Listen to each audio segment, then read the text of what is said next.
Chapter 101 Flame Badge. The two Pokémon's fist-to-fist fight can make Asha's blood boil, and her long red hair flutters in the breeze.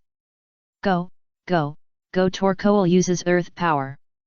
Torkoal suddenly raised his front foot and stepped down. Suddenly, the earth began to ripple, like waves, forming a wave line, and gradually gathered towards the place where Crawdaunt stood. Crawdaunt, use substitute to block this attack. As Heiyu's words fell, Crawdaunt stood still, but a layer of substitute-like skin covered the surface of his body. Earth power attacked from all directions. Crawdaunt was not hurt at all, and the substitute on the surface directly blocked the attack for him. Torkoal uses Sunny Day. Asha wanted to repeat the old trick and let Torkoal open an advantageous weather again. In fact, as a gym trainer, Asha has rich combat experience, and the timing of opening Sunny Day is just right. Crawdaunt had just used the substitute trick, and took advantage of this time to use it. What's more, the power of Dragon Dance is also slowly dissipating, which is even more unsuitable for a head-on confrontation. Crawdaunt, can't drag it on any longer, use Dragon Dance, and then spray water. Heiyu doesn't want to fight a protracted war with such a turtle. The opponent can drag himself to death with its strong defense. Torkoal raised his glands high and uttered a dull growl. Sunny Day, launched brazenly. Crawdaunt waved the powerful pincers, and began to dance a mysterious and intense dance up and down his body. Dragon Dance, strengthened again. Explode in the sun, use lava plume. Asha waved her hand, her pretty face flushed, and she commanded excitedly. Shell Blade. Emotions began to fluctuate on Heiyu's expressionless face, and he looked at the center of the venue with a slightly nervous look. Endless flames began to emerge from Torkoal's body surface. Burning Fire. The red flames covered the entire venue like a torrent, slowly embedded in the ground, as if to lift up the entire earth. Smoke began to emerge from the ground, and the energy under the crust continued to accumulate. Finally, at a certain moment, it reached its peak and gushed out, and countless pillars of fire sprayed up from the ground. Bang! Protect! Heiyu commanded loudly in the smoky venue. The entire venue was filled with dust and smoke, grey fog, and flying gravel, with a trace of water stains mixed in it. Throughout the venue, red and blue energy waves continued to emerge, and a vague figure could be seen in the smoke-filled venue. The smoke gradually dispersed, and Yasha and Heiyu looked nervously at the center of our area. A blue light suddenly flashed. Crawdaunt did not fall down, facing Sunny Protect successfully resisted Day's fire breathing. Torkoal, who was covered in flames, was exhausted. The flames on his body began to slowly go out, and he finally collapsed to the ground. Torkoal has lost his ability to fight, so the winner is the challenger, Trainer Kuroyu. The referee announced the result of the game with some surprise. As an old man who has been in the gym for more than 10 years, he naturally knows some secrets. This Torkoal was specially obtained by the former leader from a special place in the league that raises fire attribute Pokémon. And the facts also prove that this Torkoal is indeed talented. So far, almost no Pokémon of the same level can defeat him. Especially in the competition for weather, almost no one can beat him. Even some fire attribute Pokémon with a level of more than 50 are not as good as this Torkoal in the battle for weather. I didn't expect to be defeated today. It's really strange. But this is not his business as a small referee. He quietly disassembled the battle recorder and entered the information into the Alliance's database. I lost. Asha raised her mouth and looked angry. But she was carefree and soon recovered and turned back to her passionate appearance. In this regard, she seemed to be quite similar to a stupid thing. Don't be discouraged. You must be like a hot flame and keep going. Asha took back the Pokémon and handed it to the medical staff. Then she slowly walked to Heiyu with a businesslike look. As a fire attribute trainer, he really doesn't like trainers who use rock and water attributes. This is the proof of winning the challenge of the Kamugen Gym, the Flame Badge. He didn't care about Ash's slightly cold mood, but smiled and took the badge silently. The flame badge, which looks like a flame. After doing the most basic etiquette and bowing, Yu returned to the front desk of the gym. After registering a series of data, he received the challenge reward. After all, he challenged the second level. The Pokémon level is limited to level 30 to 40. He also spent some more money as the registration fee, so after winning, there are some rewards compared to the lowest level challenge. Of course, winning rewards is not his original intention. The reason why Yu spent money to challenge the second level is nothing more than wanting to fight with the gym trainer in person. After all, if it is just the lowest level battle, it is only against the apprentice. Only after defeating 3 apprentices can you have the opportunity to challenge the gym leader. Yu doesn't have the mind to fry fish and bully the weak. XXX. Just spend a little money and challenge gym leader directly. A special fire attribute Pokémon food? Unfortunately, it's useless to me. Yu received the reward from the gym, feeling a little helpless. The badge was inserted into the badge box, and 3 badges of different shapes and colors were neatly placed. There were no twists and turns in the gym challenge. When leaving the gym, some trainers were still signing up for the challenge. It seems that they were all at the lowest level, and they needed to fight against the gym apprentices. When Yu was going through the formalities, some people naturally surrounded him and wanted to see the badges. Yu smiled and politely refused, and left the gym. After leaving the gym, I found that the group of old men were still basking in the sun, but when Yu came out, they all turned back and looked at him curiously. Since the gym's battlefield is open air, the movement caused by the battle just now, naturally, the news spread outside. Yu showed a shy look like a teenager, greeted politely, and returned to the Pokémon Center. The old men standing in the shade of the trees basking in the sun looked at Yu's back and sighed, "Oh, what a good boy, polite, good, good." Pokémon Center. As soon as Yu entered, he immediately handed the Pokémons that had finished fighting to Miss Joy for treatment. After all, they were more or less stained with some burns during the battle. Umbreon had been poisoned before, although the skill refresh was used to clear the poisoning state. But it is inevitable that some toxins will sneak into the body. You may not see anything in a short time, but it is very likely to have a bad impact on future development. So for peace of mind, Yu still asked Miss Joy to give Umbreon a comprehensive examination. Fortunately, the result was good. In less than half an hour, the comprehensive examination was completed. Just claw. Moon cloth. Giant shark.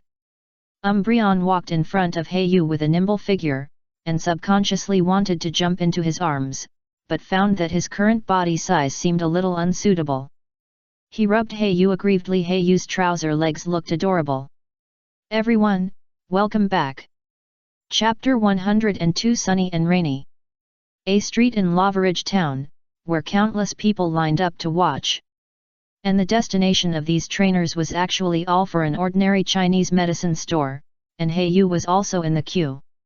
This Chinese medicine store is said to have revival herb, the raw material for making Max Revive. I heard that the store has mastered a method of cultivating medicinal materials for generations. Yu slowly stepped into this quaint Chinese medicine store, and suddenly a unique smell of Chinese medicine came to his face. On the counter on the side, there were countless materials he was familiar with. Even the precious energy powder and energy root were available. Yu suddenly felt that this trip was not in vain, and he bought all the energy roots in a package. The price of one energy root was 100,000, but Yu didn't think it was expensive at all. As a breeder, he knew how low the probability of growth of this material was in the wild. It required extremely strict environment, soil, and humidity. It couldn't even be damaged by wild Pokémon, so each energy root was extremely precious. It's just that this seems to be cultivated by the store itself. Yu slowly took the energy root in his hand and carefully observed the subtle differences on it. The owners of this store are a grandfather and an old woman. Logically speaking, the situation of the two elderly people, plus the method of cultivating this special medicinal material, would easily be targeted by those black forces or large companies. But the fact is that it is said that as early as a few years ago, some large companies relied on capital to forcibly acquire this Chinese medicine store. In the end, it was said that they were forcibly driven away by a powerful Altaria. It is said that the matter finally alarmed the local police station, and finally under the mediation of Miss Jenny, it was left unresolved. But this incident also thoroughly illustrates that although this Chinese medicine store is not concerned with worldly affairs, it is not something that anyone can mess with. He Yu left the Chinese medicine store after purchasing nearly 1 million yuan worth of medicinal materials. Although the consumption was so high, the two old men did not seem to care, and just quietly packed the selected medicinal materials for He Yu. Originally, there were about 2.7 million left, and now nearly 1 million alliance coins have been spent. Breeding is indeed a costly profession. But it's a pity not to buy such a rare medicinal material. He Yu put the packed medicinal materials into the space backpack. Rare medicinal materials like energy root, even in Rustboro it is also hard to find them in the cultivator guild of the city. So you have to be careful. When you walk out of this Chinese medicine store, there is still a long line at the door, and it seems that they are all here to buy rare medicinal materials. It is said that this Chinese medicine store also provides ordering services, but it will take at least several years to wait for the next wave of Chinese medicine growth. In other words, if you want to order, you will have to wait for several years to get the finished medicinal materials. At the age of the two old men, it is indeed doubtful whether they can live to that time, but it is said that the two old men have the idea of passing on their lifelong cultivation of medicinal materials. So there are many people who come to learn from him these days. For example, the few shop assistants in the Chinese medicine store just now seem to be apprentices who want to inherit the mantle. But He Yu is not interested. After returning to the Pokemon Center, after making training plans for several small Pokemon, he began to invest in the research and development of Pokeblocks. Took out a huge piece of paper and began to write down various medicinal formulas and experimental results on it. The method adopted by He Yu is also very simple, which is to reversely eliminate one by one. Will Qingyuliuyun and Muxiang powder have a conflicting reaction? Qingyuliuyun and Rongguang water can actually promote the growth of plants. Qingyuliuyun combined with grey true liquid can actually cause a violent explosion reaction. For 3 whole days, He Yu did not leave the room. When he was hungry, he would order food and it would be delivered to him. He ate, drank, defecated, and urinated in the small room. The whole room was a mess because of the need for experimental materials. Finally, after hundreds of different reactions and experiments with materials, He Yu finally figured out a rough outline. Sunny and rainy rhythm needs to be combined with energy powder and 1 water and 1 fire, 2 complementary materials. In addition, He Yu has no idea about the remaining minor auxiliary materials. Each Pokeblock takes countless efforts from the breeder, so it is naturally impossible to complete it in just a few days. He Yu's ability to figure out a rough outline has proved his talent. It's time to go out and move around. I've been stuck in the room for 3 days. He Yu pulled open the curtains of the window, and a dazzling sunlight shone into the room, which made him cover his eyes subconsciously. In the past 3 days, even Miss Joy has come to his house many times, wondering if he died in there. It made He Yu laugh and cry. After all, Miss Joy also received information from the family and knew that He Yu in front of her was a key investment target. Therefore, compared to ordinary trainers, she naturally cared more about him. However, He Yu did not stay in Lavaridge town for too long. After all, it was close to MT Chimney. I always feel a little uneasy. After all, MT Chimney is the headquarters of Team Magma. Although the plot has not yet developed to that point, and Team Magma may not have occupied this place, Kuroyu still did not stay here for long. The next day, he checked out of the room at the Pokemon Center. A rugged mountain range. This place is known as the Concave and Concave Mountain Road, which is the only road to the top of MT Chimney. Just like its name, the concave and concave mountain road is the mountain road from MT Chimney down from the top. There are many uneven stones on the road. At this time, Kuroyu's cross-country bicycle came in handy and could directly ignore these complicated obstacles. The first purpose of Kuroyu's coming here is to train Umbreon's newly evolved strength and adapt to the new body. Another purpose is to collect materials for studying sunny and rainy poke blocks.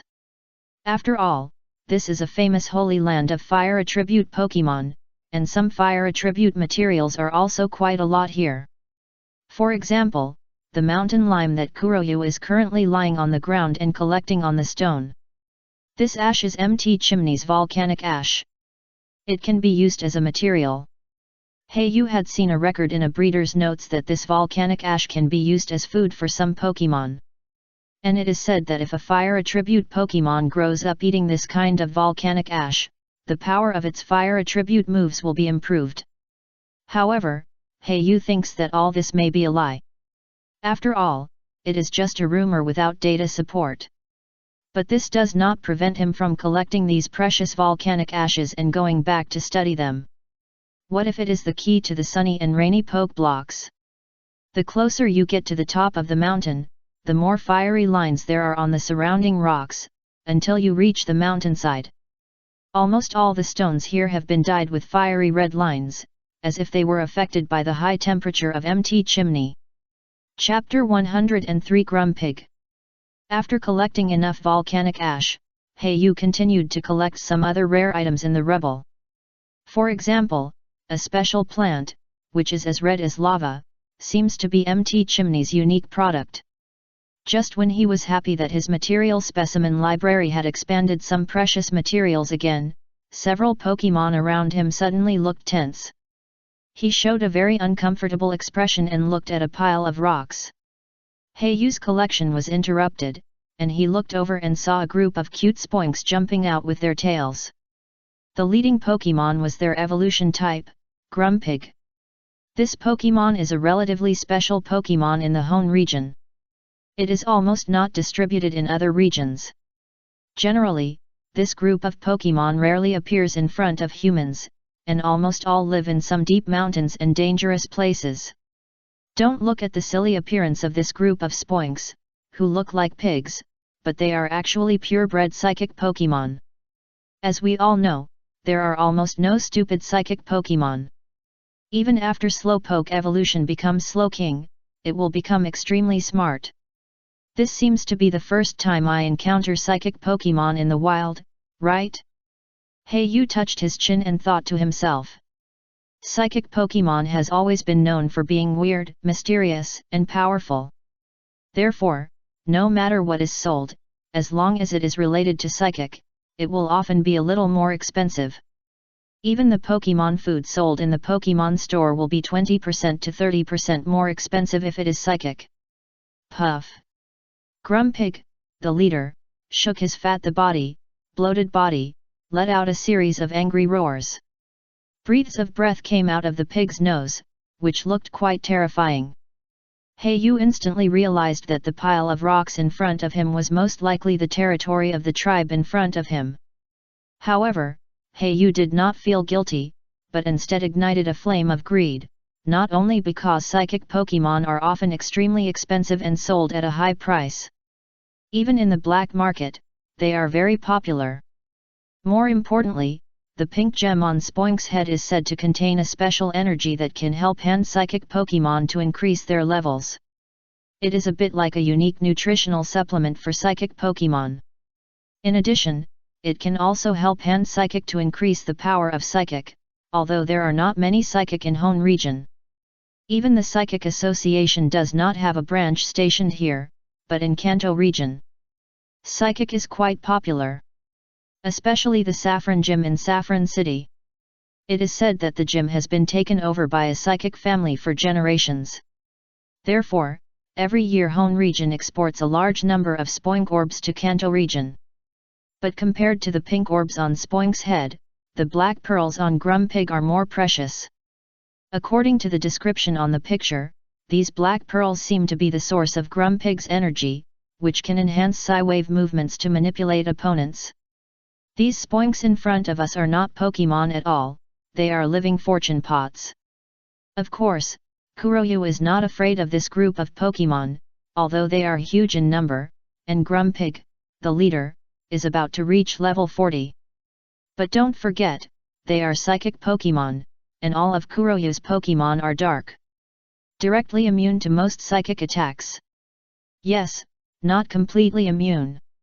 After all, if you let an elite level psychic Pokemon use skills on a newly born dark Pokemon, it will definitely kill it instantly.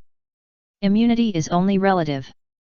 Under the same level, it can be immune to most of the power, which belongs to a limited range. And once the level difference between the two Pokemon is too large, even if there is immunity, it can be directly crushed to death by the accumulation of energy. At present, the level difference between the two sides is not big, so the evil attribute has an absolute advantage. In addition, the Grumpig race cannot learn Miracle Eye at all, so there is almost no way to cause any damage to the evil attribute Pokemon. Miracle Eye, a move that has no effect on Pokemon with evil attributes, and Pokemon with too high dodge rate, which can be hit after using it. Heiyu had almost no scruples in his heart, and he was not afraid of even Murkrow and Umbreon, who were slightly weaker in level. Crawdaunt, Sharpedo, the leader Grumpig is in your hands, be careful not to break the Black Pearl on him. Facing such a war between tribes, what Heiyu was worried about was not the victory or defeat, but not to worry about damaging the spoils. Murkrow, use Tailwind to bless all our members. Umbreon, don't leave, I'm too far away, be ready to use Protect at any time, remember to use Shadow Ball for support. As an experienced trainer, Kuroyu made reasonable arrangements for the 4 Pokemon in a flash. Different from normal one-on-one battles or two-on-two doubles battles. Group battles in the wild like this mainly rely on the Pokemon's autonomy and on-the-spot reactions. And trainers can only assist in a general direction. Just like Kuroyu, he will only command at critical moments, and let the Pokemon play their own roles at other times.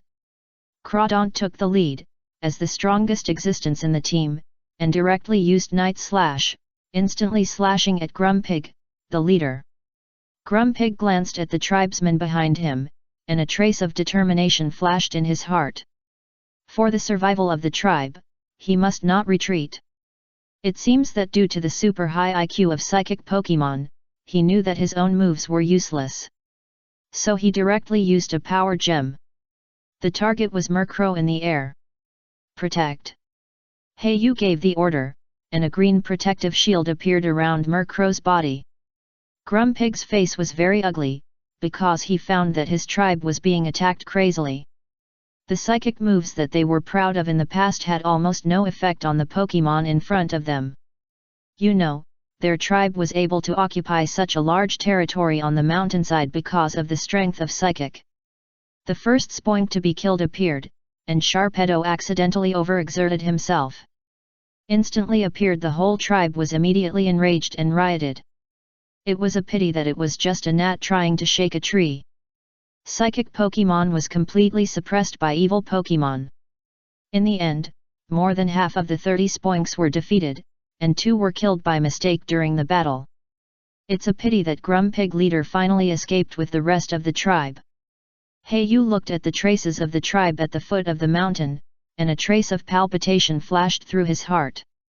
Thinking of the attack that Grumpig had released before leaving, all the Spoink tribe members used Zen Headbutt. That move was actually aimed directly at Kuraba. Protect was directly broken by this move. If it weren't for Umbreon blocking in front of him and taking this move for him, he would probably have become a corpse now. Be careful next time. After all, it's not so easy to stay in the wild, especially with this kind of psychic Pokemon with super high IQ. Kuraba was more vigilant about psychic Pokemon. When he met it for the first time, he was in danger, thinking that he was too careless. Psychic Pokemon of this level have intelligence no less than that of humans, and know that Heiyu is the master behind the scenes. Know the principle of catching the thief and the king. Yu looked at the dozen unconscious spoinks on the ground and began to collect the pink gems on their heads one by one. Finally, he threw out Pokeballs one by one. This kind of psychic Pokemon will definitely be very popular in the black market. Chapter 104 MT Chimney. Let's explore here. It's a bit dangerous to go up. Yu stood on a boulder and looked up at the towering MT Chimney. The entire MT Chimney is 1,500 meters high, and he is only 400 meters high, which is on the lower part of the mountainside. Even so, the Pokemon at this height are generally around level 20 or 30. This is the limit of Yu's current exploration. If he goes higher, the level of Pokemon may be higher than level 40. From the map or from a distance, MT Chimney may be small, but you can only know how big it is if you are there in person. Yu, who was on the mountainside, was already a little out of breath, not only because of the altitude, but also because of the special environment of the dormant volcano here, which caused some hypoxia. There was a trace of volcanic ash in the air, which made it difficult to breathe. Yu could only let Murkrow keep refreshing the air nearby, and at the same time took out the oxygen mask that he had prepared long ago. Yu found that the Pokemon here were not only fire attributes, but also Pokemon of other attributes such as Mytyena and Machop. He also encountered many of them. And not only in Hone region, but also in other regions. It's just that most of these Pokemon exist in groups, and there are very few lone wolves. But think about it, to survive in a place like MT Chimney, you can only rely on huddling together for warmth. Night slowly fell, and Yu found a piece of exposed rocky land to serve as a camp. There are some exposed rocks everywhere here, with red lines all over them, which seem to be affected by MT. The influence of Chimney's high temperature. Of course, this area is also the favorite place for rock and fire attribute Pokemon. After a day of high-intensity training and fighting wild Pokemon, the Pokemons are very tired, but the result is gratifying. Murkrow's level is raised again, reaching level 22. Just as Yu was preparing to camp on the spot, he was awakened by the sound of fire from the mountainside not far away. What's going on? I remember that the wild Pokemon over there have been cleared, right? Yu subconsciously looked at Murkrow and hurriedly put his equipment back into the space backpack. For camping in the wild, the most important thing is to prevent attacks from wild Pokemon. There are traces of Pokemon nearby, which is obviously it's not suitable for camping. Either change the place or drive the Pokemon away. Murkrow flapped his wings in tacit understanding and went forward to scout. Yu cautiously groped on the exposed rocks, wearing a nightgown, and kept moving slowly towards the fire, hiding his body in the dark. After climbing over a pile of uneven rocks, Yu saw the figure of the fire.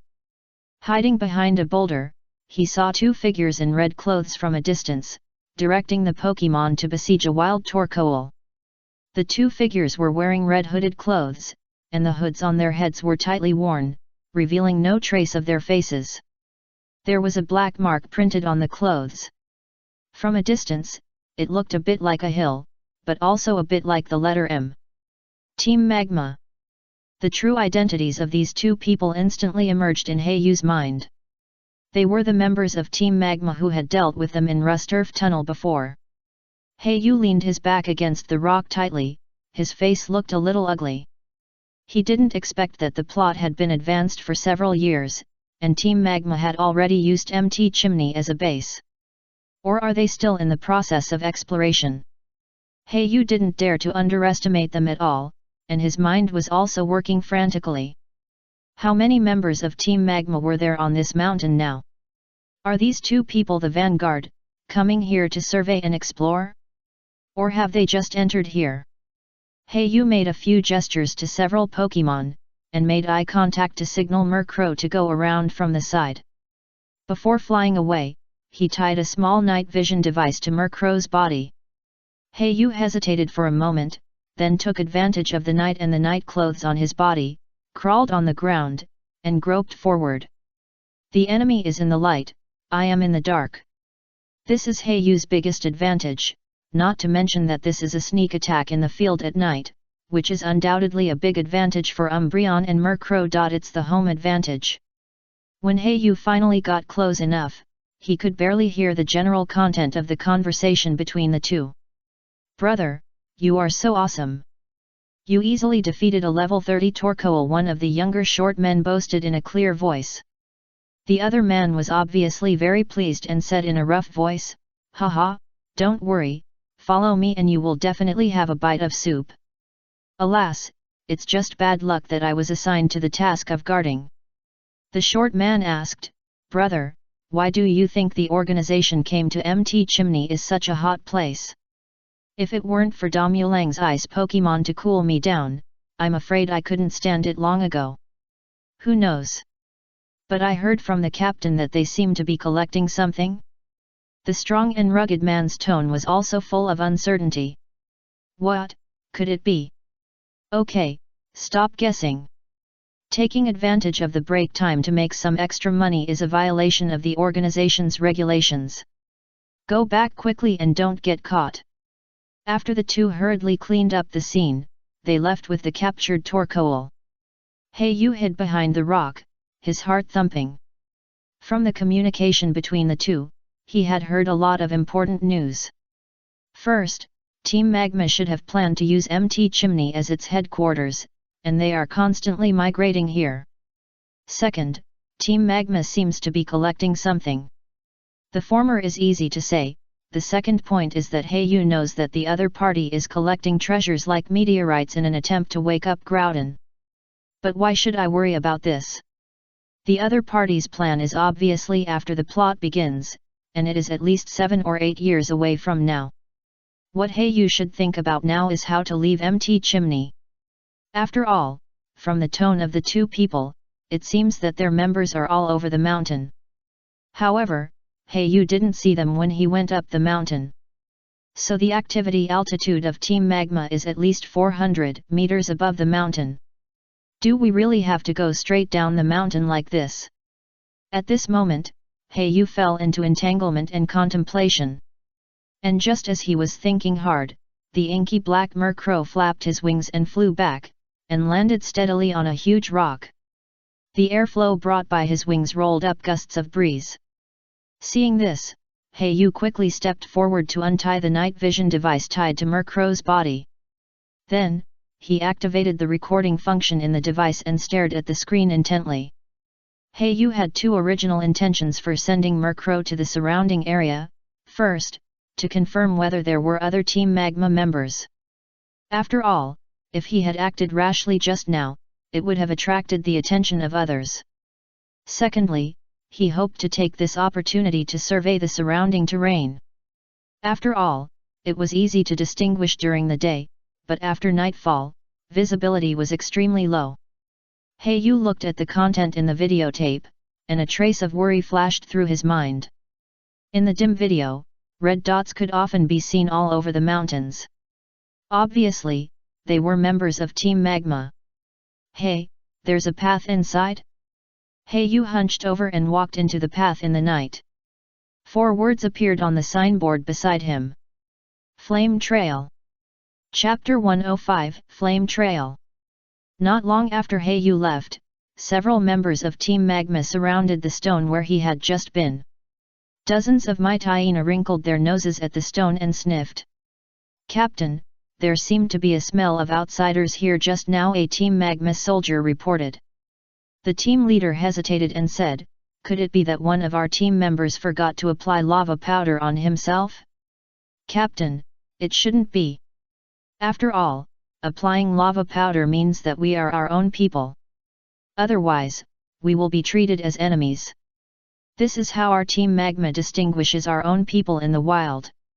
No team member should forget it."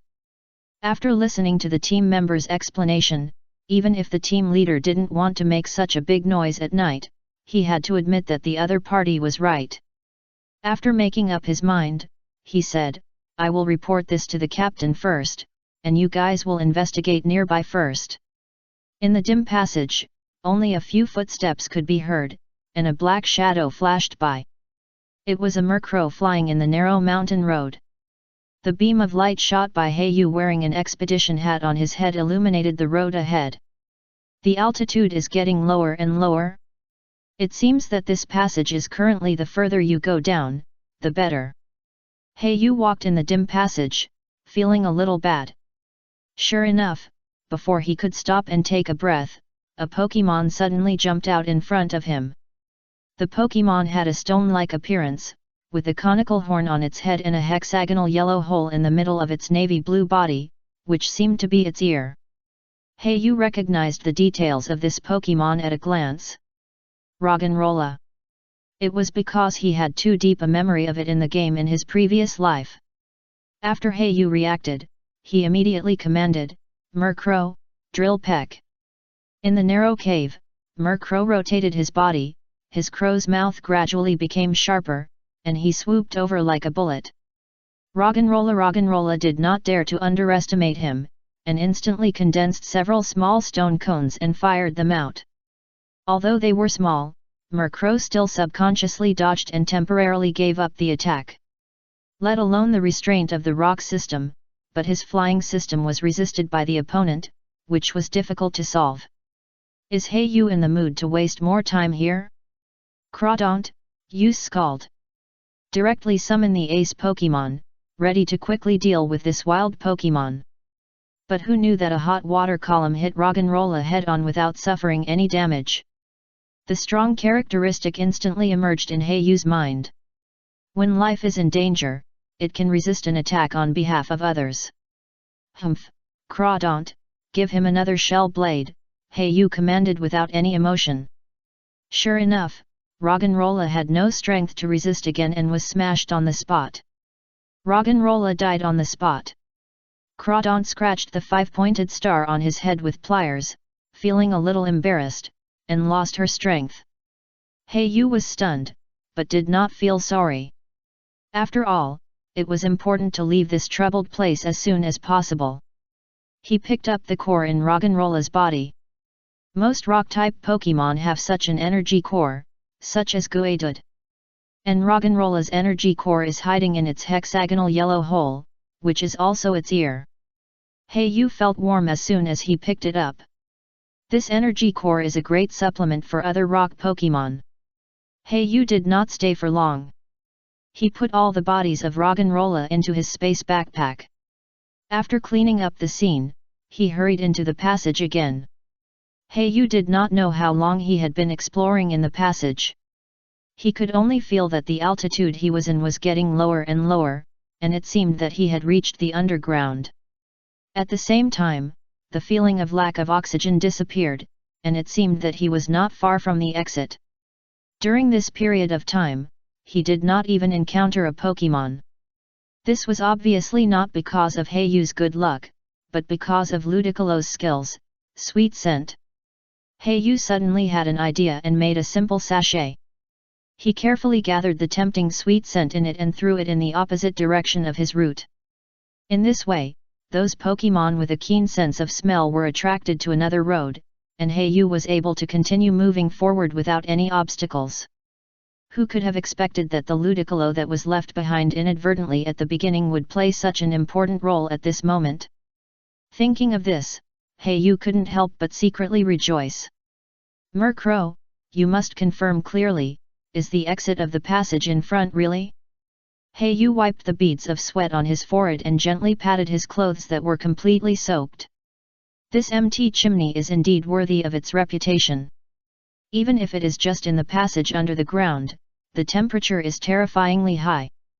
If Heyu took off his clothes at this moment, he might be able to squeeze out a whole bottle of water easily. Gaga. Heyu roughly understood what Murkrow meant. As a flying Pokémon, Murkrow is very sensitive to wind. Murkrow can feel a breeze blowing in front of him, which means there is an exit not far away. Heyu heard this and a hint of surprise appeared on his face.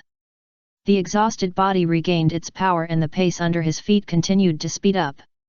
Finally, a ray of light was seen not far away. Heyu hurried forward and walked out of the dim cave. In front of him was a vast plain. Oh my, where am I? Is this still empty chimney? A hint of surprise appeared on Heiyu's face. Opening the Pokemon Pokédex, he finally got a signal and quickly began to check his current location. I was at MT. The northwest corner of Chimney is connected to the central plain of the inland, Dingfeng Plain. Oh my god, am I going the wrong way? Heiyu looked at the endless plain and said nothing. Hone region is mainly composed of a huge continent and countless small islands. The small islands are mainly concentrated in the southeastern sea of the continent. Even the headquarters of the Alliance, Keihu City, is located on one of the islands. Therefore, the prosperous cities in the entire Hone region are basically close to the coastline, or even located on the sea. It can be said that the closer the city is to the interior of the continent, the poorer it is.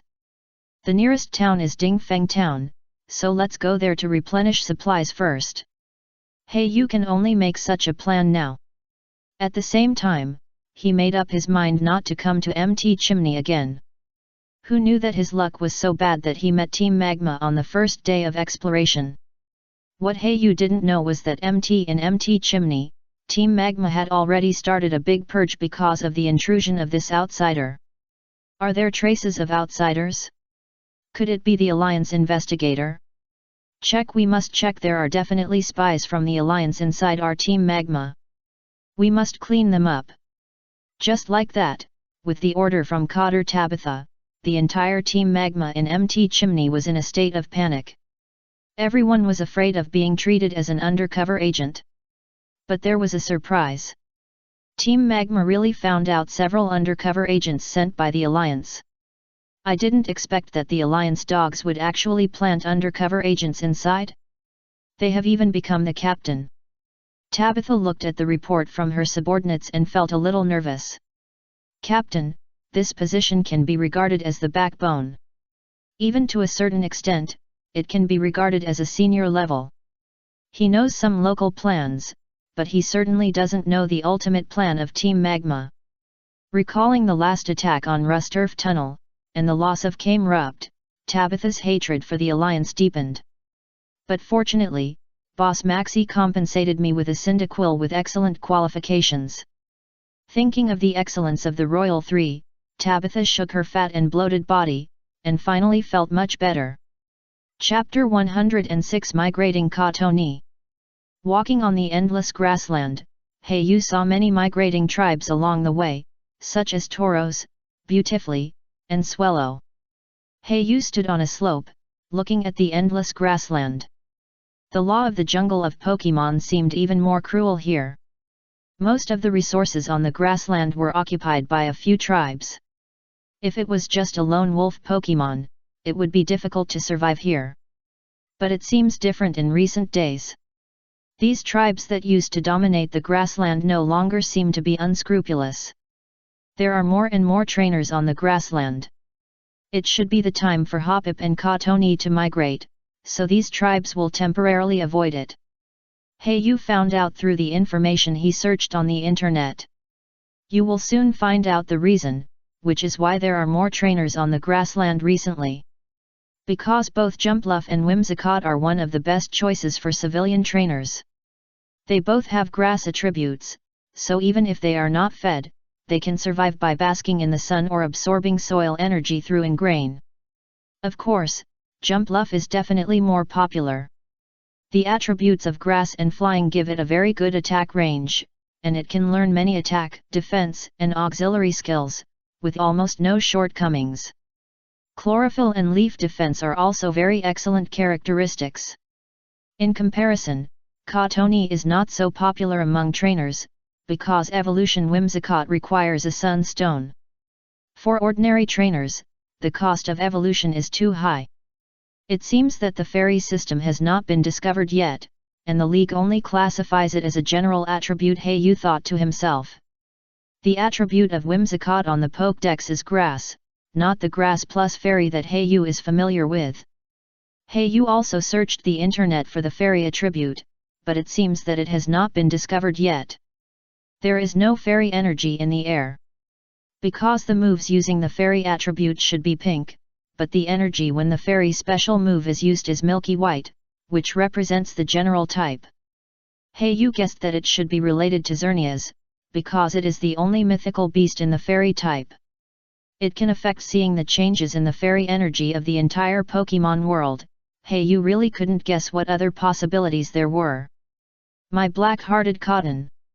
Heiyu remembered the fear of being dominated by the mischievous Whimsicott in the game of his previous life.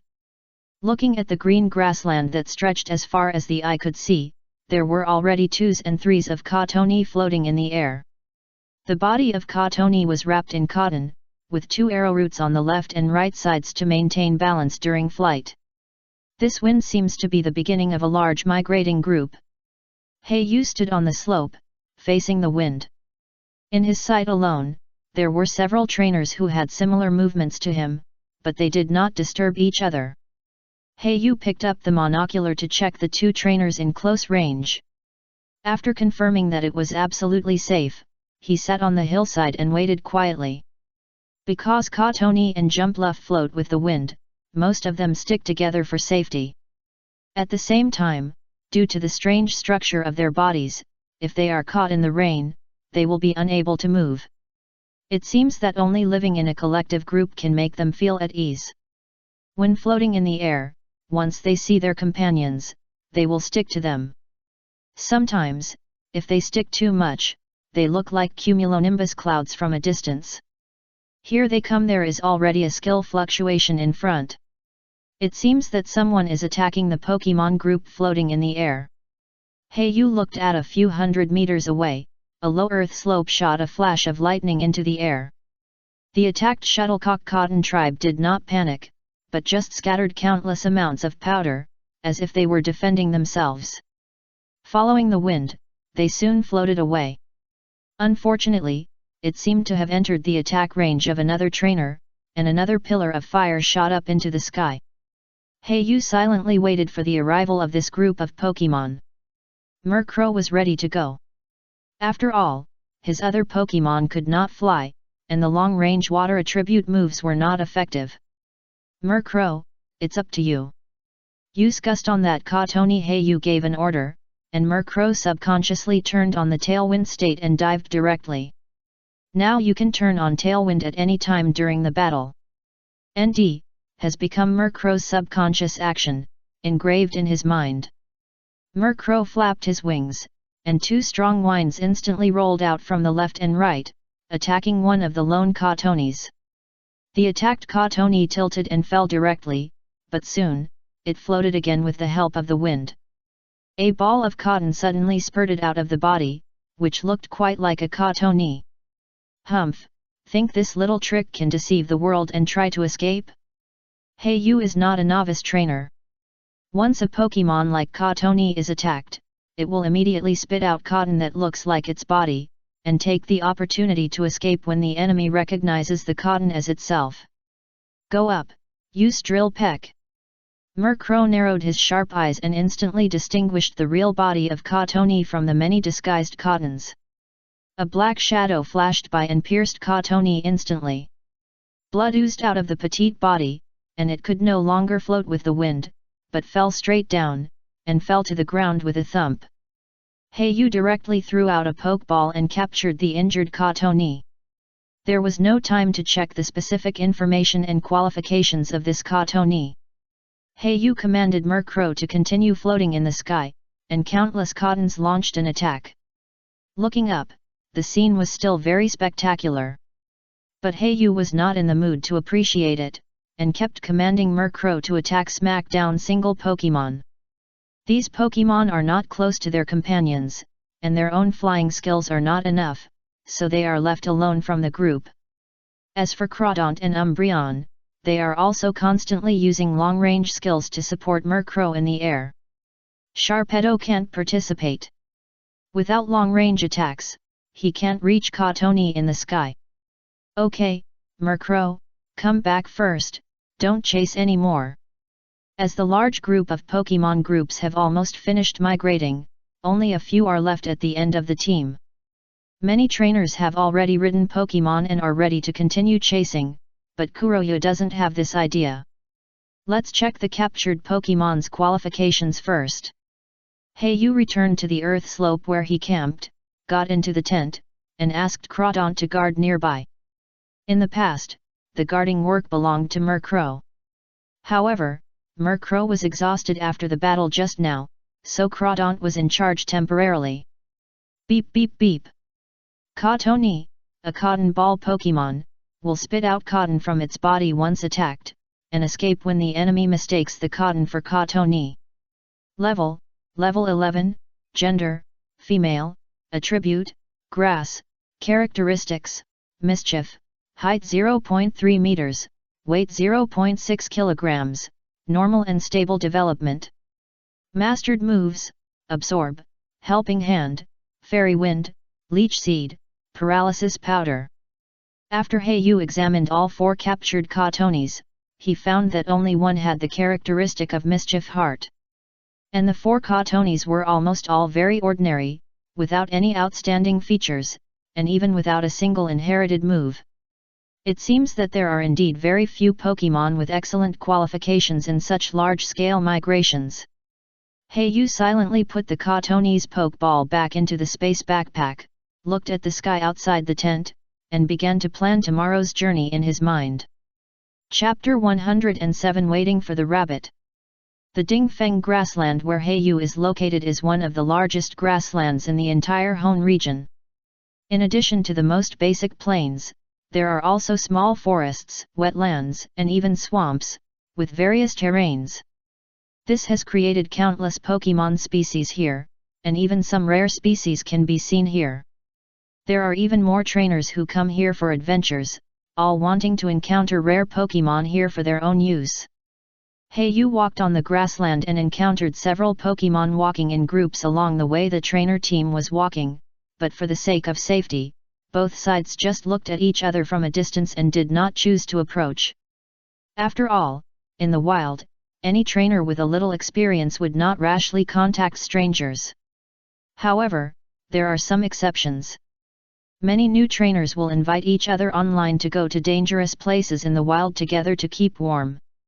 Therefore, more and more people gather. For example, a large camping site not far from Hayu. From a distance, dozens of tents stand on the flat land, each with different colors, which is very spectacular. The energy, fire, sound, and fluctuations of Pokemon training flicker. Looking closely, the trainers gather together to discuss the Pokemon they have cultivated and interesting stories. Hayu's arrival has attracted the attention of some people.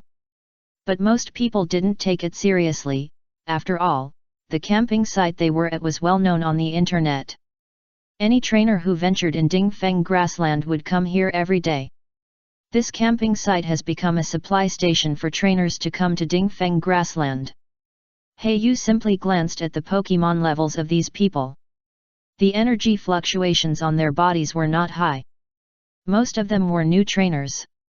There were even few who were over level 30, so Crawdaunt was not released. After all, if the level was too high, it would inevitably attract some attention or unnecessary trouble. Anyway, I'm just replenishing my daily supplies here and will leave here soon. The compressed biscuits and emergency items on Hayu's body were all in the blaze trail and empty chimney is almost used up, so it is urgent to replenish it now. This small camping site in front of me is just right for a pillow. Hayu quickly bought all the supplies he needed. Since most of the people who came here were league trainers, there was no cheating or deliberately raising the price. After buying the items, Hayu camped on the spot and prepared to spend the night and leave. Come out, Umbreon. Hayu took out the Pokeball, white light flashed. So I don't want to cause trouble, but it is still necessary to show my strength appropriately. Umbreon's level is over 20, which is considered a little master in this camping site. As night fell, the trainers in the camping site all went back to their tents, and Kuroya was no exception. Just opened the window of the tent, just enough for a Pokemon to pass through.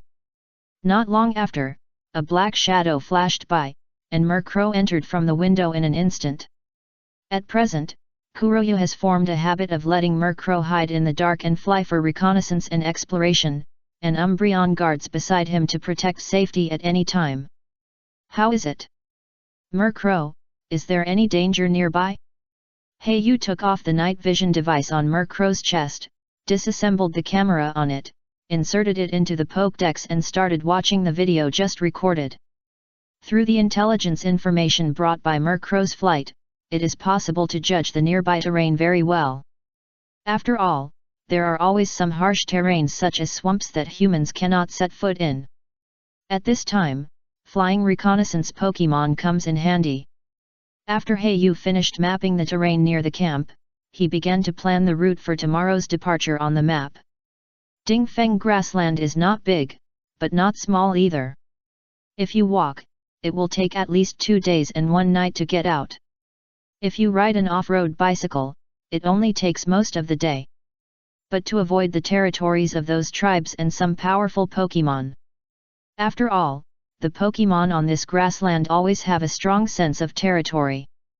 Yu found out from the information on the internet that every year some trainers mistakenly enter the territory of other Pokémon on Dingfeng grassland and are eventually attacked and killed by wild Pokémon. Umbreon, please guard the first half of the night, and Murkrow will be the second half of the night. After Yu arranged the tasks for the 2 Pokémon, he got into the sleeping bag to rest. I don't know if it was because he was too tired, so he slept particularly soundly. Until the next morning, he was awakened by the sound of fighting outside the tent, and realized that it was already past 9 o'clock. Tisk tisk, these trainers in the Alliance are really flowers in a greenhouse. When Yu saw someone fighting, the onlookers had formed a circle, so he rushed over to join in the fun. But after watching it, he was disappointed. It was just 2 Pokémon of more than 10 levels fighting, and the command seemed to be a mess, with no tactics at all. Shaking his head, he began to pack up the tent and luggage with some disappointment. Murkrow, continue to follow me and scout secretly. Before leaving, he found a hidden corner and released Murkrow. Yu and Umbreon set off on their journey with confidence. Yu was now heading north, passing Dingfeng town and arriving at Fall Arbor town, which is the nearest town nearby and is also well known on the internet. Because it is a rare agricultural town now. Because it is very close to Mt. Chimney, volcanic ash often drifts there, causing the vegetation there to grow very vigorously. This has also led to the development of a large number of agricultural economies. The organic vegetables produced in Fall Arbor town are also popular with some wealthy people. Loved by the rich and powerful. But this town seems to be built by a group of researchers who study ancient Pokémon and fossils. Yu often sees on the internet that a certain professor or scholar is heading to Fall Arbor town. Yu follows the planned route and heads north. When passing through the plains, he uses an off-road bicycle to travel, and walks when encountering cookie-like terrain. Walking around, he passed a small wetland. Until noon, the sun was scorching, and after walking for more than 2 hours, Yu stopped to rest. Because there was a small piece of sand nearby, Yu could only stop and think. Whether to cross the desert in a straight line or take a detour. Just when he was about to call Murkrow in to investigate first, he felt that something seemed wrong around him. Yu's keen intuition after drifting on the sea for a year, he instantly tensed up, and his eyes scanned the surroundings sharply. He said to the 2 dead trees nearby with an expressionless face, "Come out." After Yu finished speaking, he had already released Crawdaunt, but there was no movement around. Yu sneered and said coldly, "What? You have been waiting here for so long, isn't it just to wait for a prey to enter the desert?" Until Yu said this, a man and a woman walked out of the 2 dead trees next to him. The man was tall and had a headscarf on his head. The woman was good-looking and just looked at Yu expressionlessly. Chapter 108, Snow Mountain Full. "Hey, kid, how did you find us?" A trace of doubt flashed across the fierce face of the tall and strong man, and then he looked up and down at Yu with a playful look. The tone of his speech was extremely contemptuous, and he had already regarded Yu as their prey. Yu looked at the other party expressionlessly, and his dark pupils flashed with a cold luster. It must be said that the location chosen by these two people is really just right, the entrance to the desert, where there are lush dead trees nearby, which is very suitable for hiding. It's a pity that the camouflage is too poor. If it were some trainers from the Alliance, they might really fall into the trap, but Hayu was drifting on a pirate ship and had seen countless storms with Mrs. Meta. When at first, what he learned from Teacher Meta was not only cultivation knowledge, but also camouflage, tracking, disguise, and survival in the wild. Okay, why are you wasting time talking to him? Hurry up and get rid of him. After this order, leave here quickly. Another woman with a better appearance said, with no disdain in her words. Interesting. So it seems that you are not pure underground black personnel? Hey, you heard some information from their words. The two seemed to be like him. On the surface, they were serious league trainers, but they occasionally did some black actions behind the scenes. For example, they would kill ordinary trainers in uninhabited places in the wild. Both sides almost took out Poke at the same time. Ball, don't forget that Hayu has a Murkrow hiding in the dark. Instantly, a black shadow flashed by, and a bloody mark appeared on the neck of the sturdy man next to him. His head rolled down like a football. Before he could take out the Pokeball, the released Pokémon had been solved. Field battles are so unreasonable. The woman was frightened and directly released her Pokémon to use the Protect skill. Hayu could clearly feel that unlike those people in the Alliance, these people walking in the gray area, even if they are very weak, have much stronger emergency response capabilities. A Dustix and a Stunky, the energy fluctuations of the two Pokémon are much stronger than Murkrow, but far weaker than Crawdaunt. Therefore, Hayu judged that the level should be around level 25 or 26. Umbreon, use Shadow Sneak. A fierce look flashed in Hayu's eyes, and a hint of sarcasm flashed across his mouth. The woman opposite had a very ugly face until the Protect shield was propped up. I thought she was a rookie trainer in the league with little combat experience. But I didn't expect that she would hit a wall. When it came to killing, she was even more decisive than her, who was walking in the gray area. Damn it, trash, just got ambushed and killed. The woman cursed at her dead companion on the ground without any concealment. Originally, she had the advantage of 2 against 1, but now she was at a disadvantage everywhere. Hayu didn't care about the state of the opponent, and continued to give orders. Murkrow, Tailwind bless everyone, Umbreon use Shadow Sneak to continue attacking, Crawdaunt directly use Water Jet. Instantly, as a series of instructions were issued, several Pokémon performed various actions in an orderly manner. Dustux, use Light Screen. The woman saw that the situation was not right and hurriedly ordered to defend. The black feathered Pokémon had already cooperated tacitly and were proficient in tactics. Even without command, they could make timely changes. Your light screen can only condense one side, can it protect 2 Pokémon? Murkrow and Crawdaunt's eyes collided, and they instantly understood each other's consciousness. They directly changed the attack trajectory and attacked from left to right. As a light airflow slowly emerged on several Pokémon around the body of Pokémon, an acceleration suddenly appeared. Tailwind State, all members are blessed. The enemy woman's command ability is not weak either. After performing Light Screen, she immediately ordered 2 Pokémon to attack. Dustix uses Psybeam to resist Shadow Sneak, Stunky uses Acid Bomb. Although the opponent's Pokémon cannot reach the realm of telepathy, there is still a certain tacit understanding between them. Hayu retreated while commanding the battle, constantly pulling away from the enemy's Pokémon, and looking for favorable terrain for himself. He knew that even if this kind of field battle had a greater advantage, as long as the trainer was killed in one blow, the situation would be reversed instantly. Especially for the opponent who walks in the gray area, he acts without any scruples. In this case, it is more be cautious and don't let the opponent reveal any flaws. Sure enough, when the enemy woman saw Hayu's cautious actions, she cursed in her heart, damn, this guy is so slippery, he doesn't look like a league trainer at all, he's just like a turtle. Seeing that the plan to sneak attack and behead the trainer didn't work, she simply stopped hiding it. Come out, Ghastly Tong, use hypnosis. A Pokemon gradually emerged from the shadow behind the woman. It was Ghastly Tong. In the battle with the woman just now, Ghastly had been hiding in her shadow, waiting for Heiyu to gain the upper hand, and then he would gradually approach the woman and close the distance to perform a sneak attack and decapitation. However, who knew that the little ghost in front of him had the upper hand in the whole game, but he had been playing steadily and had no intention of underestimating the enemy and taking risks. Murkrow, use Gust. Crawdaunt, use Shell Blade to deal with Dustox first. Heiyu saw that the opponent had hidden a trump card, and a trace of surprise flashed in his eyes. Umbreon took hypnosis for the two Pokemon in a few big jumps and fell into a coma.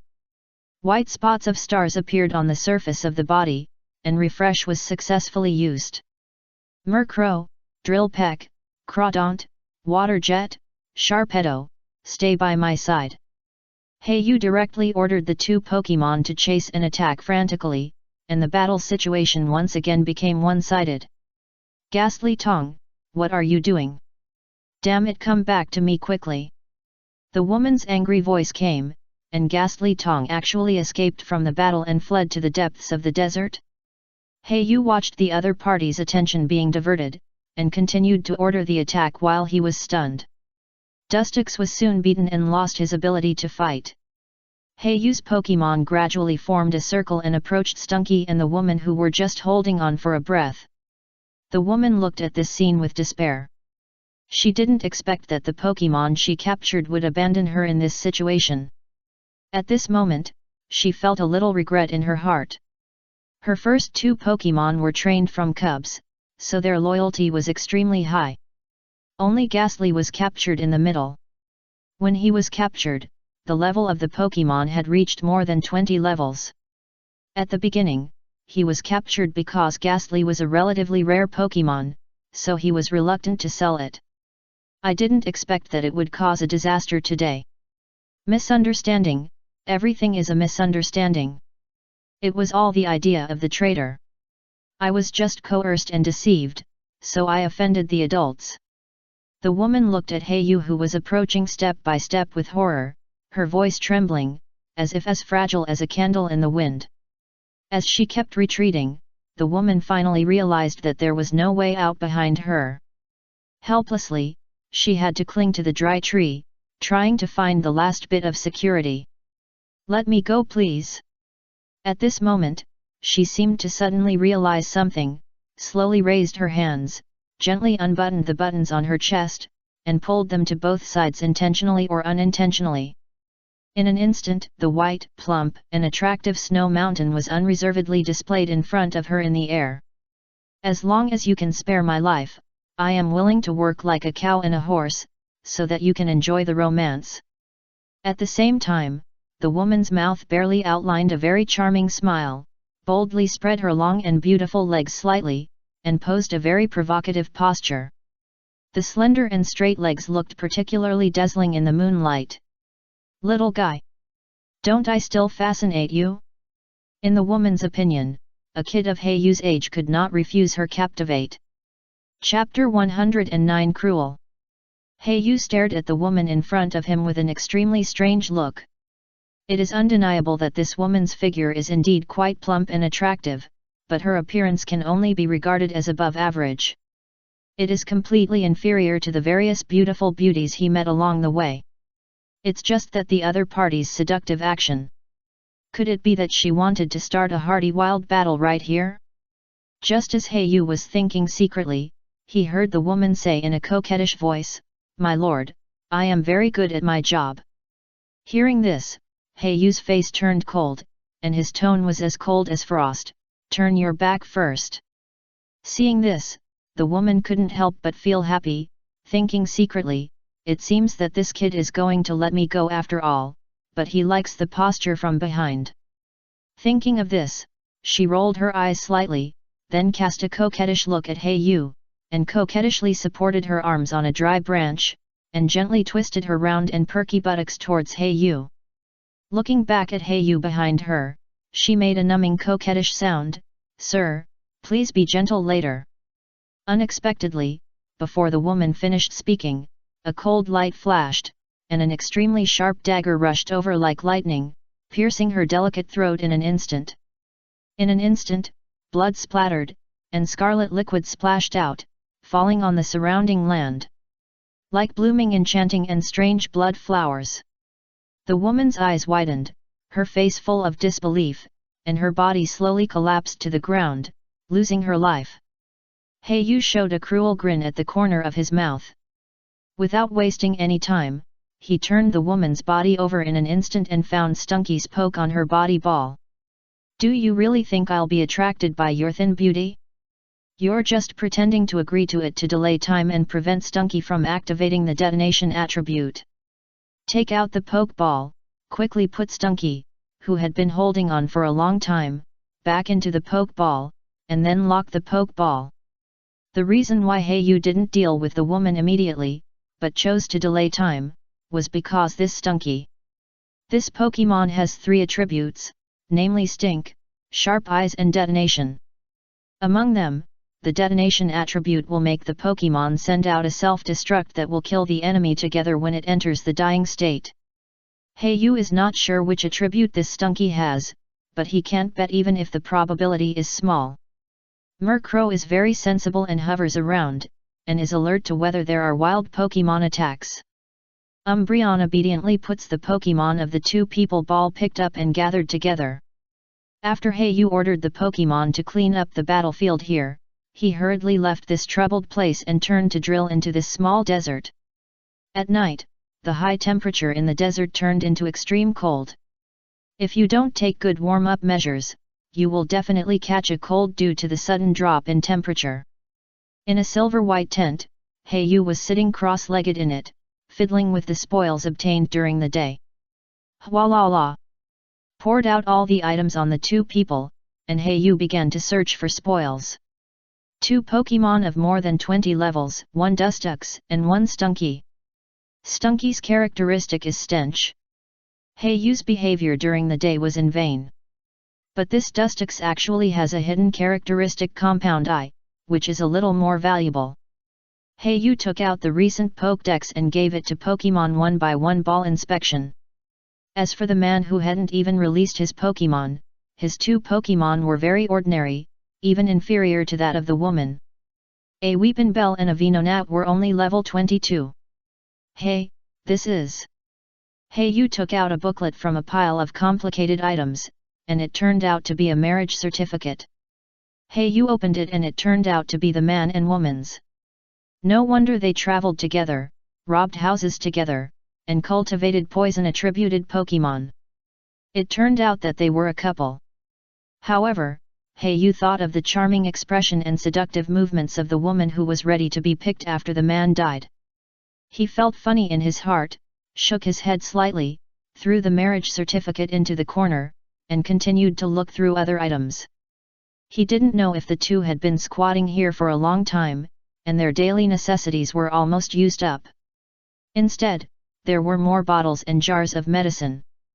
Yu opened them and checked them one by one. He found that they were all detoxification. But that's right. With both of them having poison-attributed Pokemon, they might be infected with toxins if they are not careful. Yu suddenly realized that poison-attributed Pokemon are very difficult to deal with, and ordinary trainers are unwilling to be infected with them. Half a point, but there are also some corresponding disadvantages. In addition, there are only some ordinary outdoor survival equipment, such as hanging ropes, outdoor insect repellent, and simple tents. These are useless to Yu, so he asked Crawdon to dig a hole and bury them. However, in the woman's space backpack, he really found an item that surprised him. A lump of black sludge that looked like mud fell. It instantly contaminated the cloth he was padding in the tent with toxins. In a few seconds, the cloth had been corroded. Yu hurriedly glued the 4 corners of the cloth and walked out of the tent. The black sludge fell to the ground, and the surrounding sand was all corroded and blackened, which was a bit weird. Black sludge. Hayu instantly recognized this item. This is a Pokemon item. It can slowly restore health when carried by Pokemon with poison attributes, but if it is worn by Pokemon with other attributes that is like poison. It's actually black sludge, but the quality is not very good.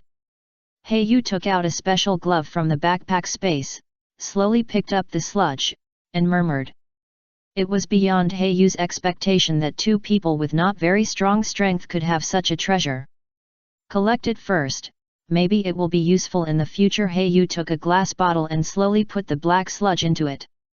In the corner of the space backpack, in addition to the black sludge, there was also a piece of intermediate dusk stone and several bottles of ground vein stone milk.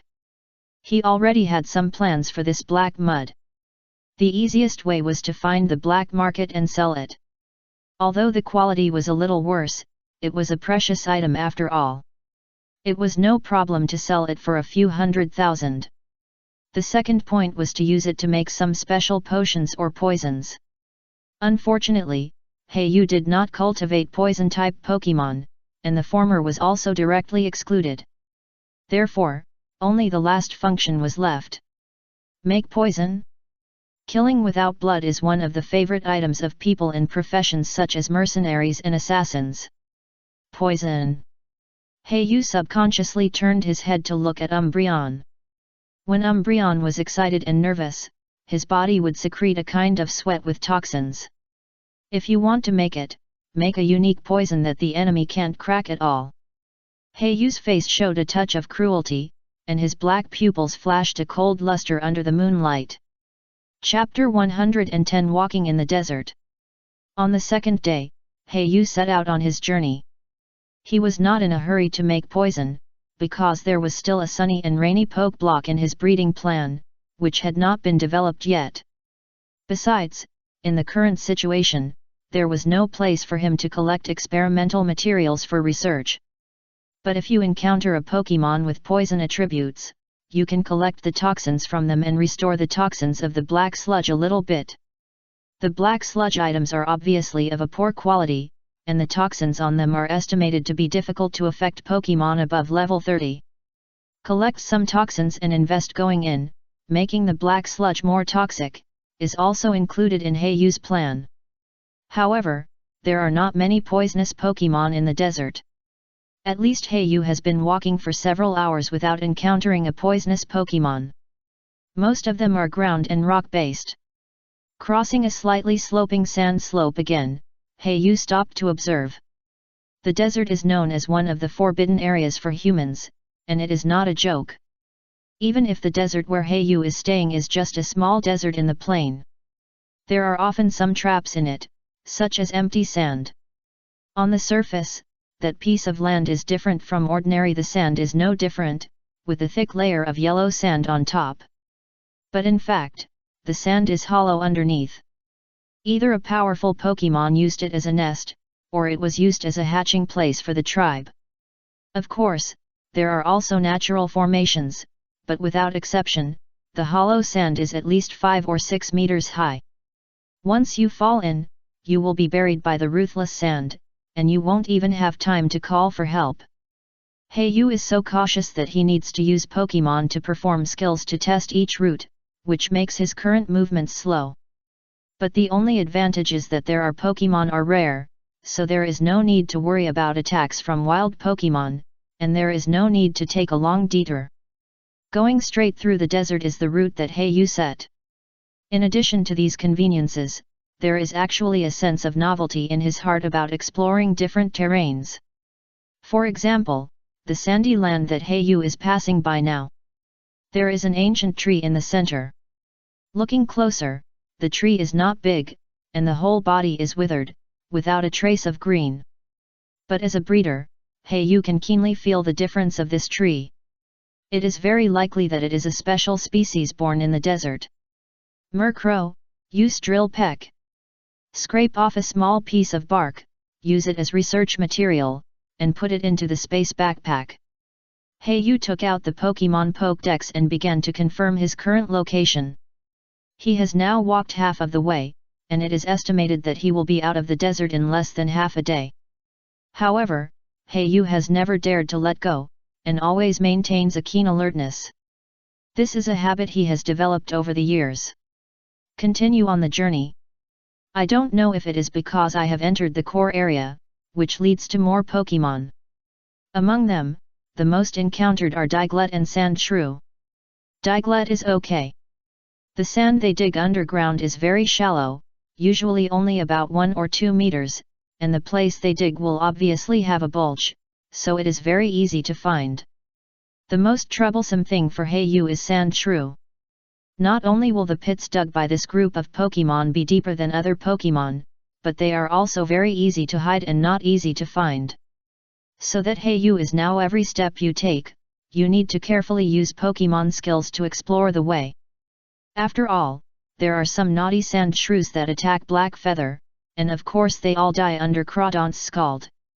Except for a few sand shrews with faster dig, hurriedly crawled out of the ground and escaped. The sun was blazing in the sky, and it was the hottest at noon. Just as Yu was about to climb over a sand slope, he suddenly heard a clear sound of fighting, skill fluctuations, and some human commands. Can you meet a trainer in such a remote place? Yu was a little surprised. After all, to survive in the desert, not only does one need to be strong, but one must also be proficient in wild survival. It is enough to prove that the trainer is at least a strong one. While Yu was approaching slowly with Pokemon, he slowed down his steps and walked around the sand slope in front of him, looking at the source of the sound. Bang! There was a roar, and the sound of flying sand when the skill hit the sand. At this time, a crisp voice sounded, "Skarmory, use air cutter." Yu's eyes condensed, and he looked in the direction. I saw a boy in an expensive suit standing on the sand, commanding a silver steel bird in the air to attack sand below.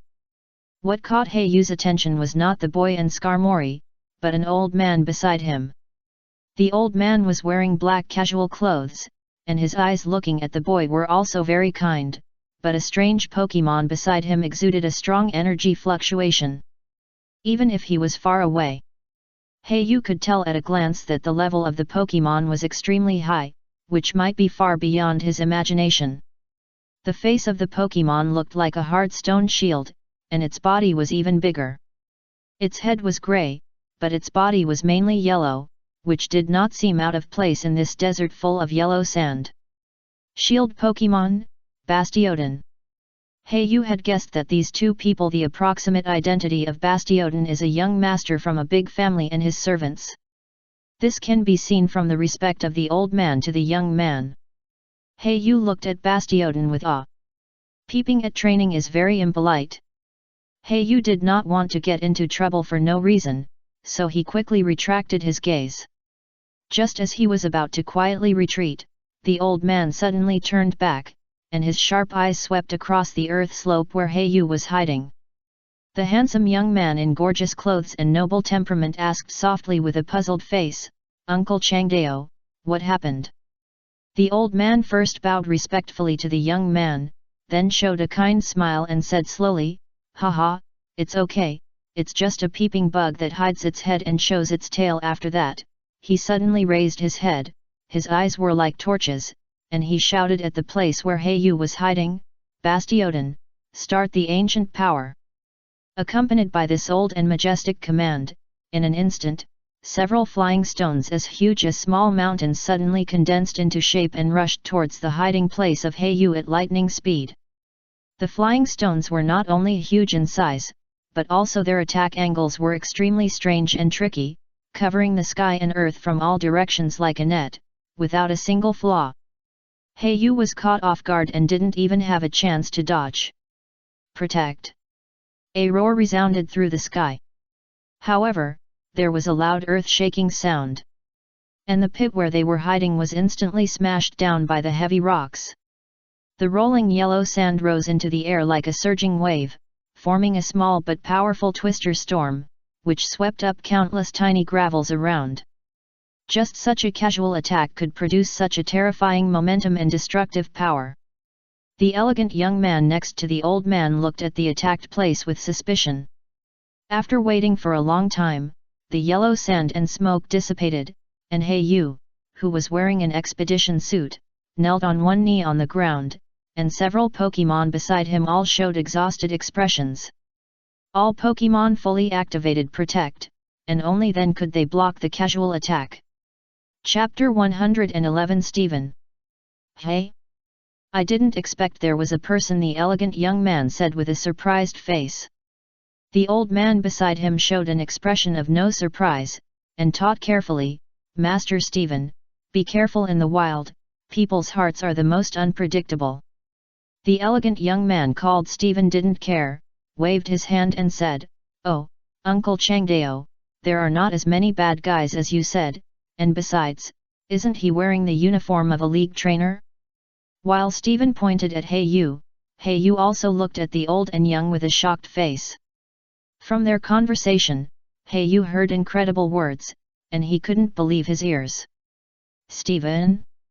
Steven from the Stone family? The future Hone region champion? Yu hadn't recovered from the attack just now, swallowed his saliva, and looked at the man called Steven, elegant young man.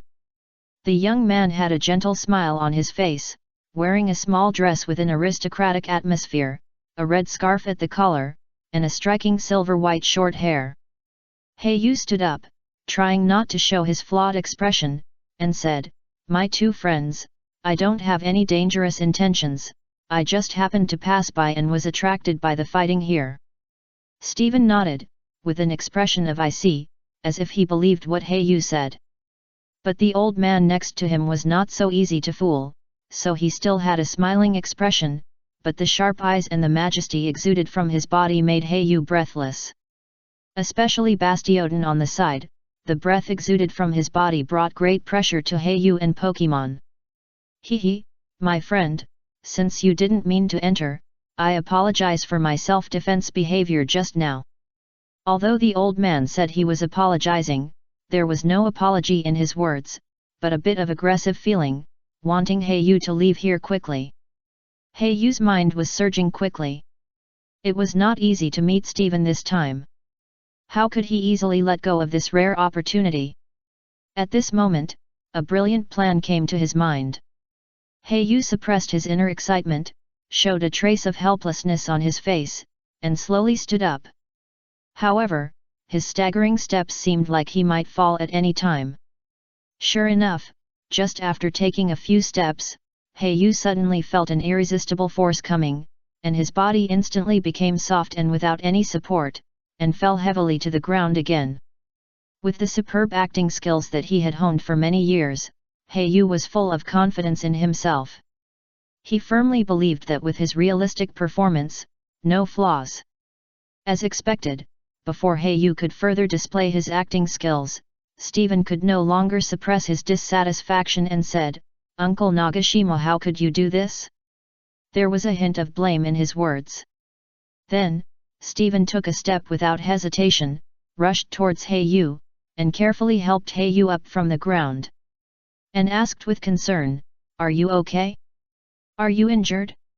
When his eyes fell on Yu's tattered trainer clothes and his embarrassed appearance covered in dust, Steven's eyes revealed more self-blame and sympathy. Under Yu's lowered head, the corners of his mouth were slightly raised. He knew that his plan was successful. At night, the temperature in the desert dropped sharply, and the Pokémons all burrowed into the sand to keep warm. At this time, in a flat area, a huge silver-white tent stood here. Outside the tent, an old man sat cross-legged on Bastiodon's back, observing the surroundings keenly. He looked back into the tent and sighed again. Master Steven has never experienced the world and does not know the evil of human nature. I hope this is not a bad thing. At this time, the young Master Steven the old man mentioned was in the tent, taking good care of Yu. I'm sorry, Uncle Changdao was in a hurry, so he acted rashly. Steven hesitated to speak, as if he had a little embarrassed to continue, especially looking at the bandage on Yu's chest. Yu's pale face showed a forced smile, and said, It's okay, thank you for taking me in, otherwise I would be in the desert. By the way, my name is Stone? Steven, I don't know your name yet? Stephen introduced himself first, and then asked. Heiyu's eyes flickered slightly, and after a long time he said, My name is Heiyu, I don't have a surname. Stephen was slightly stunned. No surname means that he is not a family member, which means that Heiyu is just an ordinary person. But Stephen didn't dislike anything. After all, with his status and position, even some members of the big alliance families are no different from ordinary people to him. Unless the other party is like him, an elite family and the next generation of heirs, a direct member who is being trained with emphasis. The two teenagers chatted casually. During this time, Stephen lost his elegant and aristocratic temperament that he usually showed, and instead looked approachable. So that's how it is. I didn't expect that you, Heiyu, are actually a breeder. I remember that I accidentally heard about you when I was chatting with my dad before. Stephen suddenly thought of something, clapped his hands, and said in surprise.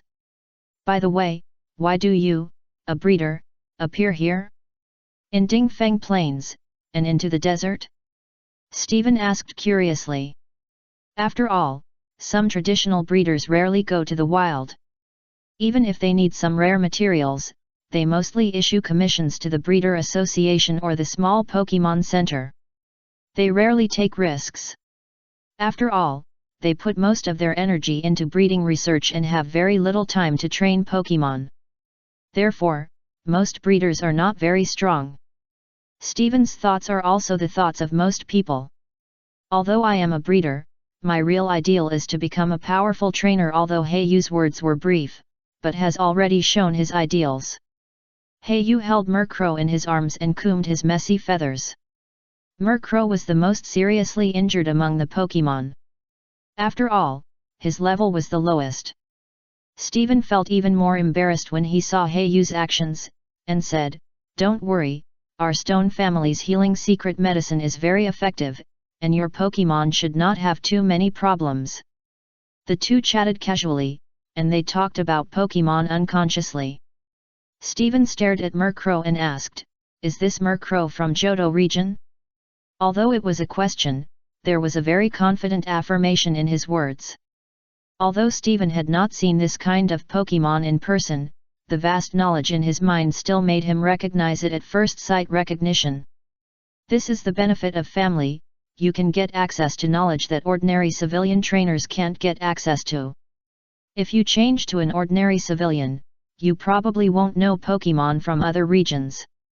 Knowledge reserves are extremely scarce, and this is what civilian trainers need most. Heiyu gently stroked Murkrow and massaged its wings gently. I don't know if it was too comfortable, but Murkrow fell asleep not long after. Buried the sharp beak between the feathers in his belly, and curled up into a black feather ball. Murkrow usually sleeps in two ways. The first is to snuggle between branches, and the second is to curl up into a ball like now. Stephen saw the lifestyle of this Pokémon for the first time, and he felt novel unconsciously. Chapter 112 Metang.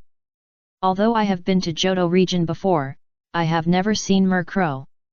After all, according to rumors, Murkrow is a taboo Pokémon. Stephen has become familiar with him after a brief exchange. Heiyu looked at Murkrow in his arms, and a hint of pampering flashed in his eyes. He said, Murkrow is my trustworthy partner, a relative who can entrust his life to him in danger. So that's the case. Murkrow is also happy to have a responsible trainer like you. Stephen said with a smile on his face. As the eldest son of the Stone family, Stephen's vision is definitely not weak. He can see at a glance the black feathers are bright and beautiful, and the feathers on the top of the head are very beautiful. Both the crow's beak and the crow's claws are much larger than ordinary Murkrow. Yes, it took me a lot of energy. Heiyu lowered his voice unconsciously. After all, he didn't want to wake up Murkrow. Stephen seemed to realize that the sound of the conversation was gradually minimized. The next morning, Heiyu walked out of the tent and glanced at Stephen's tent next door. The old man at the door was still sitting cross-legged on the back of Pokémon Bastiodon. No way, this old man won't be freezing outside the tent all night? Yu thought to himself. After all, he saw the old man in this posture last night, guarding outside the tent, even though Stephen repeatedly invited him to sleep in the tent together. But the old man still refused, saying that there was a difference between master and servant. Yu was about to go forward to say hello, when Stephen from the next tent came out with sleepy eyes. Yu, you're awake, how is your injury? Stephen asked with concern. Yu responded, much better, even my Pokemon's injuries have all recovered. Stephen, thank you for the healing secret medicine. Stephen scratched his head a little embarrassedly when he heard this, and said, you were injured because of us, so of course I have to be responsible for your and your Pokemon's injuries. The two of them sat together and took out their breakfast to eat.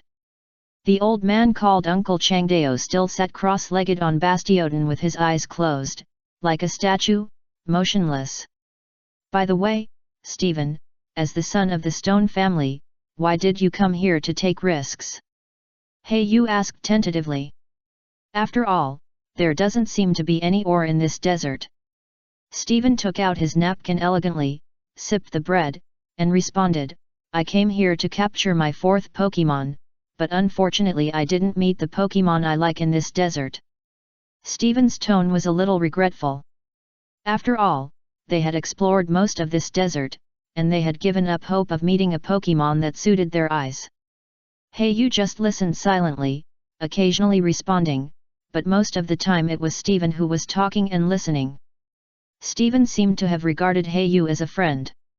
Whether talking or moving, there was no barrier between strangers. He released his Pokemon directly. A Skarmory, a Laren, and a different colored Metagross. Even though Yu knew that Stephen's trump card Pokemon was a different colored Metagross, but still couldn't help being surprised when seeing it in person. Quasi-gods are rare Pokemon, not to mention the addition of a different color. Stephen, I remember your father, Stone Joseph, the ace Pokemon is a different color Metagross, right? When Yu asked this question, the old man beside him opened his eyes sharply, squinted his eyes slightly, and showed a defensive look. But Stephen didn't seem to be on guard, or he really regarded Yu as a close friend, and said to himself, well, yes, your problem is shiny, right? This is not a secret. Some big families in the Alliance know that our Stone family has mastered a special method to help hand Pokemon for special shinyization.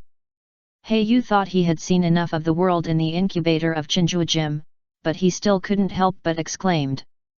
Quasi-god plus shiny. Stephen reached out and stroked Metang's hard Orabug body, as if he was stroking some rare treasure. But it's not wrong to say that Metang is a rare treasure. After all, he is a quasi-god. The word quasi-god is the nickname given to this type of Pokemon by ordinary trainers. As you can see from the name, they are praised as comparable to gods. They often have a race value of up to 600, and are only in a certain region, with a strong regionality. In the Hone region, there are two quasi-gods, one is Salamence, and the other is Metang's evolution type, Metagross. Stephen took out a fist-sized special ore, and Kuroya was, although he was well informed, he still couldn't recognize what kind of ore it was. It should be a special ore from the Stone family. Yu watched quietly from the side, and didn't ask any more questions, because he noticed that the old man next to him was a little dissatisfied. However, Stephen introduced it very enthusiastically, saying that this ore is a special variety that can increase the hardness and weight of Metang. It seems absurd to eat ore instead of Pokemon food, but this is an ability that most steel, rock, and ground attribute Pokemon have. For example, the quasi-god of Johto region, Tyranitar. It is said that the opponent needs to evolve from the second stage of Pupitar evolution to the final evolution type. Eat a whole mountain. Of course, this type of Pokemon doesn't mean they can't eat Pokeblocks, but compared to Pokeblocks, they need the trace elements contained in ore more. And Pokemon like Beldum are famous for eating a lot of ore. From birth to the final evolution type Metagross, ore is like their meal. Not only can it replenish their energy, but some ores have some special effects if taken for a long time. However, this type of Pokemon doesn't just eat ore. For example, Steven feeds Metong with poke blocks and ore. After breakfast, Hei-Yu asked to leave. Although he wanted to get closer to Steven, but excessive enthusiasm will appear to be very purposeful. Especially with the old man next to him, you can definitely see some of his little thoughts. Just pretend to be open-minded and make friends. Anyway, the two have added contact information, and they can find ways to continue to deepen their relationship in the future. Hei-Yu still wants to make friends with this future champion of Hone region. Before leaving, Hei-Yu also expressed his hope to buy a high-quality dusk stone from Steven. Hei-Yu said that he could increase the price to buy it, although the two people only had a verbal agreement and did not sign any agreement. Don't worry, Hei-Yu, I am a professional stone player, this matter is on me. Steven patted his chest and promised. After all, he was still embarrassed about getting Hei-Yu injured, so he was a little upset. In this way, with the surprising encounter, Hei-Yu also successfully made friends with Steven, the future champion. One injury in exchange for the friendship of the future champion, it's quite profitable, Hei-Yu thought to himself. Hei-Yu touched the wound on his chest, which had begun to heal. He was moved again in his heart. It was worthy of being a special healing potion of a big family. Chapter 113 Sandpit. Steven finally left the desert with the old man riding Skarmory. Before leaving, he invited Hei-Yu to leave with him. But Hei-Yu still politely refused. Our route is not on the way, so I won't bother you. The reason given by Hei-Yu was that the road was not smooth. Seeing this, Steven didn't force it too much. Hei-Yu continued to take the Pokemons on the journey out of the desert. If everything goes well, it is expected to take only a few hours to get out. Naturally, he will have to travel with Pokemon along the way. They were trained, especially Crawdaunt. In this dry and waterless terrain, he felt a little uncomfortable.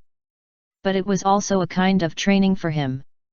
Crawdaunt, rain dance. Hei-Yu gave an order, and Crawdaunt pointed his pincers to the sky.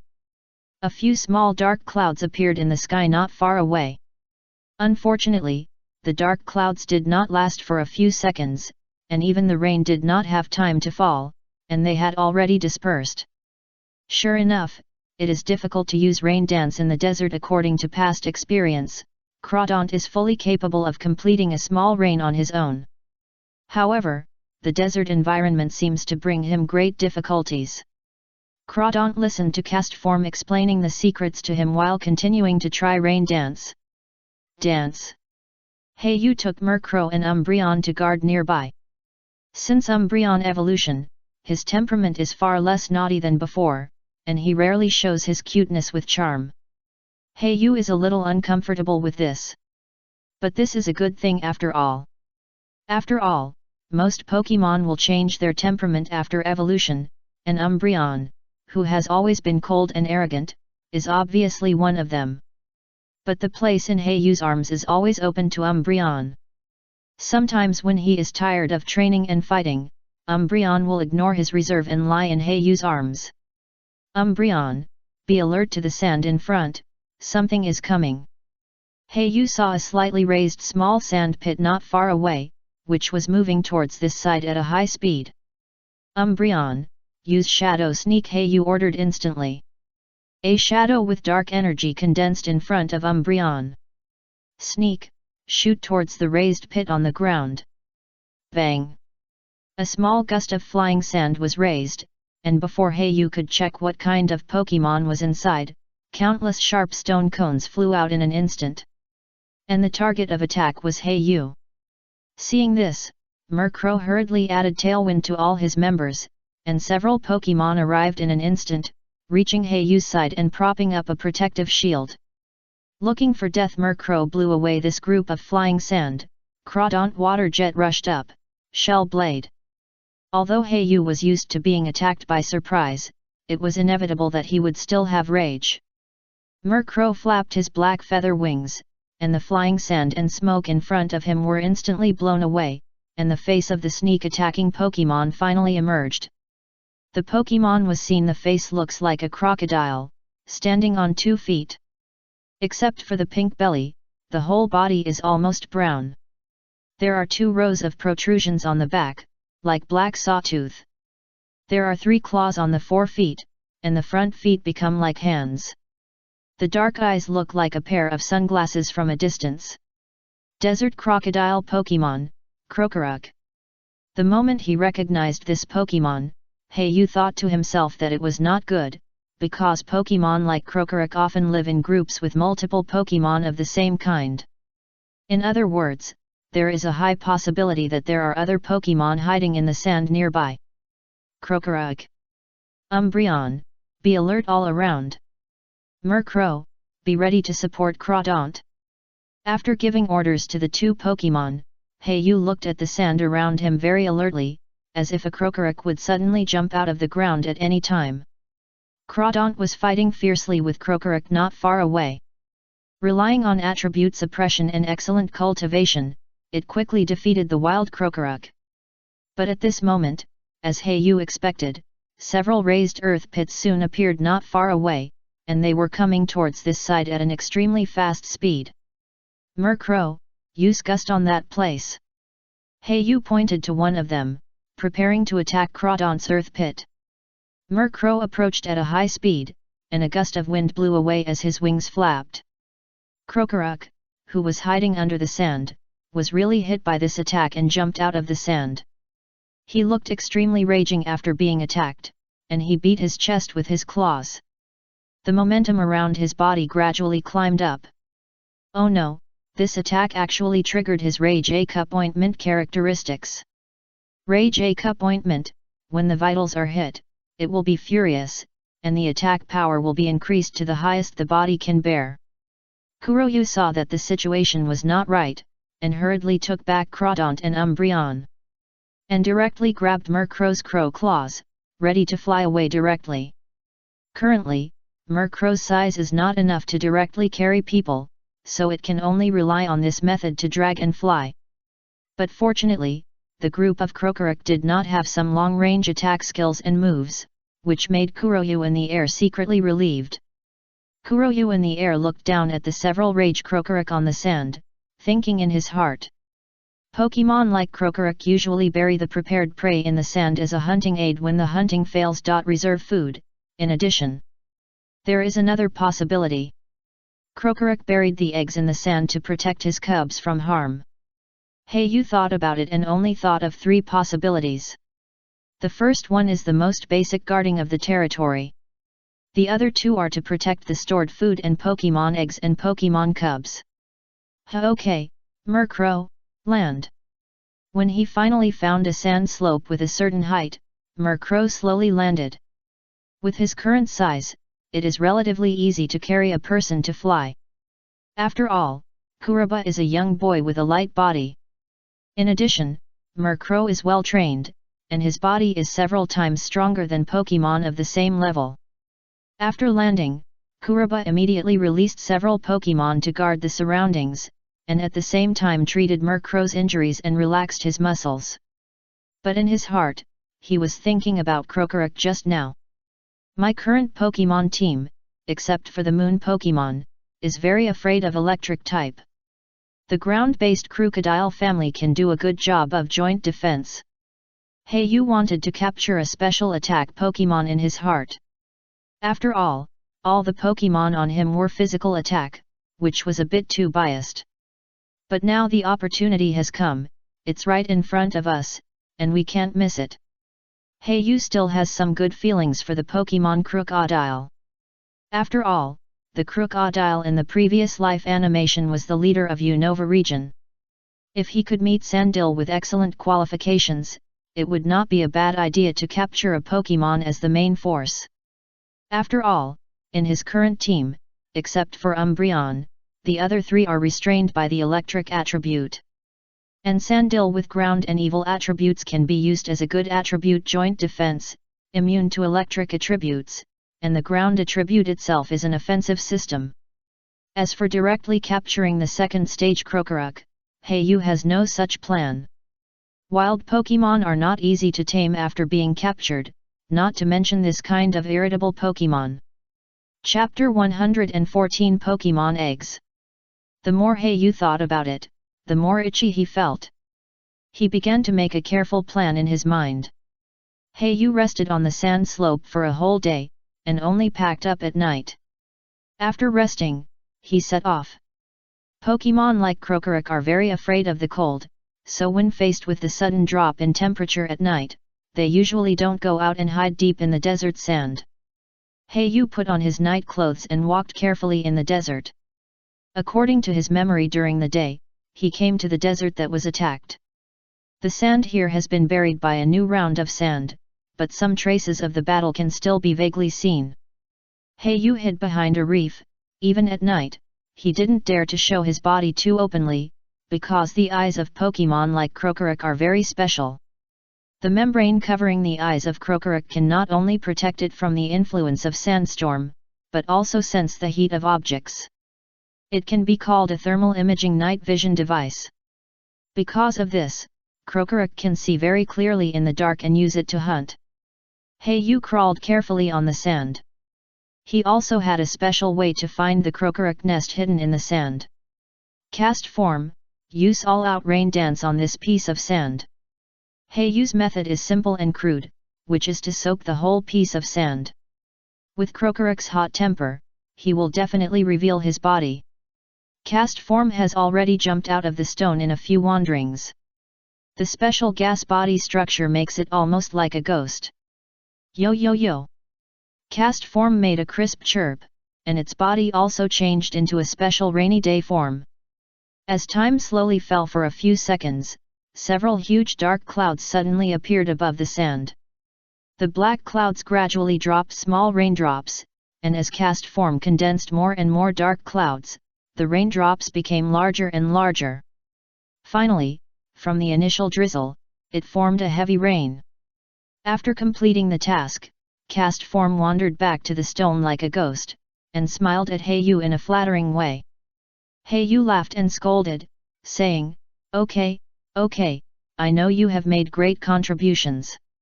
I will give you a small bottle of sunny and rainy flowing rime when I go back."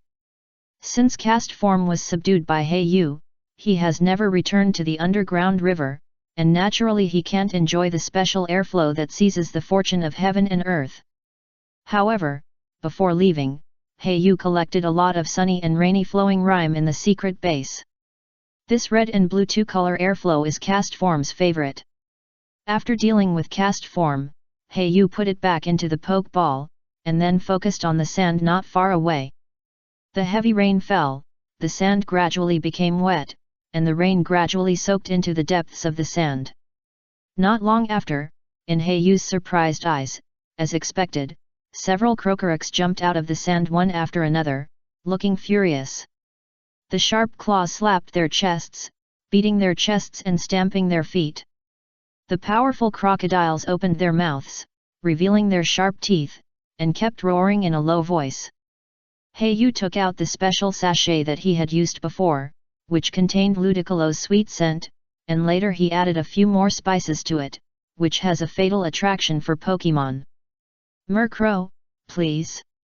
Murkrow picked up the sachet and then flew away in another direction.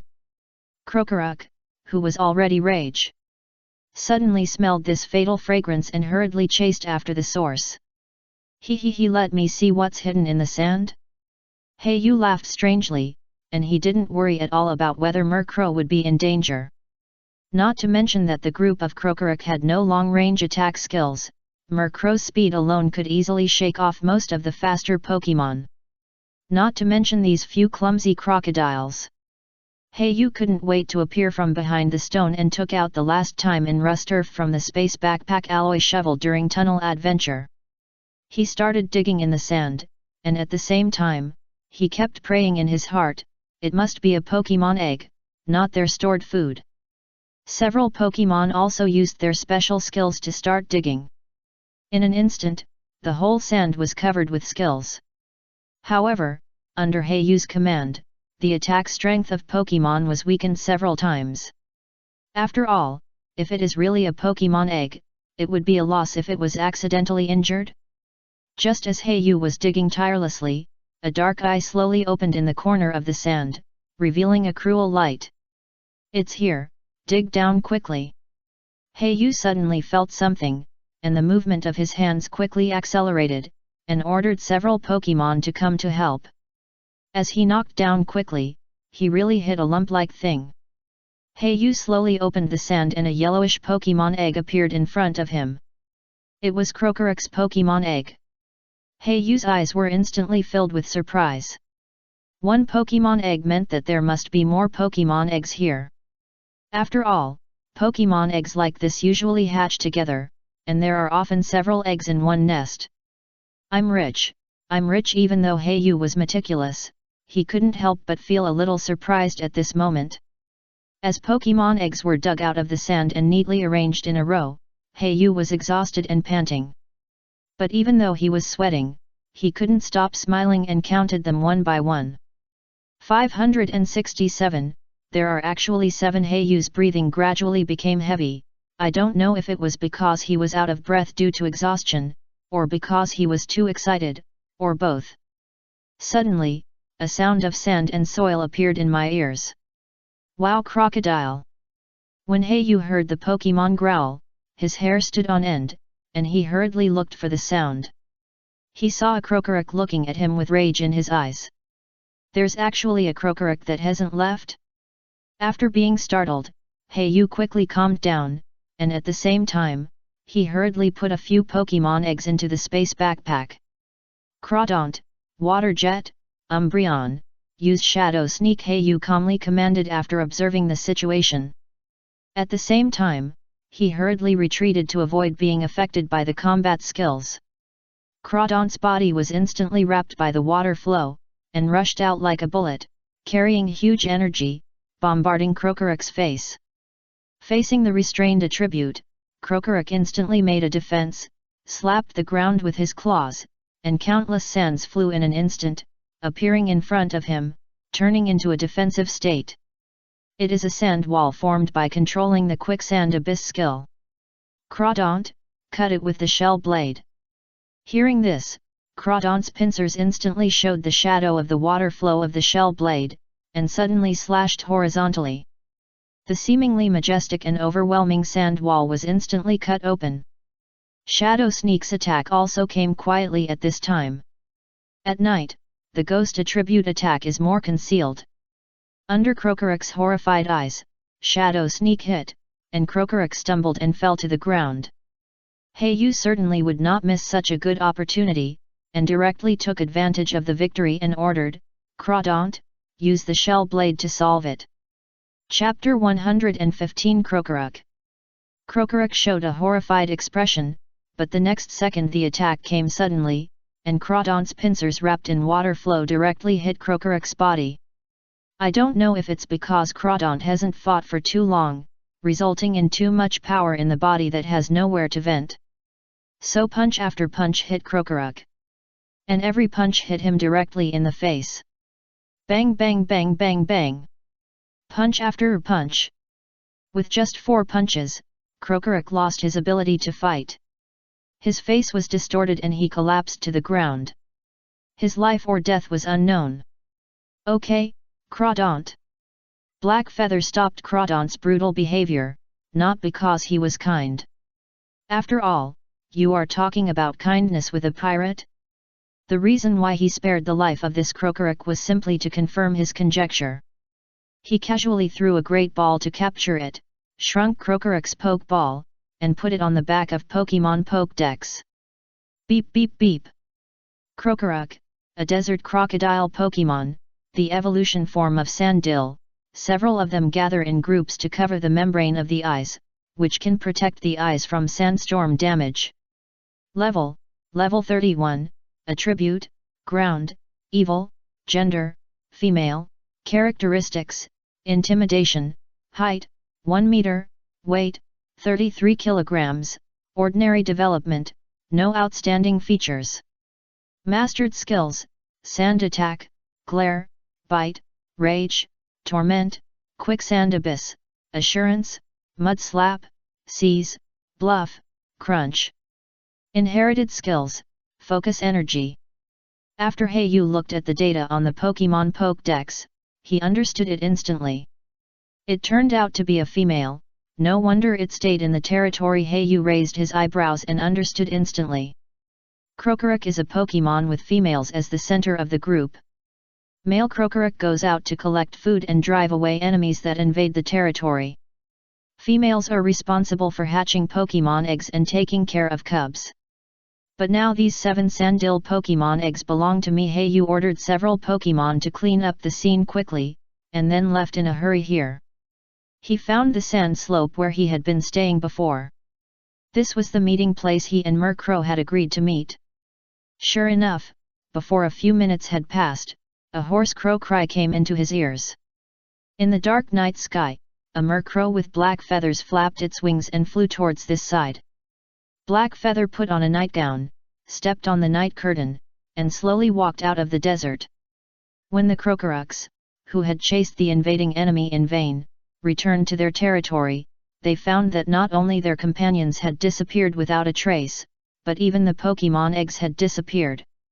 Instantly, they let out a furious roar, destroying the entire territory. The next day, a group of Krokorok appeared in the desert and attacked other tribes and Pokemon, and their methods were ruthless, almost killing them. So much so that the Forest Ranger branch of the Alliance stationed in Dingfeng Grassland sent personnel to check the problem. However, all this had nothing to do with Yu, because at this moment he had walked out of the desert and came to the edge of Dingfeng Grassland. Dingfeng Town is in front. Dingfeng Town is simply a small town, but it got its name because it is close to Dingfeng Grassland. Although it is a town, almost no one chooses to live here. Generally, those who come and go are some adventurous trainers. Rather than a town, this is more like a transit station. Yu looked at the high wall in front of him and felt a little. Sue was puzzled, and after searching on the internet, he found out the reason. It turned out that when the Hone Alliance was expanding into the inland of the continent in the early days, there were many Pokemon tribes on Dingfeng Grassland, and they would harass nearby residents from time to time. There were even terrible incidents of massacres. So many high-level walls were built in the surrounding towns, but as the strength of the Alliance humans became stronger and stronger, almost all the high-level Pokemon on Dingfeng Grassland were cleaned up, and the Alliance also deployed many legions nearby, such as forest rangers and other supervisors. Therefore, these walls in front of him were preserved. After entering Dingfeng Town, Yu immediately entered the small Pokemon Center. This trip was very tiring. First, at MT. While collecting materials on Chimney, he encountered members of Team Magma, and then he came out of the Flame Trail and the underground cave. But he accidentally went in the wrong direction and entered Dingfeng Grassland, and then entered the desert and was robbed and killed. He encountered Steven and the Krokorok tribe stealing eggs. In the past half-month, he didn't dare to rest for a single day. His mind was always tense, and he felt more tired than when he was on the pirate ship. He didn't even have time to fill his stomach, and he lay directly on the bed in the room and fell asleep. Umbreon still came out of the Pokeball as usual, and slowly lay down beside Yu's pillow. Uebu called softly good night. The moonlight poured into the room through the gap in the curtains, shining on Yu's pretty face, and the pattern on Umbreon's body also emitted a faint light. No words all night. The next day, when Yu got up, his stomach started to growl. After quickly finishing breakfast at the small Pokemon restaurant, he returned to the room. Opening the space backpack, he had accumulated a lot of things on this trip.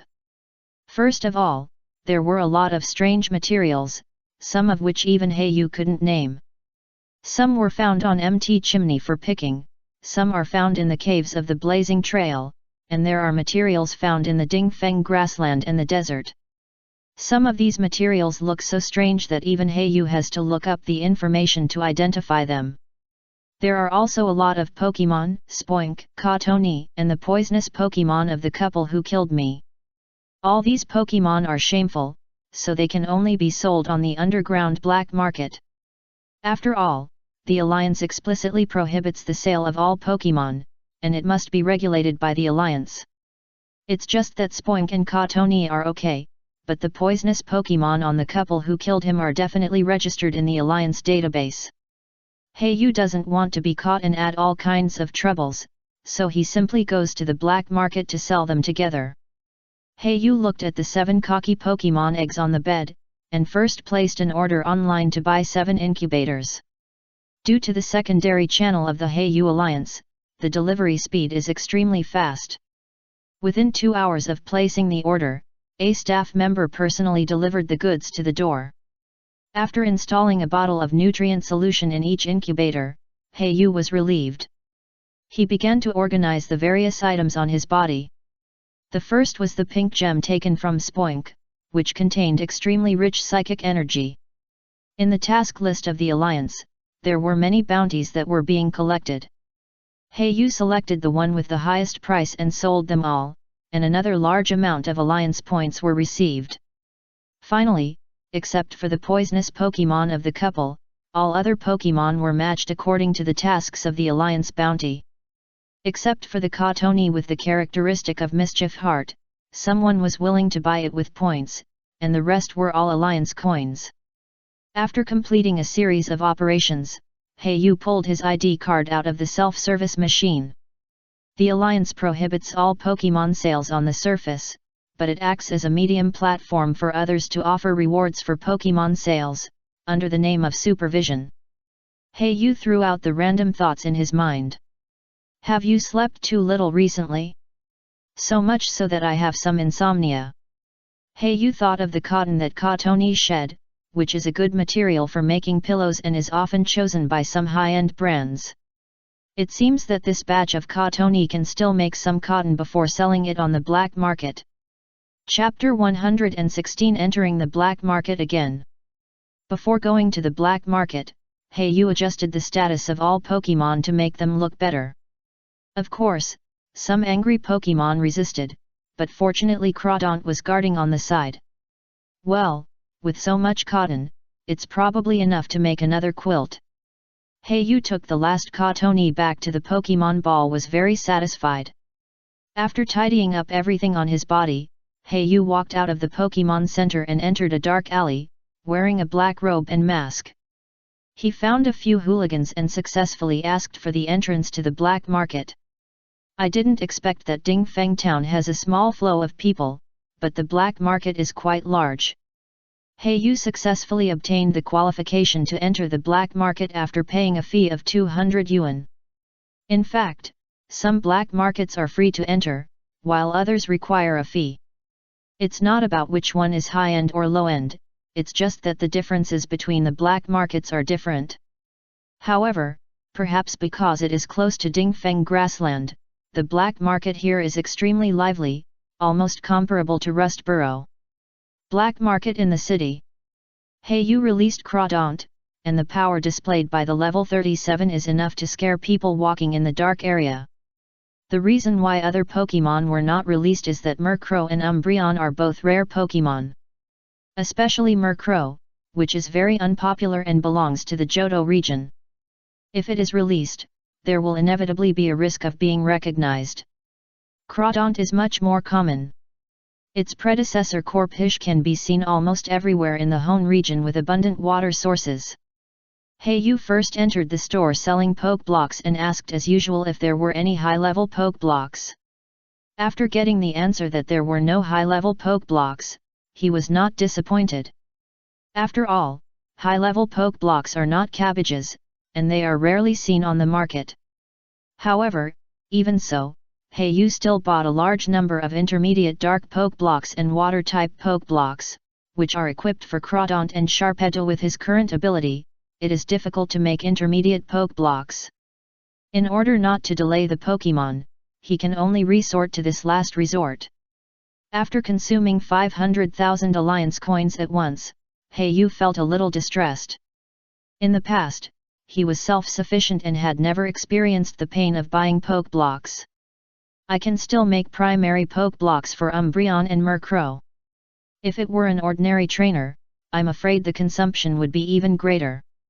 Of course, Ordinary civilian trainers can't afford intermediate poke blocks at all. Primary poke blocks are their limit. And it can't guarantee that all Pokémon can be eaten. Often only one or two main players in the team have the opportunity to use poke blocks. As the time of becoming a trainer gets longer and longer, the gap between civilian trainers and the trainers of the Alliance will get bigger and bigger. Heiyu didn't stay for long and walked straight into the sales. The shop selling small Pokémon first sold a batch of Katoni on the body. I don't know if it is because it is close to Dingfeng grassland, or the Katoni tribe has just completed migration, so there are many Katoni on the market. In short, Heiyu asked several shops in succession, and the prices given were very low. Finally, he chose a shop with the highest price, and Heiyu sold all the Katoni. But the owner looked at the Katoni, and there was no cotton on his body, and he was a little silent. However, this does not affect its price. After all, cotton can grow quickly, which is equivalent to the fur of a Pokémon. After returning a mouthful of blood to his wallet, Heiyu continued to wander between various shops, often changing his body shape and appearance. The disguise technique learned from Mrs. Meta is still very practical. After selling all the Pokémon, the Alliance coins on his body are almost about to break through the 600W mark. However, for Heiyu, this little money is nothing, because he will spend a lot of money to buy materials later. Sharpedo's level is increasing more and more slowly. In addition to the higher level, the more important reason is that his talent has been dragged down a bit. Among the Pokémon that Heiyu has captured, Sharpedo has the worst talent. Although he inherited a psychic fangs, whose characteristic is also acceleration, is considered to be the best by ordinary people. But for Kuroyu, or Kuroyu's Pokémon team, it is already the bottom. The other three Pokémon are better than Sharpedo. Kuroyu can often see Sharpedo training himself secretly, but it's a pity that the gap in qualifications cannot be made up. At first, Crawdaunt and Sharpedo were almost the same level, but now they are 3 levels apart. It's time to prepare a potion that can improve Sharpedo's qualifications, Kuroyu thought secretly. He found a store that specializes in selling various rare parts of Pokémon. After looking around, Kuroyu bought a large number of water and ground attribute materials, including a superior 40-level Blastoise, SC's Tortoise Shell, Walreign's Fangs, Floatzel's Float. Needless to say, these materials were all purchased for Sharpedo. As for the ground attributes, they were prepared for the upcoming Sandil Cubs. Heiyu will select the one with the best qualifications among the 7 Sand Isles and cultivate it as the main force. As for the remaining 6, he remembered a method he had accidentally seen in the library of Chinjuajim before, called raising poison. The best time for a small Pokémon to improve its qualifications is often when it is just born and before it is close to evolution. There was once a dark organization that did an experiment, which was to raise a large number of poisonous Pokémon in a sealed space, let them fight each other and devour each other's toxins. The one that survived in the end was called the King of All Poisons. Often has the qualifications to break through elite. At the end of the experiment, someone suggested that other Pokémon might also be like this. Since these Pokémon grew up in such a cruel environment, their combat awareness is much stronger than other Pokémon.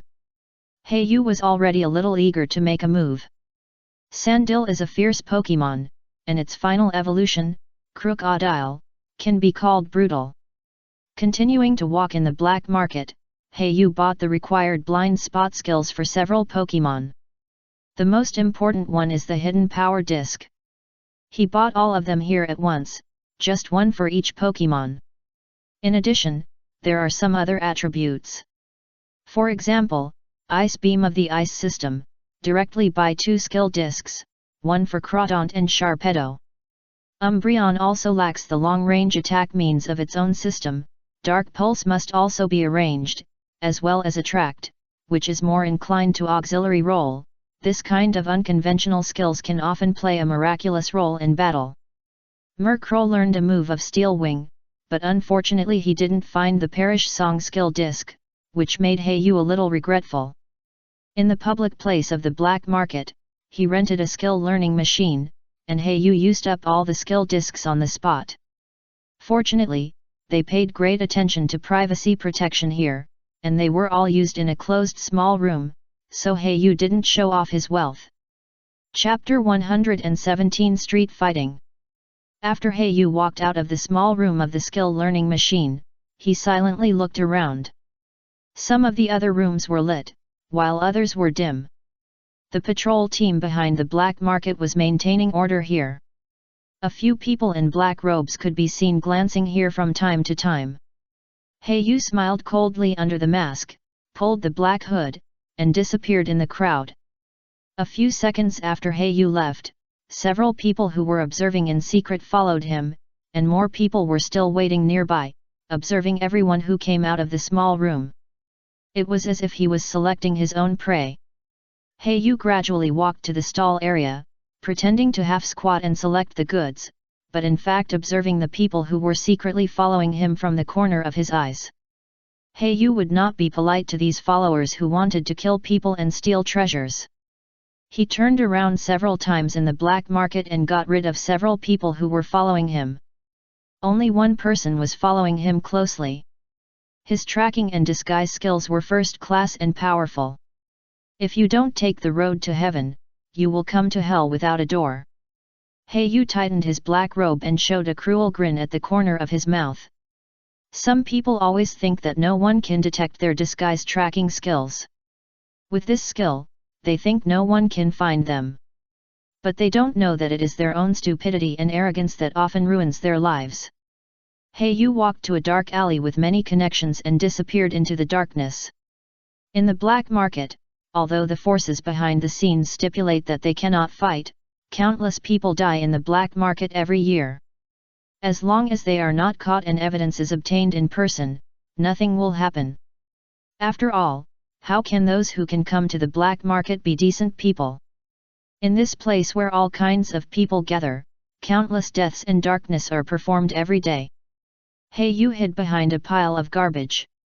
The stench in the air made him frown slightly, but he still squatted and crawled without making a sound. Murkrow on the side couldn't stand it, but unfortunately he obeyed his master's order and forced himself to endure the stench. Within 2 minutes, the man who followed him ran to the entrance of the alley panting and looked into the depths of the alley with a little hesitation. Go explore the way. The man released a Golbat and ordered it to explore the way in the dark alley. Hayu stared at the man's position with sharp eyes.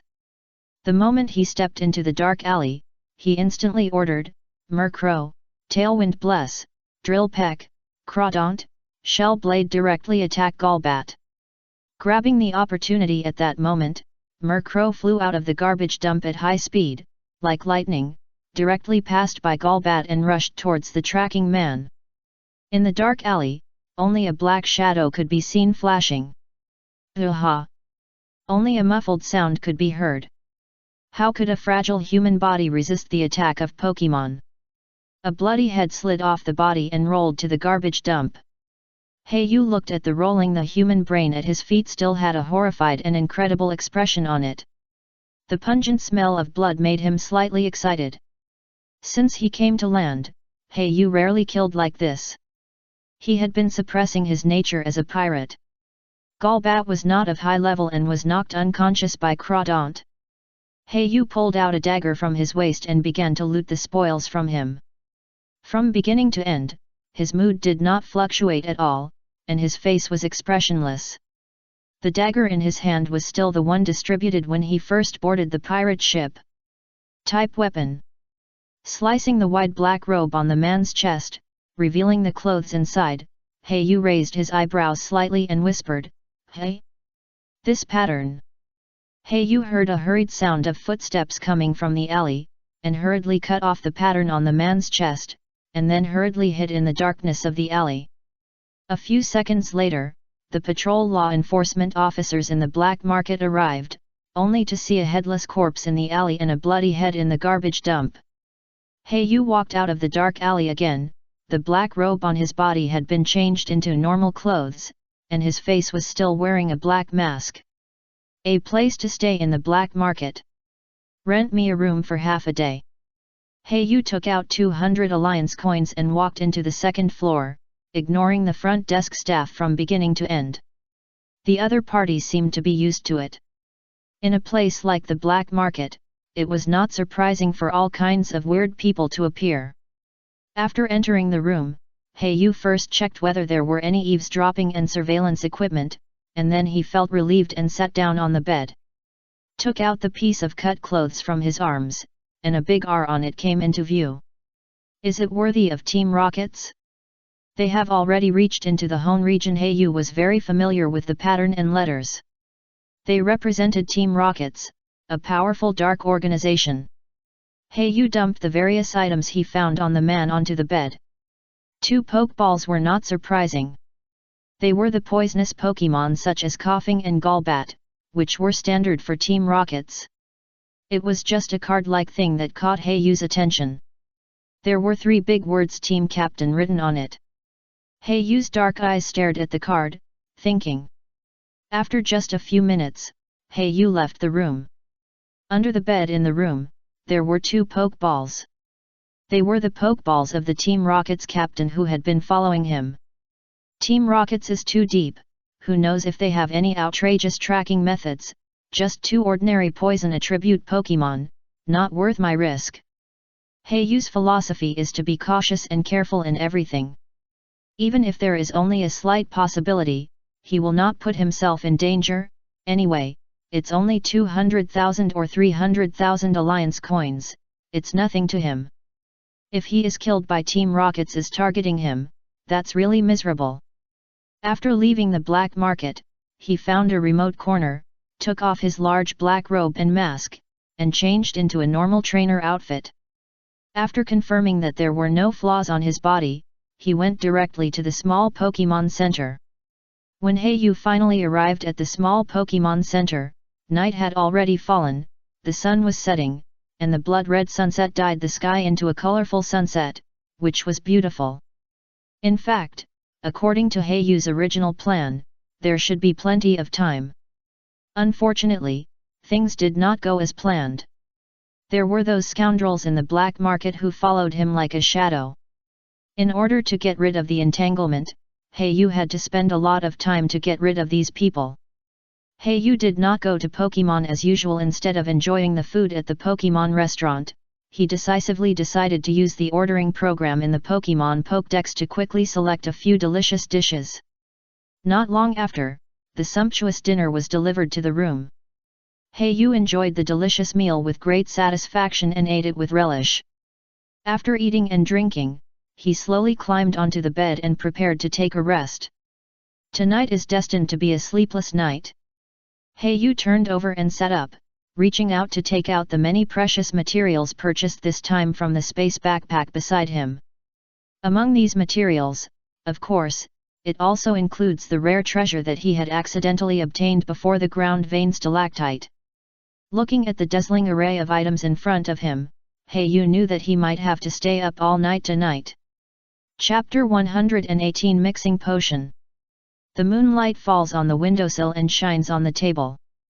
Yu holds a tool similar to a magnifying glass and drips a drop of earth vein milk into the bottle on the instrument. What he is making now is a potion that is more common for breeders, suitable for newly born Pokemon cubs. The potion is mainly mild, and the materials used are generally rare. Some families with some status will get such a bottle of potion for their descendants' Pokemon. After all, this potion is suitable for all Pokemon, whether it is a quasi-god or the house bug, no matter what attribute, it can be used. According to research, 2 identical Pokemon, one has taken this potion, and the other has not. The former is superior to the latter in all aspects, especially in energy control, which is at least 10% higher than the one that has not taken the potion.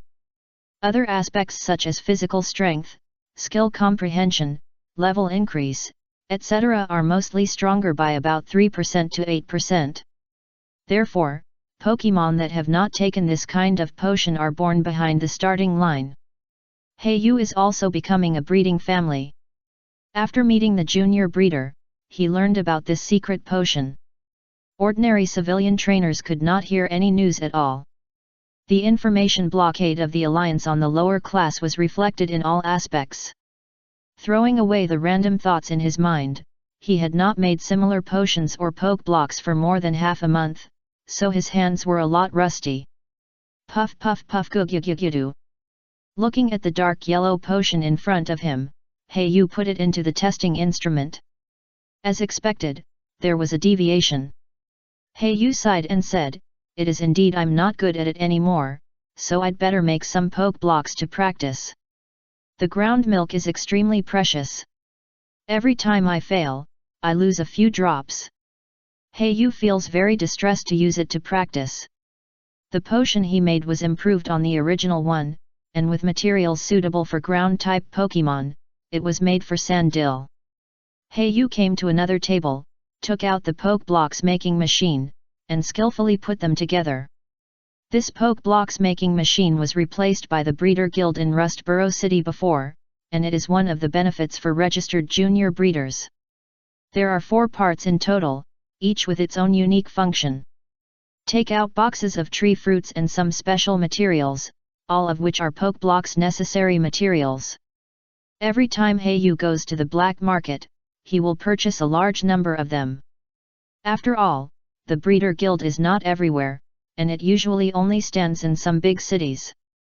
Adventurers like Yu often stay in the wild and some small towns, and can only buy through the black market. After everything is ready, start making. First, process some special materials into mud or liquid, and then take out the black tree fruit. Remove impurities, mash into mud, grind and subdivide, separate and fuse, add spices, simulate molding, dry and solidify. The tedious steps are completed in one go, and Yu is very skilled in making primary poke blocks. It looks like a universal dark poke block KS, but if you look closely, you can see that the color is slightly lighter. This is the poke blocks he customized specifically for Murkrow. Compared to the ordinary evil attribute general poke blocks, it contains speed fruit and kinetic fruit. The proportion of flying type accounts for 70%, while dark only accounts for 30%, after all, it is tailor-made for Murkrow. Its flying type talent is undoubtedly higher than dark talent.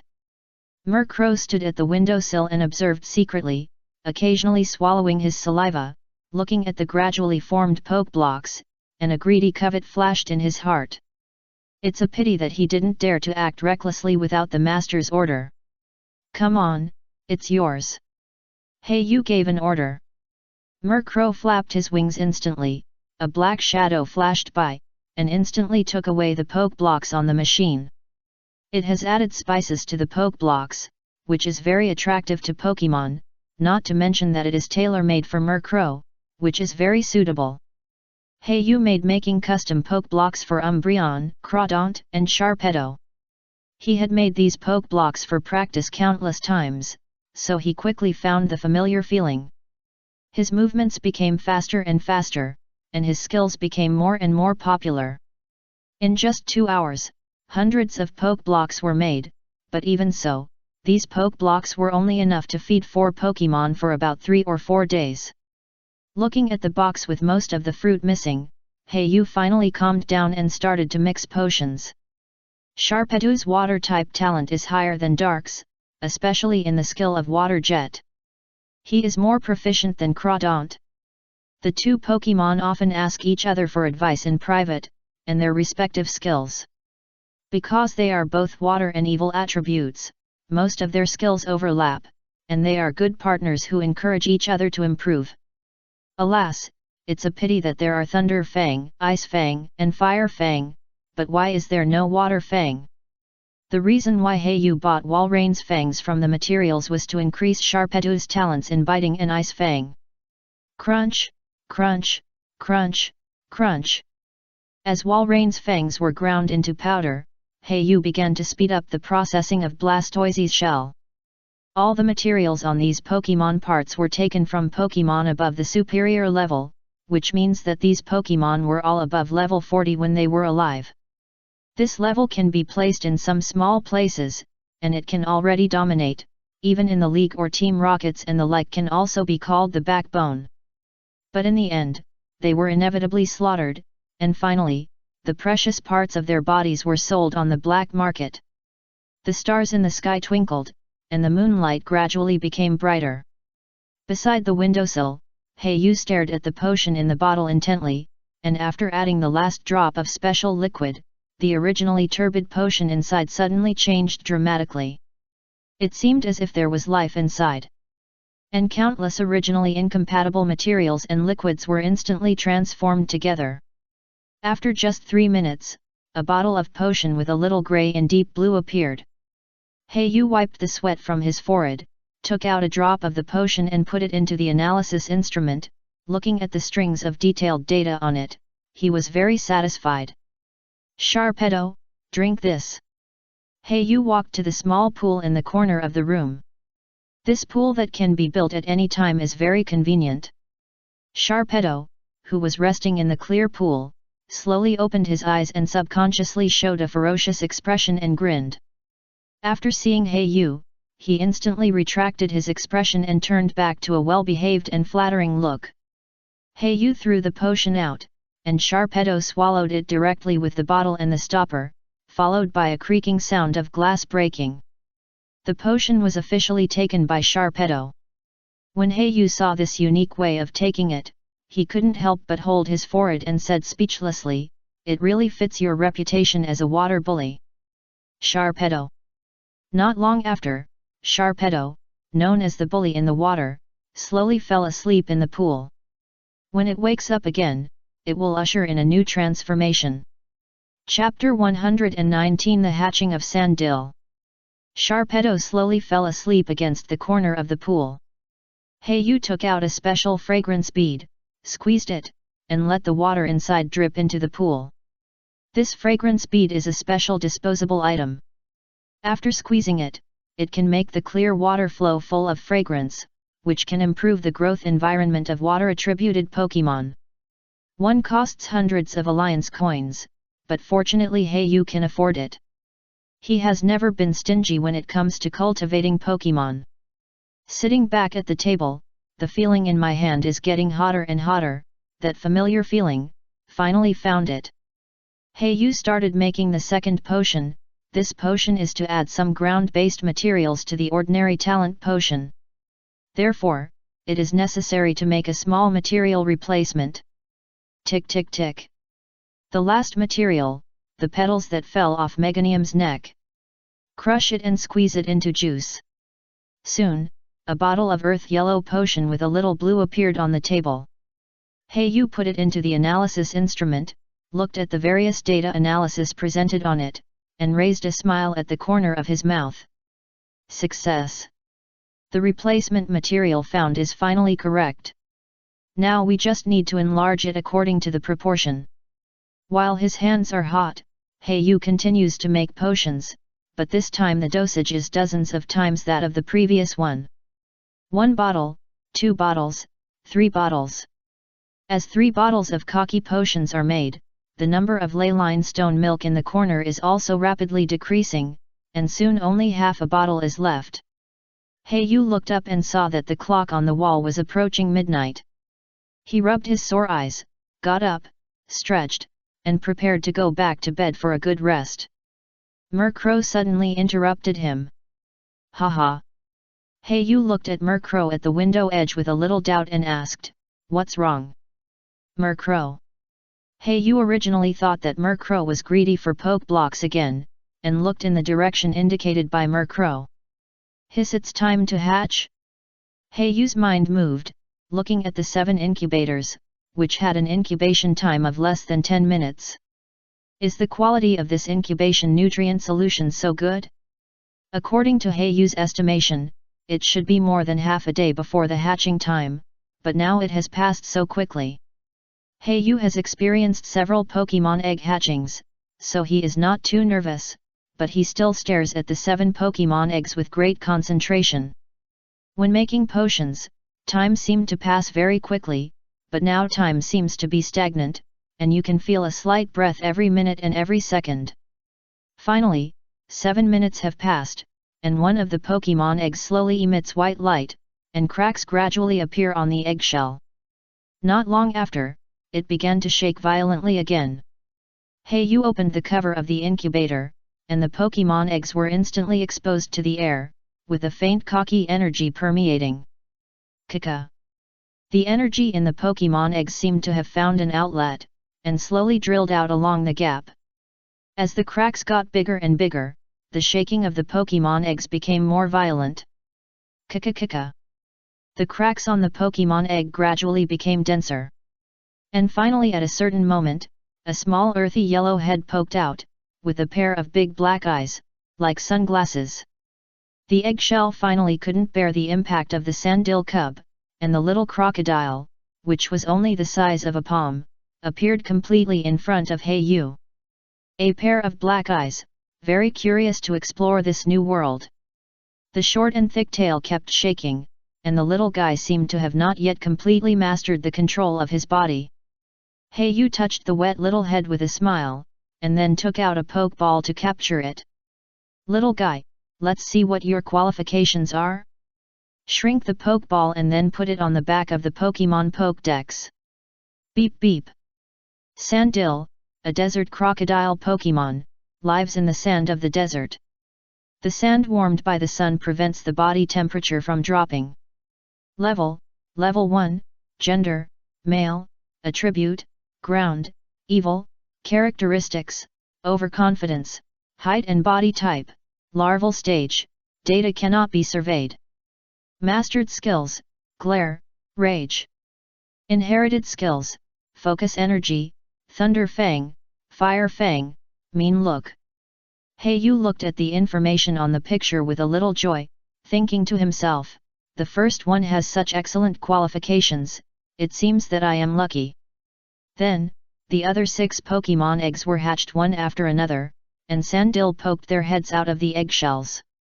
Heiyu checked them one by one, and most of the characteristics were intimidation, 2 were overconfident, and 1 had a hidden characteristic rage point.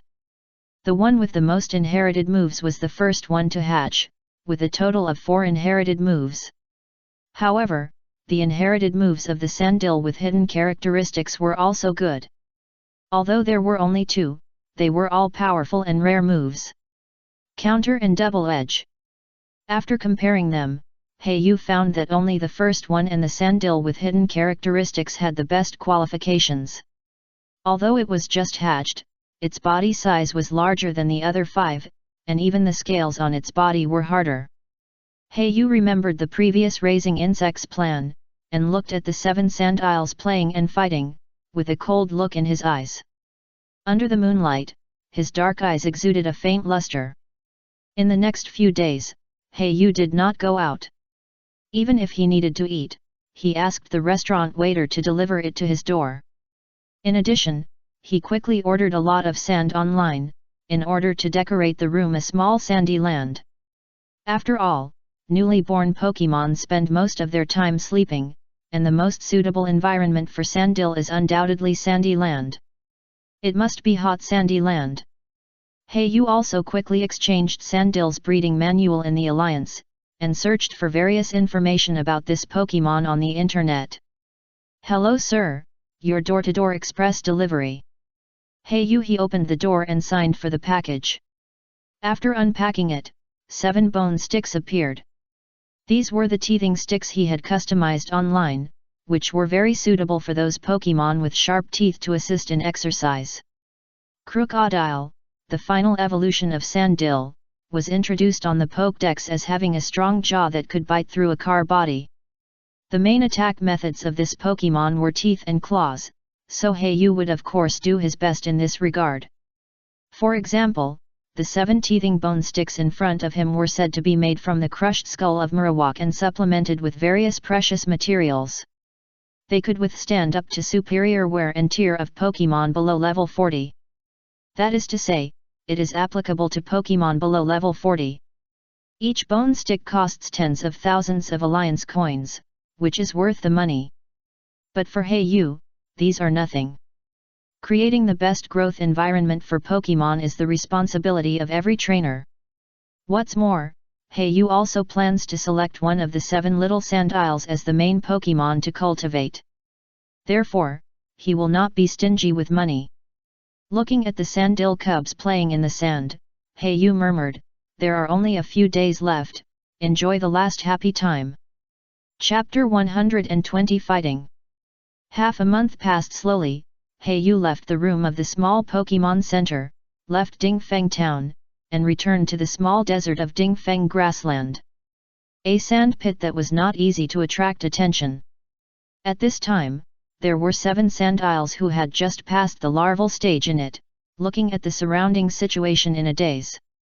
The sand pit was not big, only more than 100 square meters, but even so, if you want to dig it by manpower, it will take several strong men for several days.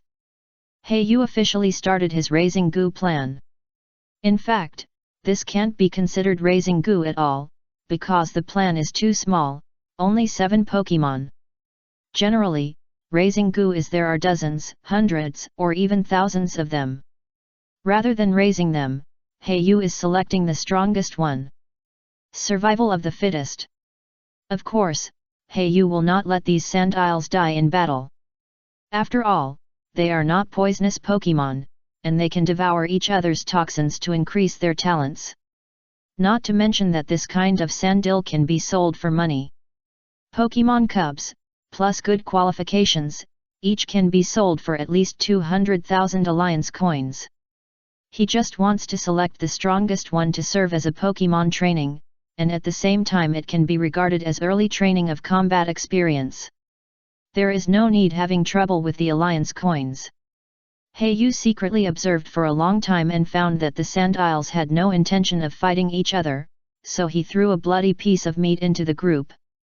This was a Pokemon he had just found and killed in the desert. Sure enough, as soon as the meat fell, 7 Sandiles crawled over to smell the smell and began to feast on it. The sharp teeth tore off a piece of blood and flesh, put it in their mouths and chewed it fiercely, and the blood between the teeth dripped onto the sand, forming a pool of shocking blood. With this wolfish look, the whole scene seemed extremely thrilling and terrifying. It has to be said that the 7 Pokemon have inherited the ferocious genes of their parents very well. Even if they are still cubs, they already have the kind of violent and cruel blood flowing in their bones. The innate wildness makes Hayu very fond of them. On the second day, Hayu began to reduce the food he fed. Although several Sandiles could still eat food, dissatisfaction had begun to spread in the sand pit. On the third day, Hayu continued to reduce the food he fed and added a small amount of passion agent to it, which can amplify the emotions of Pokemon. Sandiles have begun to compete with each other for food. On the fourth day, Hayu reduced the food to 1 Pokemon. The amount of food was too much, and the Pokemons had already started to attack and fight each other for the meat. Some Sandiles had already started to get hurt. On the 5th day, Hayu stopped throwing food, and several Sandiles were all restless and began to try to escape from the sand pit. Unfortunately, they were blocked by thick steel plates on all sides and had no choice but to continue to starve. On the 6th day, Hayu threw a small piece of food, and all the Sandiles quickly started to fight for it. They began to bite and attack each other frantically. One Sandile was about to faint. It's a pity that the first elimination happened just like that. Hayu looked at the Sandile who was about to faint, and did not make any rescue moves, because he knew that this was the only way to maximize the survival. Stimulate other Sandiles. On the 7th day, all the starving Sandiles began to devour their companions' bodies. The Sandile that was almost fainted could only watch his companions share his body.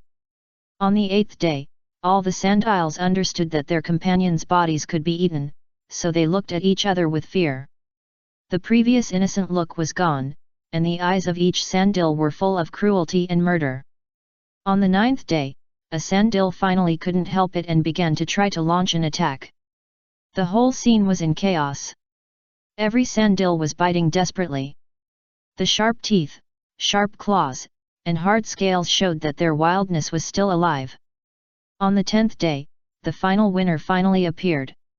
He defeated all the other Sandiles and stepped on other Sandiles. His body was full of hideous scars, densely packed like a spider web, and the wounds, deep or shallow, were still bleeding. The most terrifying thing was the back of this sandil. The scales that were originally as hard as iron were now almost completely shed, leaving a few broken scales barely attached to it. Yu stood by the sand pit, looking down at the final victorious sandil, who was the first one to hatch. His characteristic was overconfidence, and he inherited 4 skills and moves. It was precisely because of his overconfidence that he fought harder and harder, coupled with his superior qualifications, that he successfully stood to the end. You really didn't let me down. Yu smiled slightly and replaced the ball of this Pokemon with luxury ball, representing that it will become one of Kuroyu's main Pokemon from now on. As for the other Sandiles who were unconscious, Kuroyu packed them all up and took them away, preparing to sell them on the black market. It was the last waste utilization. Come out, drink this. Kuroyu took out the potion that had been prepared long ago. As long as Sandil swallowed this, his talent would be further increased, especially his talent in the ground system. As the Kaki potion bottle went into Sandil's crocodile mouth, only a crunching sound of glass breaking was heard. Sandil's body, a faint earth yellow energy was emerging around him. Yu smiled and leaned over, saying, Sandil, welcome to join my team. A hint of intimacy flashed in Sandil's ignorant eyes, which was completely different from his previous ferocity. In his eyes, only the winner was worthy of being the father, Yu, of the Pokemon. This was also the reason why Yu was sure that Sandil would not retaliate. Most Pokemon would regard the first creature born as their biological parents. Yu only needed to show appropriate intimacy to easily subdue this Pokemon hatched from an eggshell. Dusk, high above the sun has just set. The orange sunset glows on the ground, and the trainers in the wild begin to return to the city. The night in the wild is very dangerous. In the suburbs of Dingfeng town, a handsome boy wearing ordinary trainer clothes, with an Umbreon beside him and a black crow hovering above his head. A cocky crocodile follows closely at his feet. If you don't look carefully, it's hard to find such a small crocodile. After giving Sandil a simple treatment, Yu takes it to the desert to find wild Pokemon and use it as a sparring partner. He is now in the suburbs. It is also very close to the town, so the level of Pokemon is not high, mostly between level 10 and level 20. Ga. Murkrow flapped his wings and flew back from one direction, slowly landing on Yu's shoulder, shaking his head, indicating that he did not find any trace of Pokemon. Thank you for your hard work, Murkrow. Yu took out a Pokeblocks and gave it to Murkrow to replenish his wasted strength and energy. However, he still felt a little confused. Logically, there should be a lot of Pokemon in the wild. Could it be that all the Weedles are dead? Of course, the greater possibility is that there is a powerful Pokemon group or a powerful Pokemon nearby, which regards this place as its territory. Therefore, there is a vacuum area of Pokemon. After all, the territorial consciousness between Pokemon is deeply engraved in the mind. Just when Yu left in disappointment and was about to find a sparring partner for Sandil, suddenly, a blue sphere rolled out, accompanied by a purple light attack. Before Yu had time to see who knew that the blue sphere suddenly opened its body, threw out a short and powerful trunk, and shattered the purple light attack. It's FANFIC? Yu was slightly surprised, because this Pokemon usually appears in Rocky Mountains and is generally active in Johto region. Although there are some small branches in other regions, the number is very rare, so it is also a relatively popular rare Pokemon. Chapter 121 Psychic. Damn, how can this guy run so fast? A voice full of rage came. Yu instantly realized that someone was probably chasing this FANFIC, so he did not leave and observed in secret. As expected, not long after, a pale short man ran over panting, followed by a purple snake, spitting out its tongue coldly. Arbok. Arbok's scarlet eyes became excited the moment he saw FANFIC, and he opened his bloody mouth and spewed out countless tiny poison stings. The snake head stood upright, and his narrow eyes were full of cold blood. The terrifying pattern on his chest was directly exposed, which was extremely terrifying. Arbok, use poison tail. The pale man gave an order, and Arbok instantly ejected. The sharp tail condensed purple energy and instantly pulled towards FANFIC. Humph, I didn't expect to encounter a rare Pokémon from the Johto region here. I'm afraid it's worth a lot of money. The pale man slowly picked up the poke containing FANFIC. Ball, a smile appeared on his lips. Just as the man was about to leave, a blue-pink light flashed in his eyes, and the footsteps he had just raised suddenly paused, and the corner of his mouth sneered, "Come out, is it fun to hide?" After the words came out, there was incomparable silence. Yu was hiding behind the stone. When he heard the other party's words, his heart was also up and down. He didn't know whether the other party really found him observing in secret, or deliberately said so, just to trick him. The pale man smiled softly, and blue-pink energy gradually appeared around his body, and then floated in the air. Yu's pupils shrank suddenly, and the four big words psychic instantly appeared in his mind. No wonder you found me, it turns out to be psychic. Seeing that the other party was looking at him playfully, Yu simply stopped pretending and walked out from behind the stone with a solemn face. The pale man took out a spoon, always held in the hand, seems to be accumulating energy. At the same time, a Pokémon is released. The ears are pointed and long, with a red 5-pointed star pattern on the forehead, the face is similar to a fox, the snout is narrow, and 2 tufts of hair like a beard grow. Confusion Pokémon, Kadabra. Abra's evolution type. Yu instantly took a fighting stance, drew out the dagger in his hand, and released all Pokémon at the same time. But who knows, the pale-faced man floating in the air, when he saw Yu's Pokémon, suddenly froze. Interesting, Team Aqua? When the man saw Crawdaunt and Sharpedo, the 2 familiar Team Aqua signature Pokémon, he subconsciously thought so.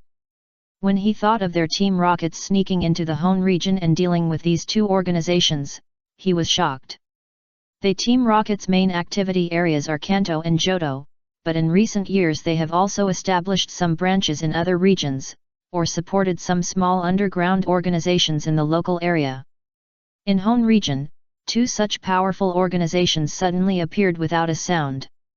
The news that their advance team came to investigate these days has already figured out the approximate strength of the 2 organizations.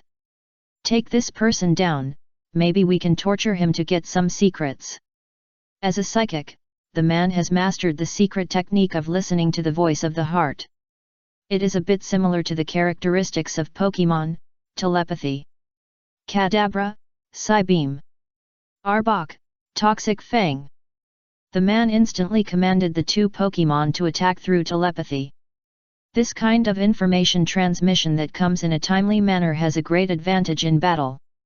So that before Kuroyo had time to react, the attack had already arrived quickly, and the attack was directed at Kuroyo himself. The opponent is also a master who is proficient in field combat. Protect Yu shouted a little late, and when he saw the pink light flashing in the opponent's eyes, he reacted instantly. The emerald green protective shield successfully helped Yu resist this thrilling attack, and he had no time to sigh at his luck after surviving the disaster. Crawdaunt, use Night Slash, Sharpedo Water Jet to attack people directly. Yu's rich combat experience allowed him to counter-attack quickly, and he made a tactical decision in just a moment. Crawdaunt rushed up and engaged in close combat with Arbok. As for why the target was not Kadabra, it was because the teleport mastered by the other party was too fast. Sharpedo's acceleration characteristics were activated quickly, and his body was wrapped in water, rushing forward like a cannonball. The rolling air waves and water flow behind him lifted the corner of Yu's clothes. Sharpedo opened his bloody mouth and wanted to swallow the man's swallow floating in the air. But who knew that the pale psychic man was not panicked at all, and even flashed a mocking smile at the corner of his mouth. Just as when Sharpedo was about to reach him, the man's body glowed pink again and he disappeared instantly. When he reappeared, he was already at a safe distance. Yu was shocked. Teleport? The psychic man showed a faint smile at the corner of his mouth, as if he was mocking silently, and his white robe moved without wind. Yu ordered Sharpedo to chase him, but the psychic man's several teleports were easily avoided. Murkrow, Tailwind Blessing, Umbreon uses Shadow on Kadabra. Sneak. Although Yu was surprised, his combat skills cultivated over the years still allowed him to give orders quickly. At least he had an advantage in the number of Pokémon, and the psychic attribute of the opponent's Pokémon was absolutely restrained by his evil attribute. Arbok, use Glare the Great Snake. The psychic man gave orders directly this time, and there was no pink light flashing in his eyes like before. At the same time, a pink bead suddenly appeared in his hand. Yu immediately recognized that it was the pink bead belonging to Spoink. Sure enough, psychics would carry such treasures with them, either for training or to restore consumed psychic. Yu saw that the opponent did not use the psychic's signature skill telepathy, and guessed that the opponent's psychic was almost exhausted. Although the teleport just now looked very cool, it also consumed a lot of energy. After all, psychics are not omnipotent. Their psychic is just like the blue bar in the game, it can be restored, but it will also be used up. Umbreon, take this move directly, the rest of the Pokémon close your eyes quickly, Yu commanded calmly. The psychic man seemed to react to Yu's thoughts and hurriedly used telepathy to retract the order, but the pink light in his eyes only flashed for a moment and then disappeared instantly, and his face began to become paler and paler.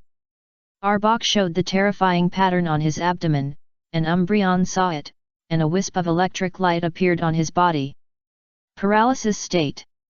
Yu smiled slightly, and the psychic man on the opposite side knew that this time he made a mistake in command, and his originally pale face became a little ugly.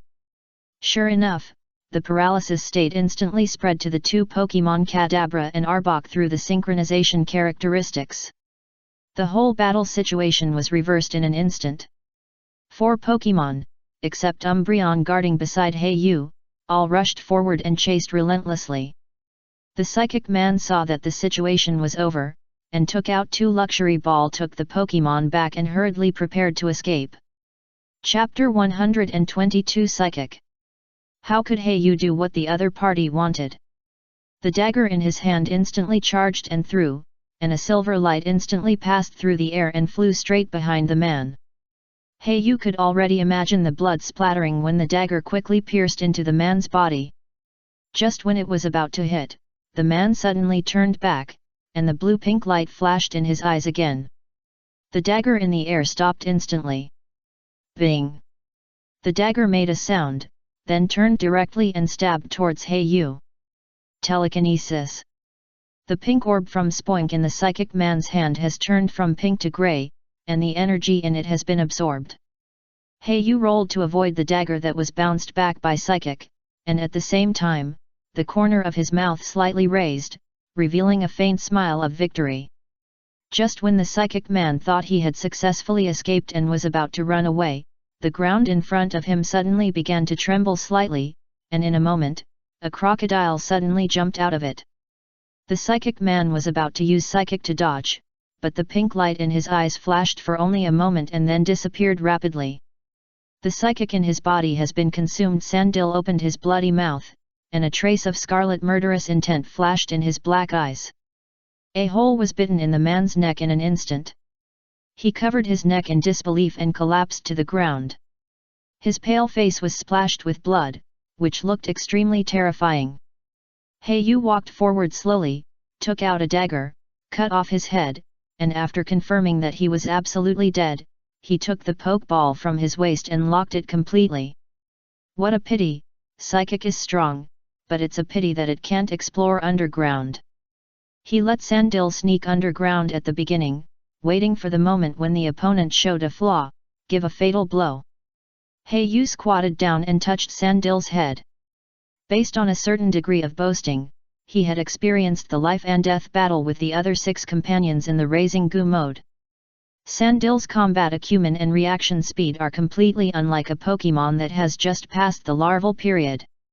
You know, whether it is Moon Pokemon or Murkrow, the reaction will be a little slow when they fight this kind of battle for the first time. Especially when performing actions similar to killing, they are very hesitant. In comparison, Sandil is much more decisive in killing. But this is not surprising. This kind of Pokemon itself has a warlike character. Coupled with my special training, it is normal to have such a combat talent.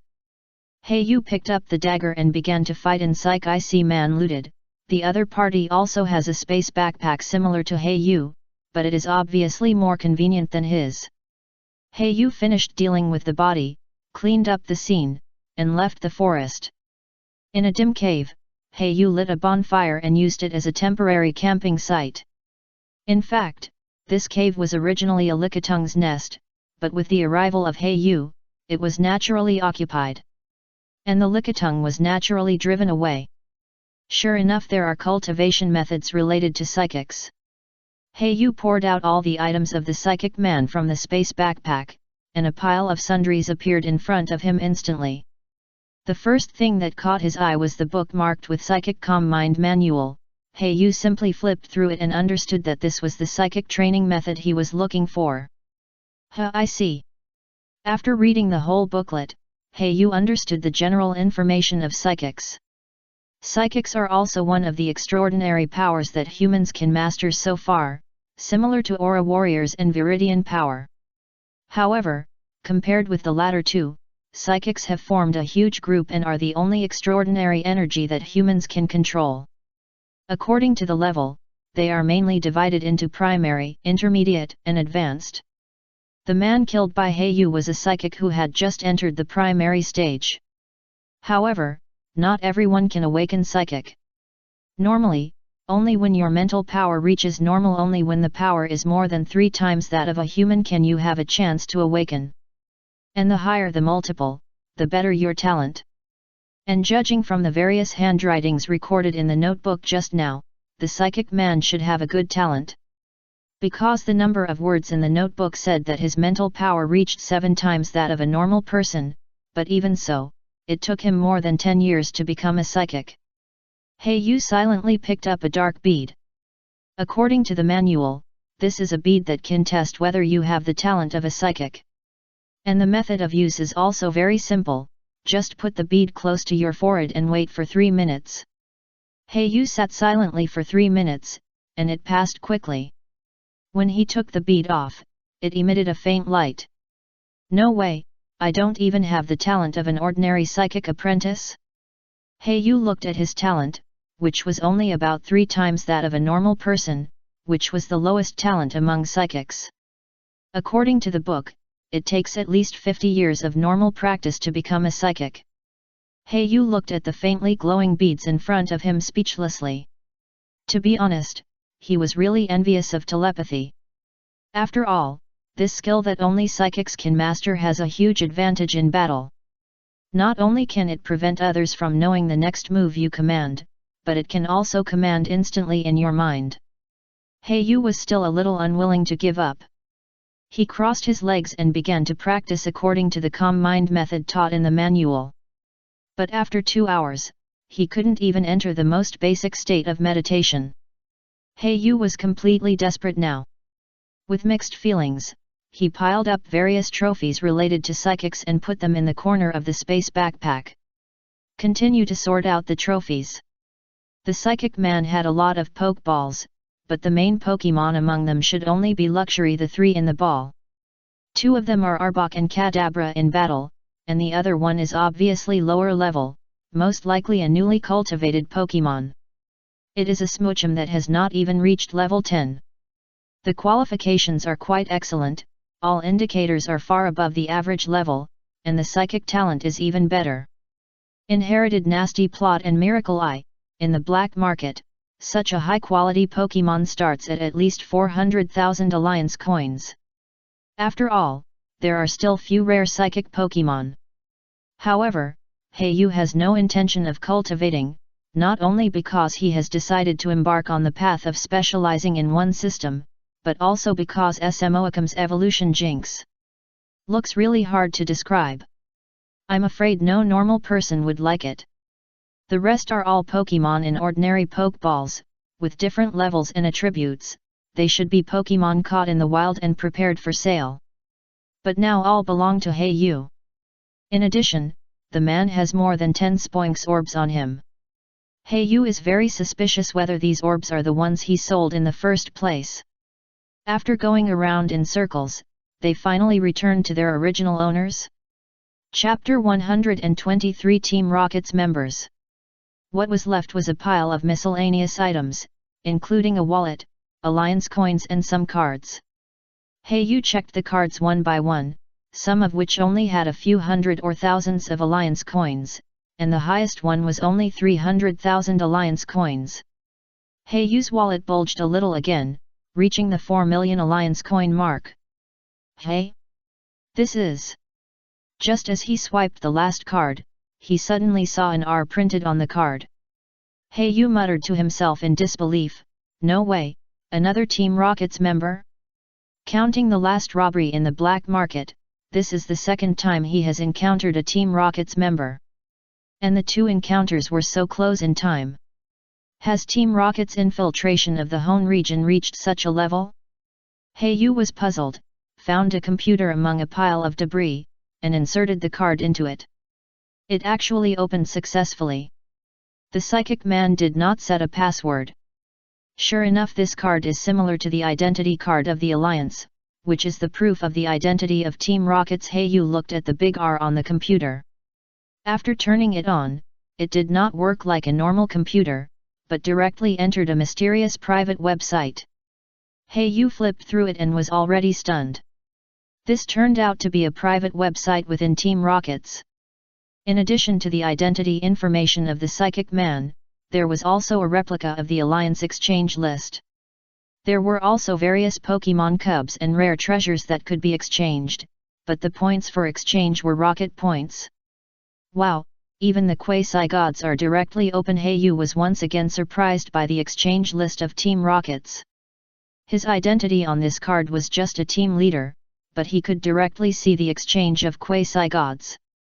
Although the countless zeros on it made him discouraged, Team Rockets dared to release the quasi-god, which was undoubtedly a display of strength. Just when Hey You was still looking through the dazzling array of treasures, a message suddenly popped up. Hey You subconsciously clicked in, but found that it was actually a chat room. There were not many people, only a dozen, and Hey You's identity was among them. Colleagues, I believe you have also accepted this mission? Hey You's eyes flashed with a trace of doubt, and then opened the sub-window to view the task list. Special mission, sneak into Hone region, track down Team Magma and Team Aqua, and destroy the cooperation between the two organizations. Hey You now suddenly realized why that person thought he was a member of Team Aqua as soon as he saw him, and took action directly. Colleagues, I believe you are still confused now, and I believe you don't know much about the information of these two organizations? What do you mean? No meaning, but I have a suggestion. How about information sharing? To show my sincerity, I can send out the intelligence I have found first. Agree. Agree. I think it's good. After seeing the chat in the chat room, Hey You silently typed an agreement on it. Finally, not long after, a folder appeared. After Hey You clicked it, it was indeed a general introduction to the two organizations. Hey You silently looked through most of the information. He knew, for example, the pursuit of the two organizations, such as Kyogre and Groudon. But other organizations are pursuing the goal of the beast, and only Team Rockets wants to create a beast. Compared with the two, the difference is obvious. Hey You secretly compared the leading black organizations in each region in his heart. However, the team leader who proposed information sharing is really powerful. Among the information provided, there is a lot of information about members of the two organizations. It even includes the specific Pokemon information of a Cotter. According to Hey You's speculation, it can be found between Team Aqua and Team Magma became a Cotter in two organizations. Even if his strength was not elite, he was at least quasi-elite. Pokemon level was at least above level 60. Then the group was full of various messages, including some seemingly absurd rumors. For example, a captain of Team Magma was actually a bronze star. It's really amazing that such gossip can be shared. Yu smiled and shook his head. He also shared some news, such as the traces of Team Magma found in MT Chimney. After some communication, Yu found that Team Rocket's the confidentiality of information is really good. Even in the chat room of his own private website, it is anonymous. After Yu exited the chat room, a team leader came to add him as a friend. After a conversation, he found that it was the person who proposed information sharing in the chat room just now. Yu looked at the other party's tone of wanting to be the boss, and he casually said a few perfunctory words and quickly ended the conversation. It seems that there must be struggles within the company after all. The information authority of his identity card is now a team leader, and the person just now is also a team leader. In terms of status, they are the same. Yu squatted beside the stone pier and fumbled with the card in his hand. First, he set a password for the computer to enter the website. At the same time, he activated the self-destruct device of the computer. Once the wrong password is entered 3 times in a row, all the information in it will be instantly cleared. Then the R on a card is eliminated. He will not be as careless as that psychic man. Team Rocket's team leader, am I now considered to have 3 identities? Yu looked at the night sky and said self-deprecatingly. Private Pirate, League Trainer, Team Rocket's team leader.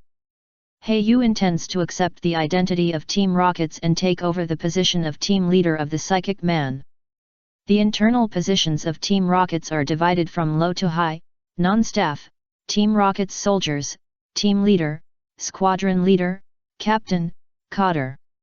As for the above, it is not what Yu knows. Just now, after some inquiries, I learned that all the team leaders who came to carry out the mission did not know each other, perhaps for the confidentiality of the mission. The reason why Yu dared to be so bold was from Mrs. Meta's teachings to him. People like Mrs. Meta who walk in the gray area don't mind joining a dark organization and having an extra identity. As far as Yu knows, Mrs. Meta has joined a powerful dark organization as an ordinary member. She gave up this identity directly after she didn't want it. Just ordinary members and team leaders are non-core peripheral members, and few dark organizations will conduct strict inspections. This is also a way for dark organizations to expand themselves. First, they cast a wide net and take in everyone, no matter who they are. But as long as you want to be promoted and want to continue to climb up, such as captain, cadre, etc., then you have to conduct a very strict inspection. After all, you have to prevent whether you are an undercover dog sent by the Alliance or hostile organizations. If it is just a small captain, Yu is still confident. Because for some ordinary members outside, the dark organization has almost no restrictions. If you want to join, join. If you don't want to join, just give up. Is it possible that the organization will make a big fuss just because you are a small ordinary member? Even if I don't want this identity one day and just give it up, Team Rockets probably won't pay attention to me, a little grasshopper, Yu said with a chuckle. There are always a variety of treasures in Team Rockets. Although they can't be exchanged, they are also a channel. After all, even the quasi-god can't exchange with his current alliance authority, but Team Rockets can, which can be regarded as an expansion of human resources. When Yu left the cave and set off again, it was already dawn. The next place he was going to was Fall Arbor Town. After all, it was the nearest Route 113. If he wanted to go back to the coastal city next, he couldn't walk in the forest all the time. Walking in the forest, Yu did not forget to find opponents for Sandil to practice. Because it was early in the morning, there seemed to be a lot of Pokemon in the wild. Chapter 124 Hurrying and Training. Beautifully who got up early to collect honey, Zigzagoon looking for food, Taillow flying in groups. It is a beautiful picture of Pokemon Utopia. But all this was broken by the appearance of some Pokemon. After all, there is a food chain in the forest, and the law of the jungle is the main theme in the wild. Mytyena, Dustox, Seavipper, when these aggressive Pokemon appear, it means that the wolf-sheep chase between hunters and prey has begun. This world is like this. Not a weak sheep being bitten to death means that the weak wolf will starve to death. Of course, for Hayu, if these wild Pokemon do not take the initiative to taunt him, he will rarely go looking for trouble. After all, the main goal is to hurry on the road, and training is just a side job. But if Barry sees some Pokemon looking for death, he will not show mercy. All these Pokemon have become a pile of bones on Sandil's growth path. Go, Sandil's growl. I have checked the animation. Sandil killed another Poochyena who tried to sneak attack in the dark, tore his wolf skin open, and swallowed the bloody meat in big mouthfuls. Hayu watched silently. There was no expression on his face. The future Sandil may not be the strongest in his team, but he must be the most cruel and bloodthirsty, and also the most decisive. When Hayu saw Sandil devouring the flesh and blood with thin energy, he frowned slightly. This is not good for Sandil's growth. Okay, Sandil, stop it. After Hayu gave the order, Sandil remained unmoved and continued to bite the wolf meat with a whirlwind. I don't know if Sandil was in an excited state and didn't hear it, or if he did it on purpose to take the opportunity to challenge the authority of his master. But Hayu will not indulge it. This has never happened to other Pokemon in the past. Perhaps it is because of the fighting between the companions that led to this character. Murkrow, wing attack, teach me a lesson. Quack. A flash of black light flashed by, and the powerful wings instantly flapped on Sandil's head. Sandil reacted, lowered his head, crawled to Hayu's feet, and rubbed the corner of Hayu's clothes with his short tail, showing a flattering expression. Hayu saw this action, and his color was slightly relieved. It seems that Sandil didn't mean to challenge my authority, but just fell into a state of bloodthirsty excitement just now. As a breeder, Hayu easily judged the reason. Since Sandil was born, he has never had a serious battle, and has always been live in life and death battles. Even when fighting wild Pokemon in the wild, the enemy is either killed or injured, and every move is fatal. This has certainly cultivated Sandil's high combat awareness and courageous spirit, but there are also unavoidable drawbacks. While traveling, Hayu is thinking about how to solve this problem. When encountering Pokemon with excellent qualifications and value during the journey, Hayu will take the initiative to attack and capture them. However, there are very few Pokemon that Hayu likes, which also indirectly reflects how rare it is to find Pokemon with high qualifications in the wild. At the same time, you can occasionally encounter some precious medicinal materials and natural treasures in the wild. However, such things are often guarded by powerful Pokemon or Pokemon tribes. Hayu will send Murkrow to investigate. If there is a fighting force, he will train the Pokemon and seize the medicinal materials at the same time. If the Pokemon is too powerful, he will retreat silently and take a detour. Although the strength of Hayu's Crawdaunt is now close to the superior level, level 40, it does not mean that he can run rampant in the wild. Especially the area where he is now is inland of the entire Hone continent. There are almost no developed cities here and it is sparsely populated. This also leads to Pokemon are much stronger than those in the coastal forests. During the journey, there were several encounters with wild Pokemon above the superior level. Among them was the forest overlord that ruled an area. Not only was he strong, he also had a group of Pokemon subordinates. Even with Kuroya's strength, he could only retreat. When the day's journey was over, Kuroya found an open flat land to camp. Murkrow had scouted the area several times and found no powerful Pokemon. Kuroya also trusted Murkrow very much. With Umbreon's helping hands, quickly set up the camp. Night fell, the bonfire lit. Hayu squatted beside the bonfire and put the ingredients processed by Crawdaunt on the grill, and a bottle of universal seasoning was also indispensable. The food he ate was of course not Pokemon meat, but high-level Pokemon parts that had not been specially processed.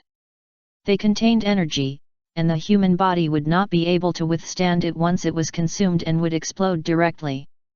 Heiyu certainly would not do any special processing to remove the energy inside, after all, he was not a cook. So what was being grilled in front of him was a farmed rabbit, not a Pokemon rabbit, but an ordinary rabbit. Sizzle. The rabbit meat on the grill would soon emit drops of saffron-colored fat, which would slide from the rabbit meat to the bonfire, making a sizzling sound.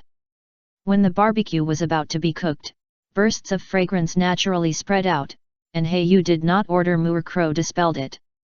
Instead, he let the fragrance drift away. While Heiyu was eating, the smell of rabbit meat inevitably attracted some Pokemon, which was exactly what Heiyu was trying to do. Instead of actively looking for Pokemon to train, it was better to attract them directly, which just allowed Sandil to fight to his heart's content at one time. He was just outside the forest, and the level of nearby Pokemon was generally no more than level 30, which was just right. Heiyu observed the surroundings of the camp from the corner of his eyes. At night, pairs of eyes with red or green light looked through the jungle at the situation in the camp. Heiyu was not worried about these Pokemon lurking in the dark. With Crawdaunt guarding him at any time, no Pokemon could launch a sneak attack under his nose. Heiyu clapped his hands, stretched his waist and stood up. Before he had time to take the initiative to launch an attack, there was a Pokemon that couldn't help it. The Pokemon looked like a round cactus with extremely strong arms, 3 diamond-shaped patterns on its chest, and a small yellow flower on its head. Heiyu recognized this Pokemon in an instant. "I can actually meet Cacnea here?" Heiyu's tone was slightly surprised. This kind of Pokemon generally likes to live in dry and rainy places. The desert is undoubtedly the first choice. Moreover, they have special water storage organs in their bodies. Even if they don't drink a drop of water, they can survive for 30 days. This fragrance. Heiyu observed the small yellow flower on the other's head. The small flower blooms once a year. Cacnea will use the strong fragrance to attract prey, and then use its thick arms with spikes to hunt. I didn't expect to meet Cacnea in an environment like the forest. Heiyu didn't meet it in the small desert of Dingfeng grassland. It can be seen that this kind of Pokemon is rare. Chapter 125 Pokemon's Growth. Heiyu observed that the size and energy fluctuation of this Cacnea were not high, and it should be below level 10, which just met Sandil's sparring range. Sandil, focus energy. Heiyu gave priority to Sandil to strengthen. This move focus energy has been practiced since the birth of Shell Smash. Sandil does not have many strengthening moves, and cannot learn Dragon Dance and Swords Dance. Only Hone Claws and Focus Energy, 2 relatively common strengthening moves, can be learned, so they are the top priority for learning. Focus energy can make the next attack more powerful and easier to hit the vital point, and is different from other skills that are strengthened by time.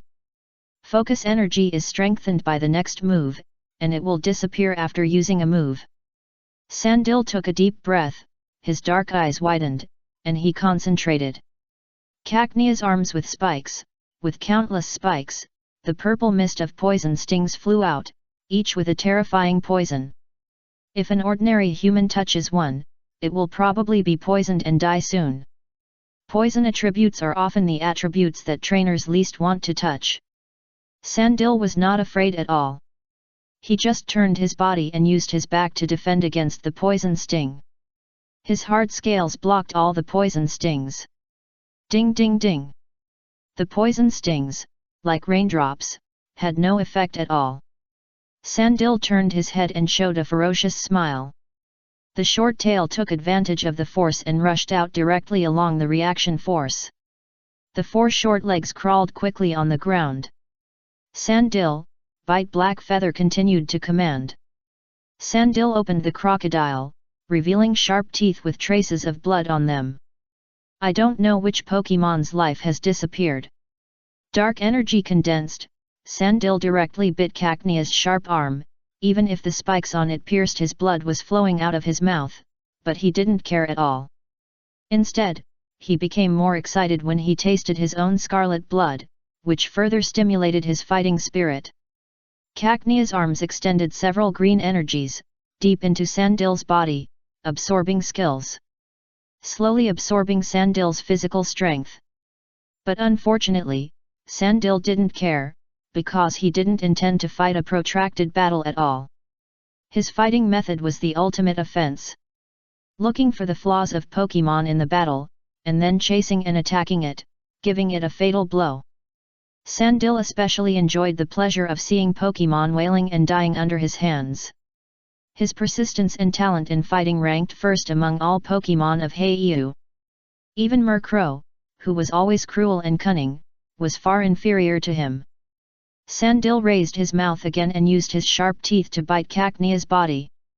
In less than half a minute, multiple wounds appeared on his body. The little physical strength obtained by the absorption skill could not be restored at all, not to mention that the injury was still getting worse. Heiau did not give more orders, but just watched the fight quietly from the side. But when it developed to the end, it could be said to be a massacre. Sandil was physically strong. Scales helped him defend against most attacks, and the attack was a wound-for-wounds approach. After a few hits, Cacnea had lost its life. The life of a Pokémon was gone. Heiau watched silently, without a trace of pity in his heart. Not to mention that this Cacnea took the initiative to attack, Heiau would not let it go.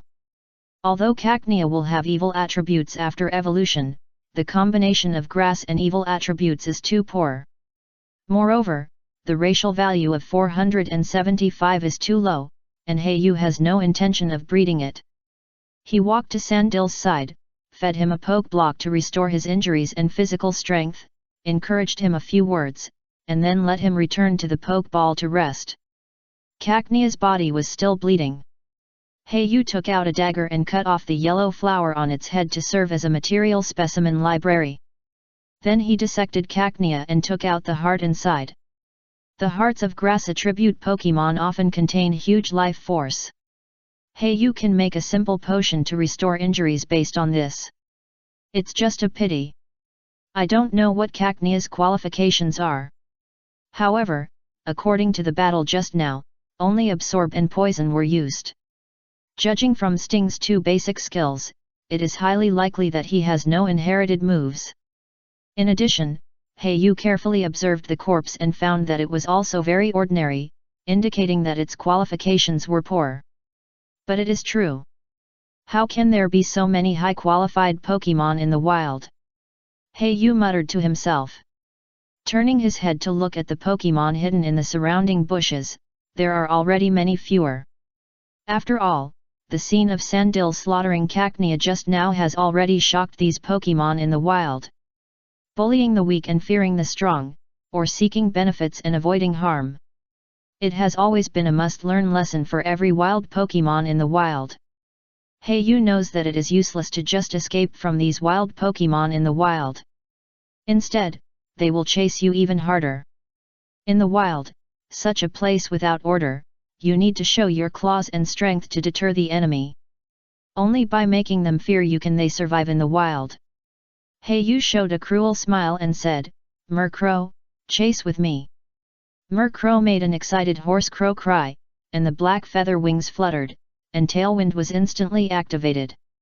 The moon Pokémon on the side took a smart step and kept jumping in the dark night. Pokémon from the dark night is their main battlefield. At dawn, Heiau, who had fought all night, returned to the camp with Pokémon.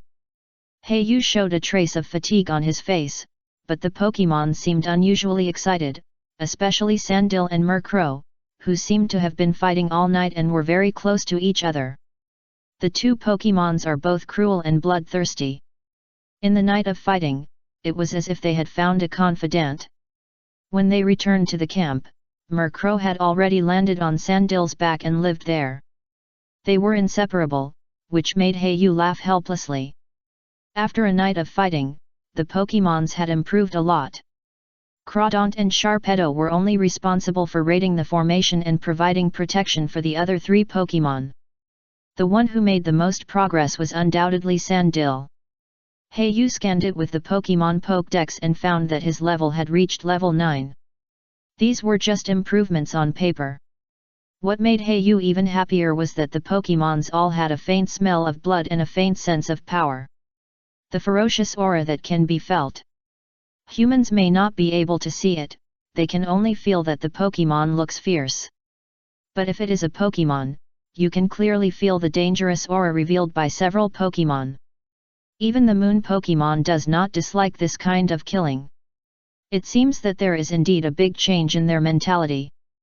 Heiyu observed the Moon Pokémon curled up to recover his strength, and sighed in his heart. It seems that because the evil attribute Pokémon are generally cold-blooded and arrogant, the Moon Pokémon after evolution has also been greatly affected. But in Heiyu's opinion, this is a good influence. As his Pokémon, how can it be so weak and unwilling to kill? Chapter 126 Fall Arbor Town. We continued on our journey. The air became much cooler in the early morning, which was very suitable for traveling.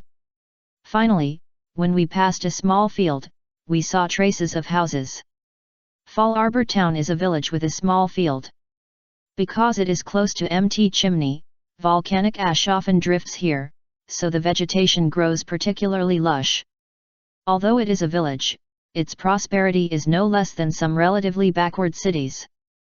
The reason is that there are a large number of scientific researchers here, including several Pokémon professors.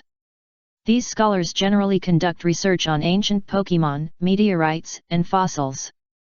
And the reason why Heiyu came here is because this Fall Arbor Town is the only transportation hub in the inland, with both ports and bus stations.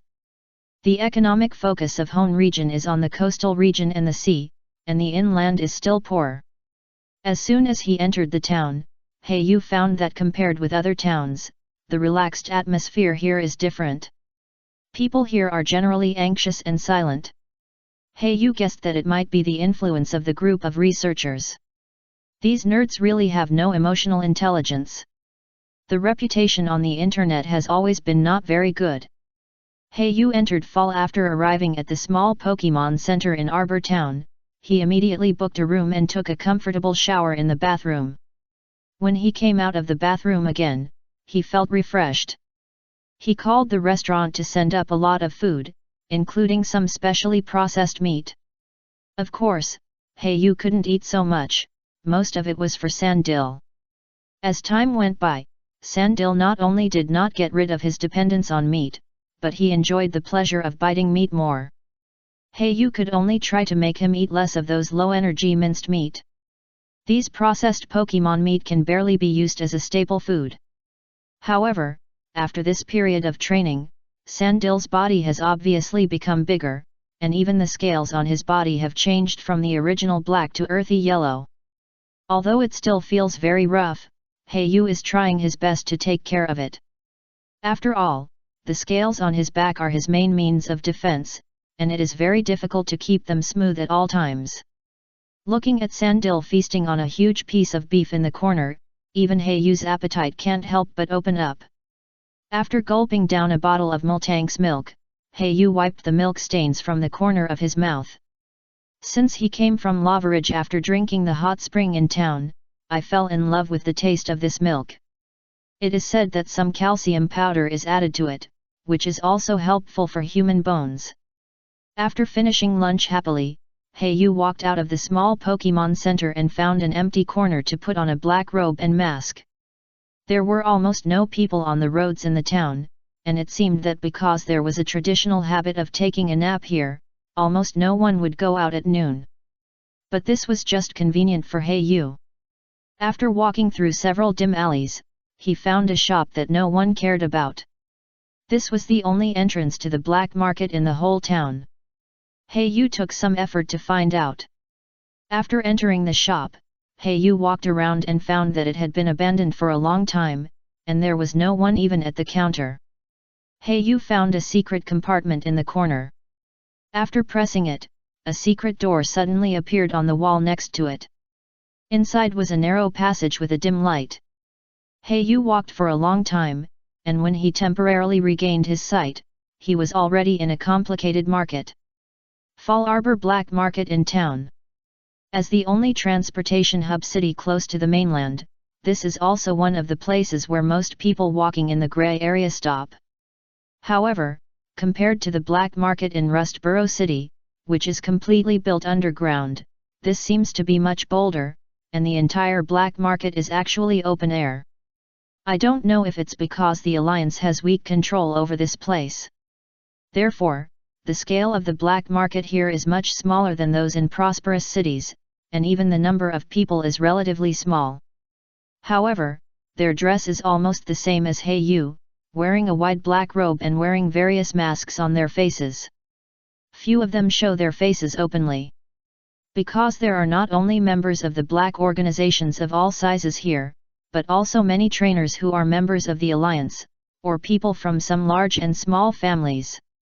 In this regard, the Alliance turns a blind eye. After all, Fall Arbor, all the people living in the town are famous researchers, and there are many scientific research professors. Most of them have ancient families behind them. In order to get their support, the Hone Alliance will also choose to make concessions to a certain extent. After all, this is the only way to control the inland areas where the control is not strong. And this black market, which is suspected to be opened by the major Alliance families, is one of the conditions for concessions. Many shops in the black market have signs at the door, which are the family emblems of the major families. The core of the entire Fall Arbor town is the interest circle composed of scientific research families. However, this has nothing to do with Yu. He just treats it as a fun thing and will not deal with these big families. Although the black market is small, it has everything. Yu found the sales area for the stalls, spent a little money to rent a stall, and began to put all kinds of Pokemon caught in the wild on it. A wooden sign on the side shows the selling price and specific information. After doing all this, Yu took out some unused sundries from his backpack, such as some Pokemon's rare corpse parts, such as some relatively rare useless materials. Other stalls around, seeing that Yu actually sold a level 30 Pokemon, looked at Yu with a little more fear. Not long after, someone came forward to ask the price. After all, this level 30 Kadabra has good qualifications and a high level. After a little taming, it can be used as a strong temporary Pokemon. Psychic system is difficult and powerful, but it is well known in the trainer circle. 30W Alliance coins, this is my bottom line. Yu felt a little speechless after driving away another person who came forward to pick up the bargain. Such a Pokemon that is obviously someone else's is indeed not easy to sell. If it cannot be tamed successfully, it will almost be a waste of money. Yu also lowered the price appropriately, but unfortunately no one was interested. Instead, several low-level Pokemon caught in the wild were sold. Including the Smoochum, which was sold at a price of the price is higher than Kadabra's mark. Just when Yu was disappointed and was about to pack up the stall and leave, suddenly another person in a black robe came up and asked Kadabra. "Excuse me, stall owner, where did you catch this Kadabra?" A crisp female voice came from under the wide black robe. It turned out to be a woman. Yu was slightly surprised, but still said indifferently, "I found it by chance in the wild. Don't ask if you don't want to buy it." Yu was vague about it. Could he say that this is a Pokemon from Team Rockets? Well, okay, just 30W Alliance coins. The woman stretched out a slender hand from the wide robe. Yu took a sharp glance and took the savings card. It seems that this customer is not very old, or a girl. From the white skin just now, Yu could judge that the specific age should not be more than 20 years old. Chapter 127 Fat Sheep. After completing the transaction, Yu could clearly feel that there were many obscure eyes around him. After all, 300,000 Alliance coins is not a lot, but it is not a small amount either, especially since Yu had made several transactions before, and the alliance coins sold in just half a day alone reached more than 500,000. It was enough to make these dangerous people walking in the gray area take risks and conduct a tracking and killing. But there were more eyes on the girl hidden under the black robe. Compared to Hei Yu, who occasionally showed a dangerous aura and did not know the depth of the depth, the girl who was obviously not disguised at all, with a delicate voice and a slender figure, the various flaws that occasionally appear, and the poor disguise with many loopholes. It is enough to prove that this is a naked fat sheep. Such high-quality prey often attracts many hunters to compete fiercely for it. Looking at the back of the girl leaving, Hei Yu vaguely saw another life disappear. The world is so cruel. Hei Yu watched coldly, and did not intend to remind the girl that she had been marked as a fat sheep and followed by many people. After completing a series of sales, he hurriedly packed up the stall and turned around in the black market, getting rid of all the people who followed him. With his now proficient anti-reconnaissance skills, ordinary gray area personnel are not enough to track him. Hei Yu, who changed into a figure costume, continued to go to the store in the black market to purchase Sandil. As a new Pokemon in the team, Protect and Hidden Power must be arranged. Hei Yu went to several stores to buy these two skills. After all, these practical skills that are common to all Pokemon are still relatively precious. In addition, he also bought a Rock Tomb and a Heavy Stomp skill disc for Sandil. Sandil can only learn a few Rock-type skills, only Rock Slide and Rock Tomb. As for the Stomp, it is entirely to make up for the ground attack area before learning Earthquake. After all, Earthquake is a big move that can only be learned by Crocodile after evolution to the final form. In addition, some materials suitable for Sandil to make poke blocks were also purchased. After all, Black Feather has to personally configure exclusive poke blocks for each of his main Pokemon according to its situation. After spending a lot of money, the 500,000 Alliance coins that just arrived disappeared instantly, and a lot of them were lost. However, for Black Feather, these are all worth it. The current investment in Pokemon will turn into a powerful combat force in the future and show a good return. When Black Feather was about to leave after purchasing, he suddenly found that there were many people in front of a store. When he approached the store, he only heard some whispering voices. It turned out to be Blizzard's skill disc. Hei Yu followed the discussion of the people around him and looked at the Snow Blue skill disc in the store. Blizzard is a rare big move of the Ice type, and its power is unparalleled. Except for some special moves of mythical beasts and some Pokemon, it is the most powerful move known to the Ice type. With a power of 110 and a huge attack range, it is deeply loved by Ice trainers. Because of this, its rarity is almost equal to those enhanced skills, and it is almost impossible to see it on the market. It actually costs 2 million Alliance coins? No wonder everyone is just watching and no one chooses to buy. When Hei Yu saw the price marked below the Ice Blue skill disc, his heart was instantly poured with a bucket of cold water. Although he had enough money to buy it, it would cost most of his wealth. Besides, Crawdon's Ice Beam has just been learned, and buying Blizzard's skill disc is not cost-effective. After thinking it over again and again, Hei Yu still did not choose to buy it. Just as he was about to leave, a beautiful female voice suddenly came. "I want this Blizzard skill disc." Hei Yu heard this voice a little familiar, and looked back. It was a woman in a black robe. But this body shape. Why does she look a bit like the girl who just bought Kadabra? Hei Yu hid in the crowd and observed secretly. Many people around were surprised by this big deal and looked up and down at the black-robed girl. Countless inquiring eyes seemed to scare the girl, and she shrank her head timidly. But fortunately, the black robe covered her, so no one saw the embarrassed expression on the girl. Hei Yu looked at the back of the black-robed girl leaving. Several people had quietly followed her. A ripple appeared in his heart, and he had the idea of fishing in troubled waters. After leaving the exit of the black market, in a dark valley, it was night, so it seemed a little quiet and strange. When Hei Yu appeared, he quickly used camouflage to hide in the dark. As expected, he saw the trace of the girl.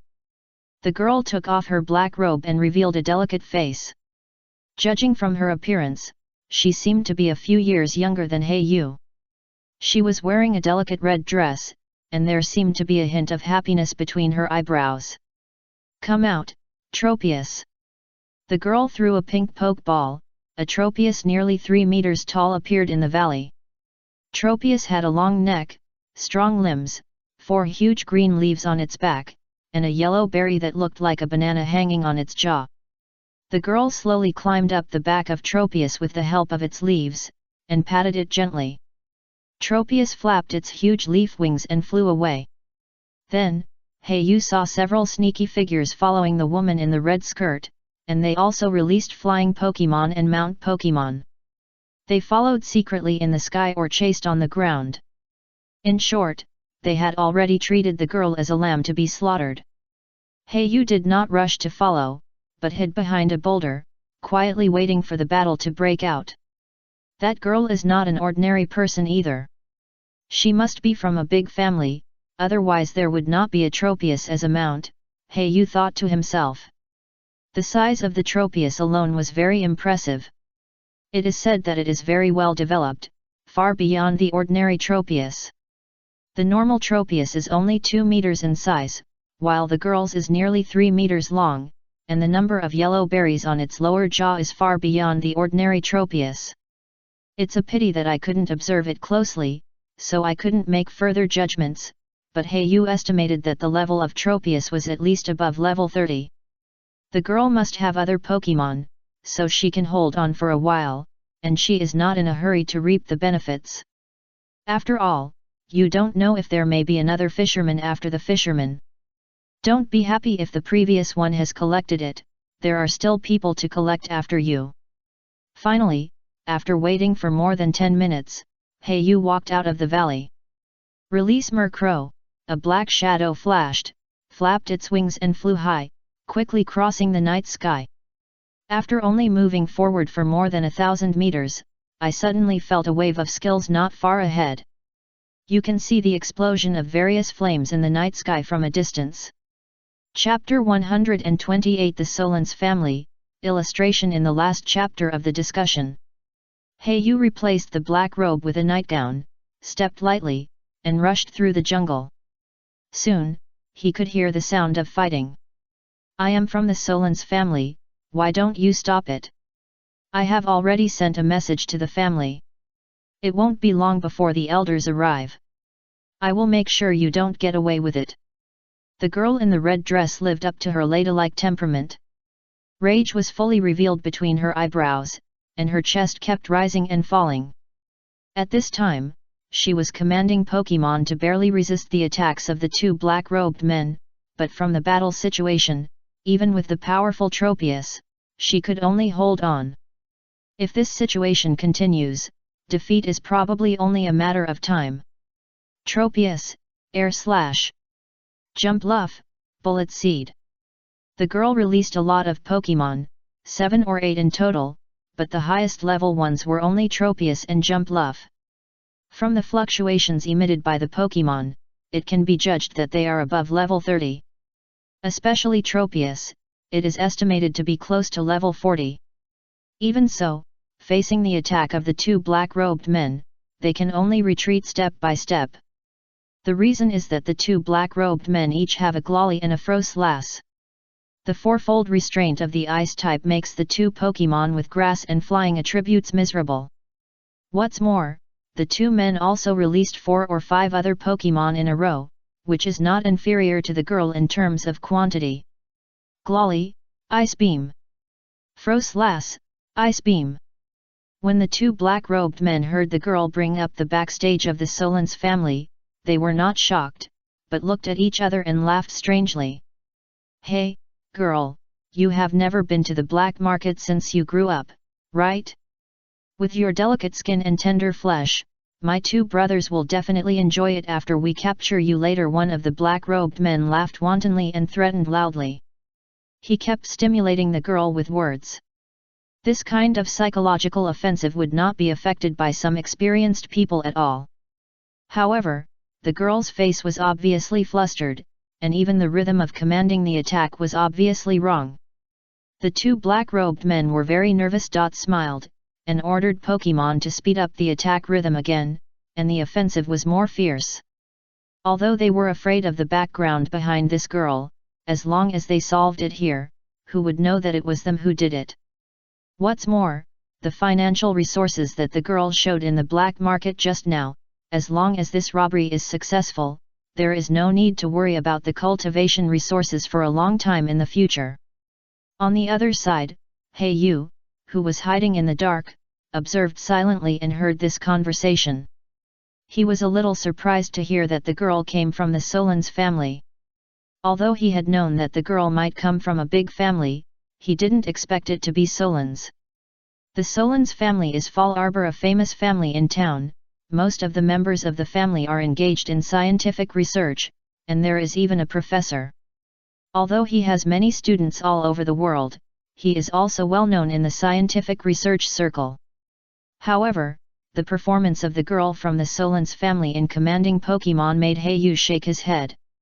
She was barely calm in front of the enemy, but as long as she was slightly provoked by words and used some tricks, she would be uneasy and panic immediately.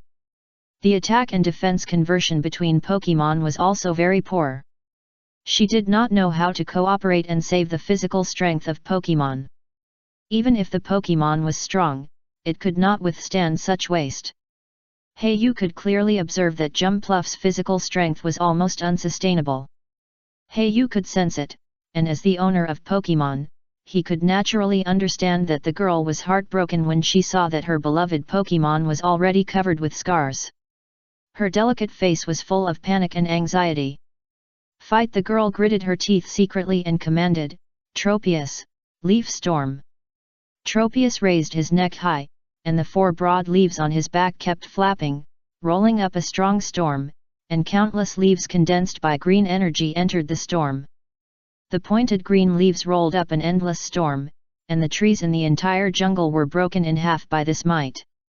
As a grass-type ultimate move with a power of up to 130, the special attack of the Pokemon itself will be reduced after using it.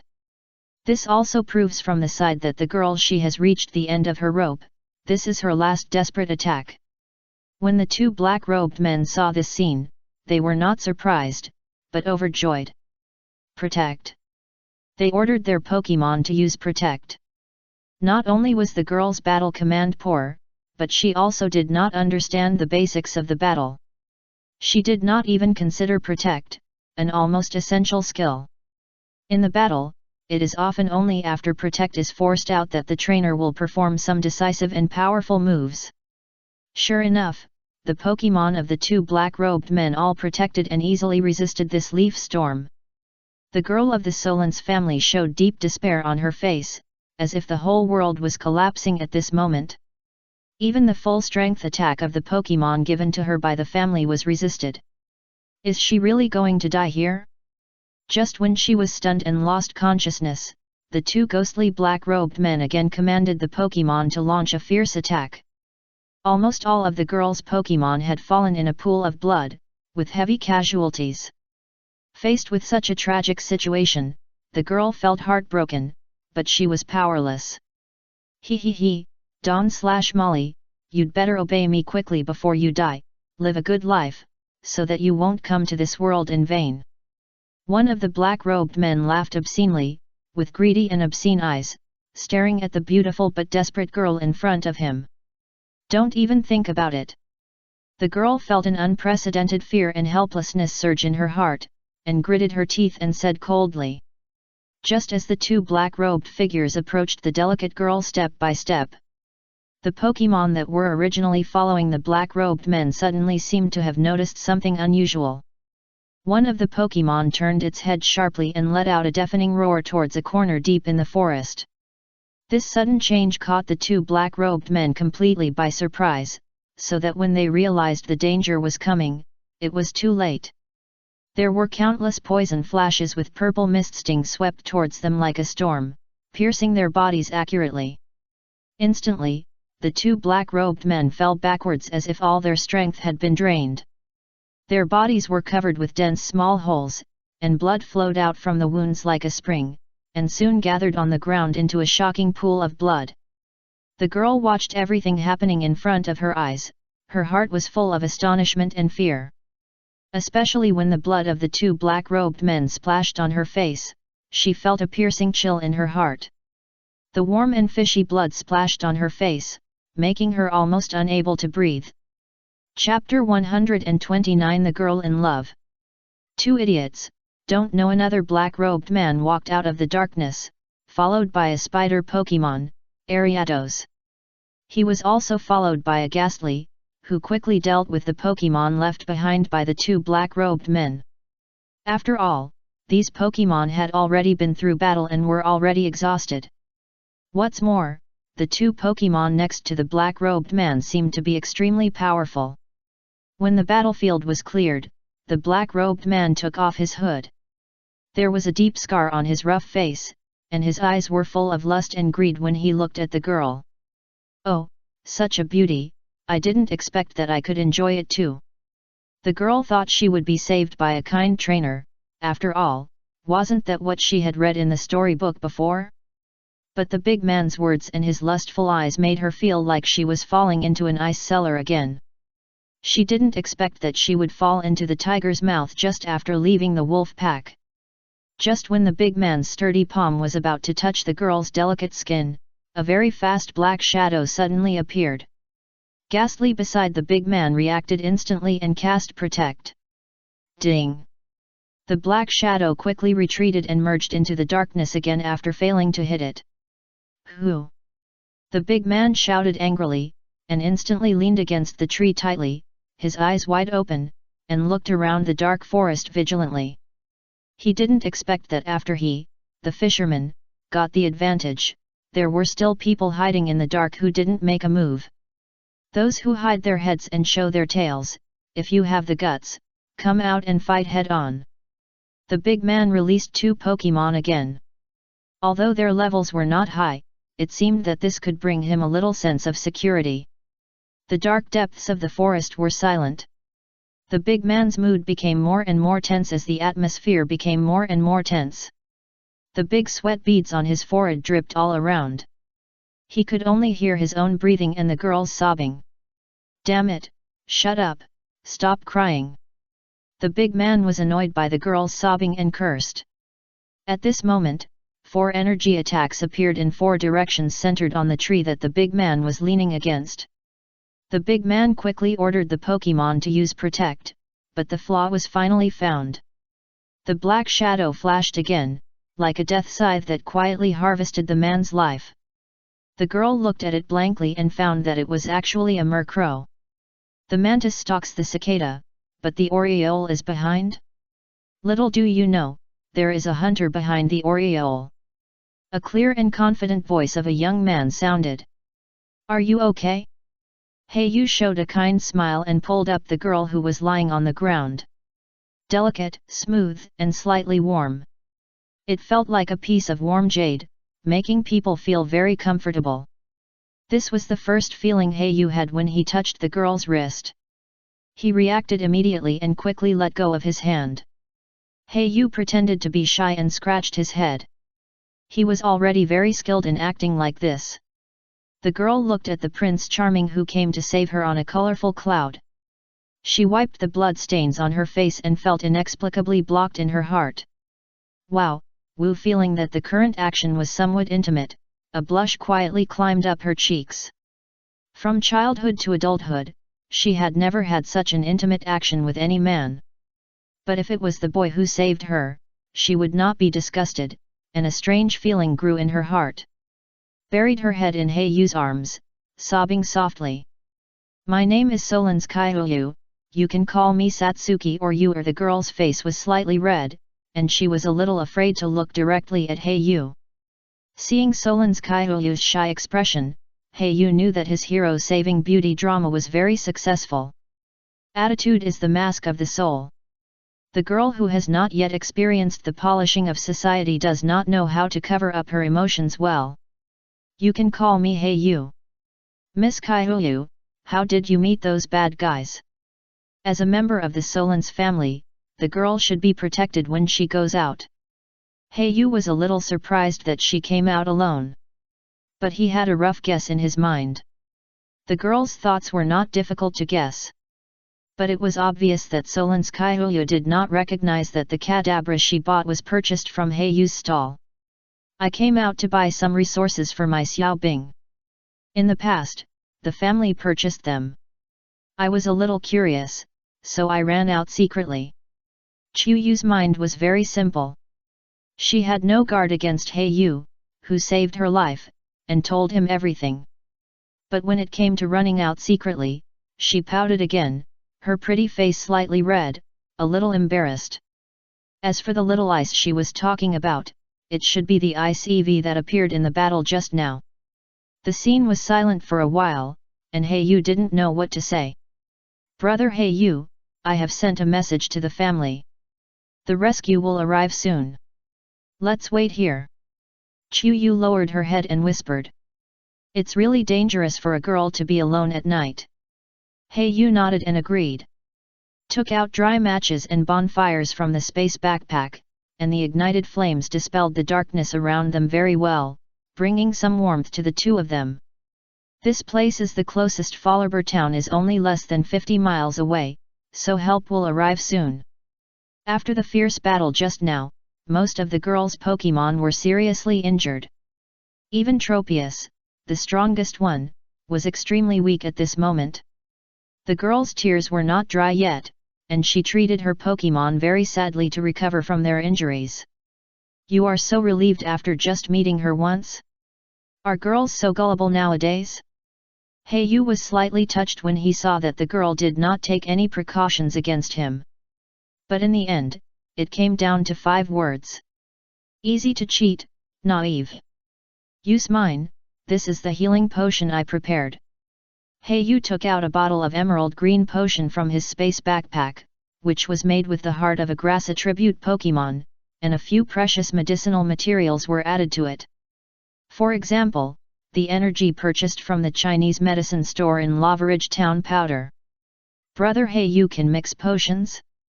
Yu asked curiously while feeding the Pokémon with emerald green healing potions.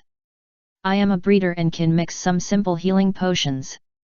Yu sat cross-legged by the fire to rest and doze, ignoring the girl's words of gratitude.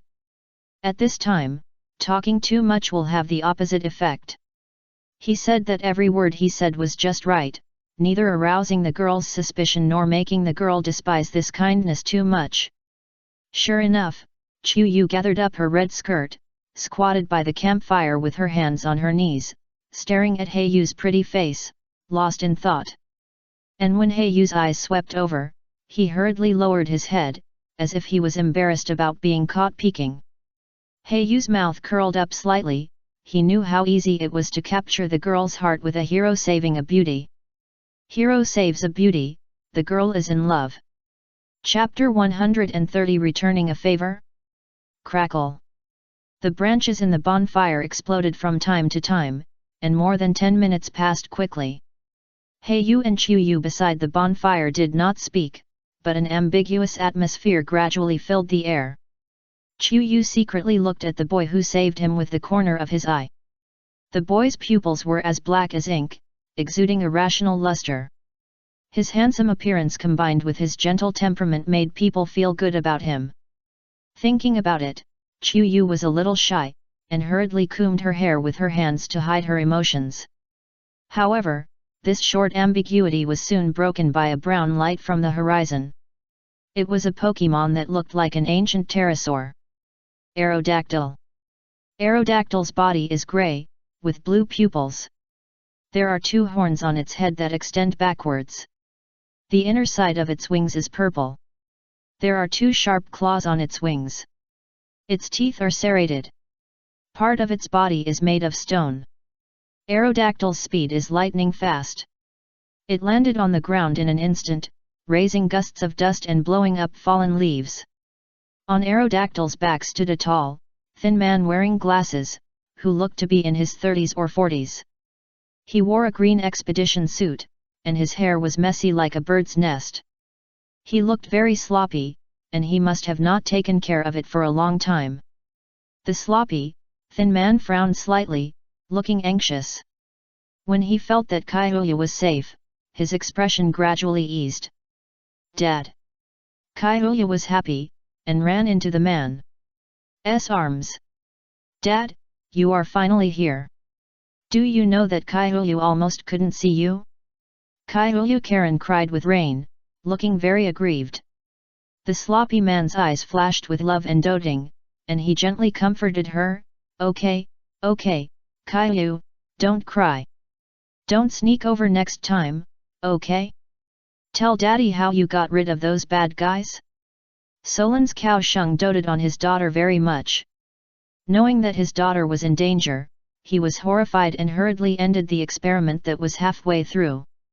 At the same time, he released his trump card Pokemon Aerodactyl. This Pokemon was the first fossil Pokemon that they and the Stone family successfully resurrected in the fossil experiment.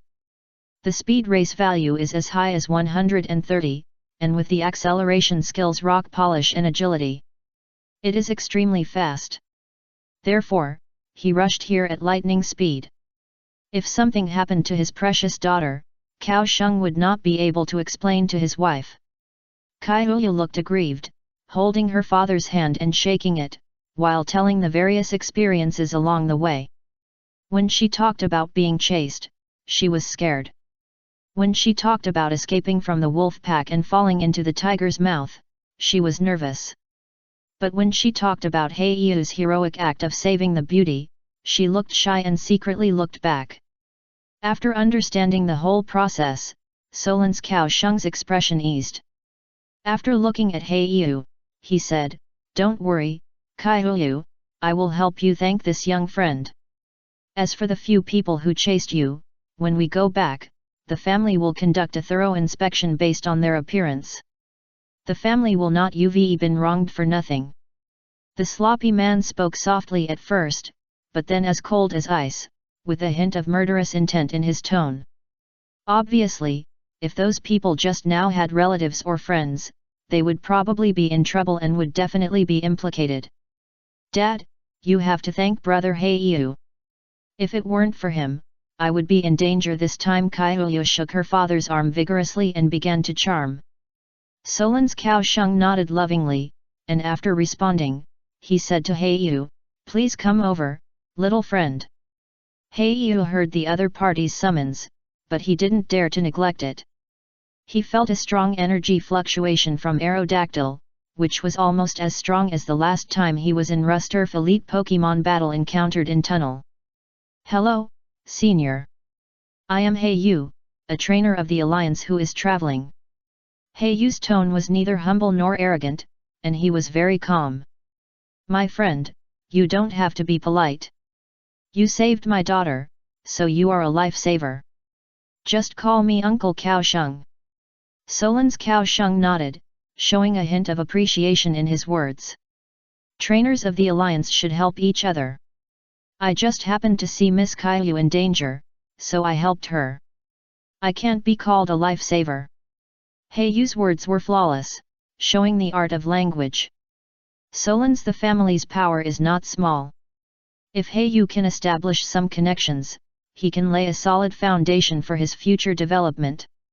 Seeing that the boy was so sensible, Cao Sheng nodded and said with more satisfaction, "That being said, you saved my daughter, so I have to thank you. Tell me, do you want Alliance coins, Alliance points, Pokemon cubs or precious props? As long as it's not too much, I can do my best to satisfy you." After saying that, he looked at Heiyu meaningfully, as if he wanted to see how the mature boy would answer. "Alliance trainers should help each other. I really don't dare to repay the favor," Heiyu said sincerely. If he offered a reward, it would be too purposeful. Chuyu, a naive girl, might not see anything, but the senior who seemed to have reached the elite level in front of him would definitely be able to see through his little thoughts at a glance. Besides, instead of offering a reward now, it would be better to pass on this favor, so that it can be used as a favor and a way out when encountering danger in the future. After all, he really has everything now. He can earn the resources for cultivation by himself, and he still has millions of alliance coins left. As for the precious high-quality Pokemon cubs, he can't cultivate all 5 Pokemon in his team at present, and he can't take care of adding new Pokemon. Cao Sheng stretched out an arm and let his daughter shake it, while narrowing his eyes and looking at He Yu. Interesting, it seems that the boy is not short-sighted. Although he admired He Yu's long-term thinking without asking for anything in return, he wanted to end this favor as soon as possible. After a slight pause, Cao Sheng said, "No need to say more, you saved my daughter, I should thank you." He said in an unquestionable tone, "You should know the authority system of the alliance, I can upgrade your alliance authority to the 2nd level."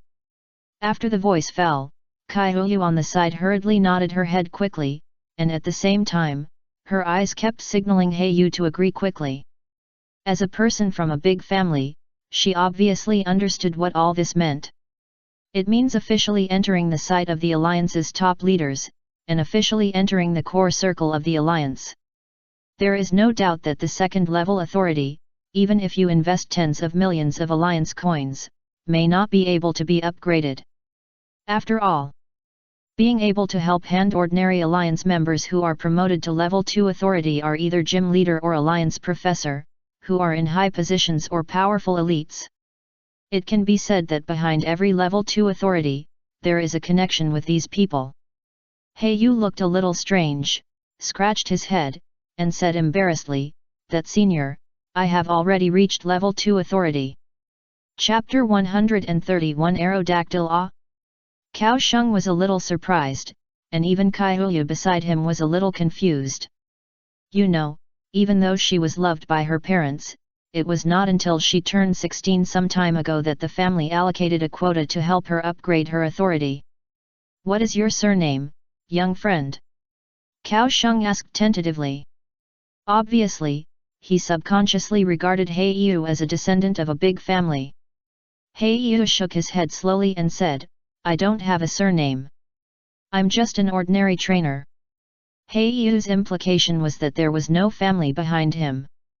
Cao Sheng understood it and guessed that He Yu was probably favored and appreciated by some big shots.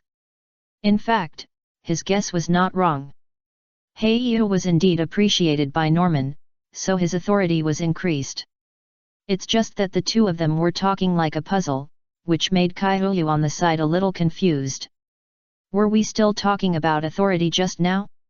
Why did we talk about surnames again? Dad, in this case, why don't we let He Yu go to our family's treasure house to take a look? Kaiyu suggested with anticipation. But this made Cao Sheng look upset. Can anyone bring in the family treasure house? Besides, although he is the patriarch of the Solence family, he must get the consent of several elders to open the family treasure house. Cao Sheng looked helplessly at his beloved daughter with her elbows bent outward, and sighed, "Forget it, in this case, can you please move to my humble home and let our Solence family entertain you well?" He Yu thought about it with a little hesitation, and finally agreed reluctantly under Kaiyu's encouragement. Yet, Kaiyu is worthy of being a naive person. She quickly put aside the matter of being ambushed just now, and instead pulled He Yu with a happy face, chattering about interesting things.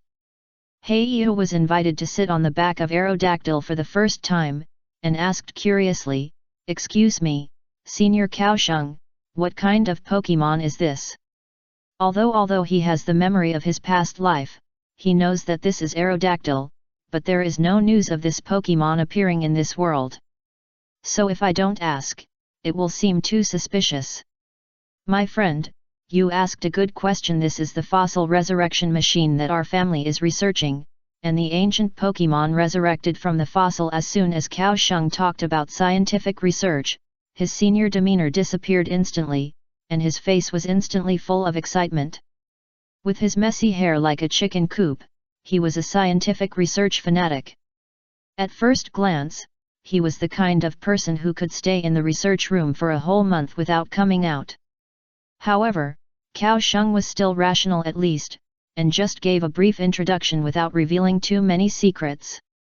"Hehe, brother He Yu, let me tell you, Xiaoi's flying speed is very fast, almost comparable to that of Extreme Speed's Drago Knight. Akizuki chattered along the way. Although he talked a lot, he didn't have the bad temper of a rich family. Instead, he was very well educated. A big family with a long history? Heiyu observed silently, thinking in his heart. However, the Drago Knight that Akizuki mentioned did attract his attention.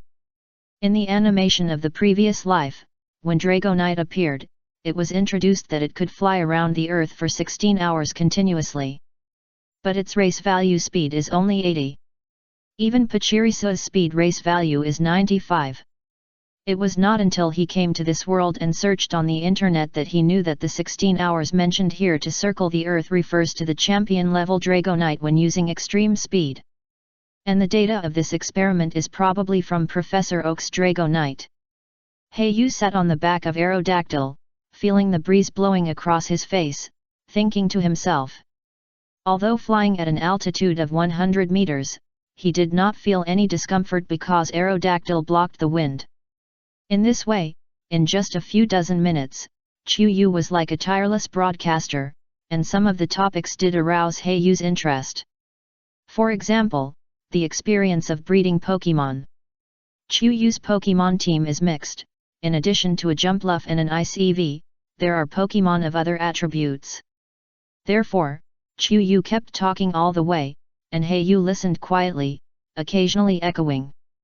Aerodactyl's flying speed is extremely fast, and it is worth its speed race value of 130. Even without using acceleration skills such as extreme speed, tailwind, rock polish, autotomize, agility, etc. And arrived at the destination in just 10 minutes. Just looking at the manor covering thousands of square meters below, Heiyu widened his eyes. No, buddy, you call this a humble abode? Chuyu, is this your family's territory? Heiyu asked in surprise.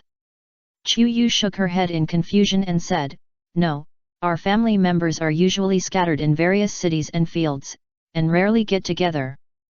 Generally, they only get together when worshipping ancestors or holding important meetings. The following is the home where my parents and I live. Like this kind of big family, except for being arranged to live in one place before the age of 12 to cultivate family affection, they will be picked up by their parents in the future. Heiyu pursed his lips and blinked his eyes. For the first time, he felt the shock brought by the real top class in this world. Ho-ho-ho-dilla lily. Aerodactyl slowly landed on a huge lawn, and the strong wind pressure blew the grass on the ground.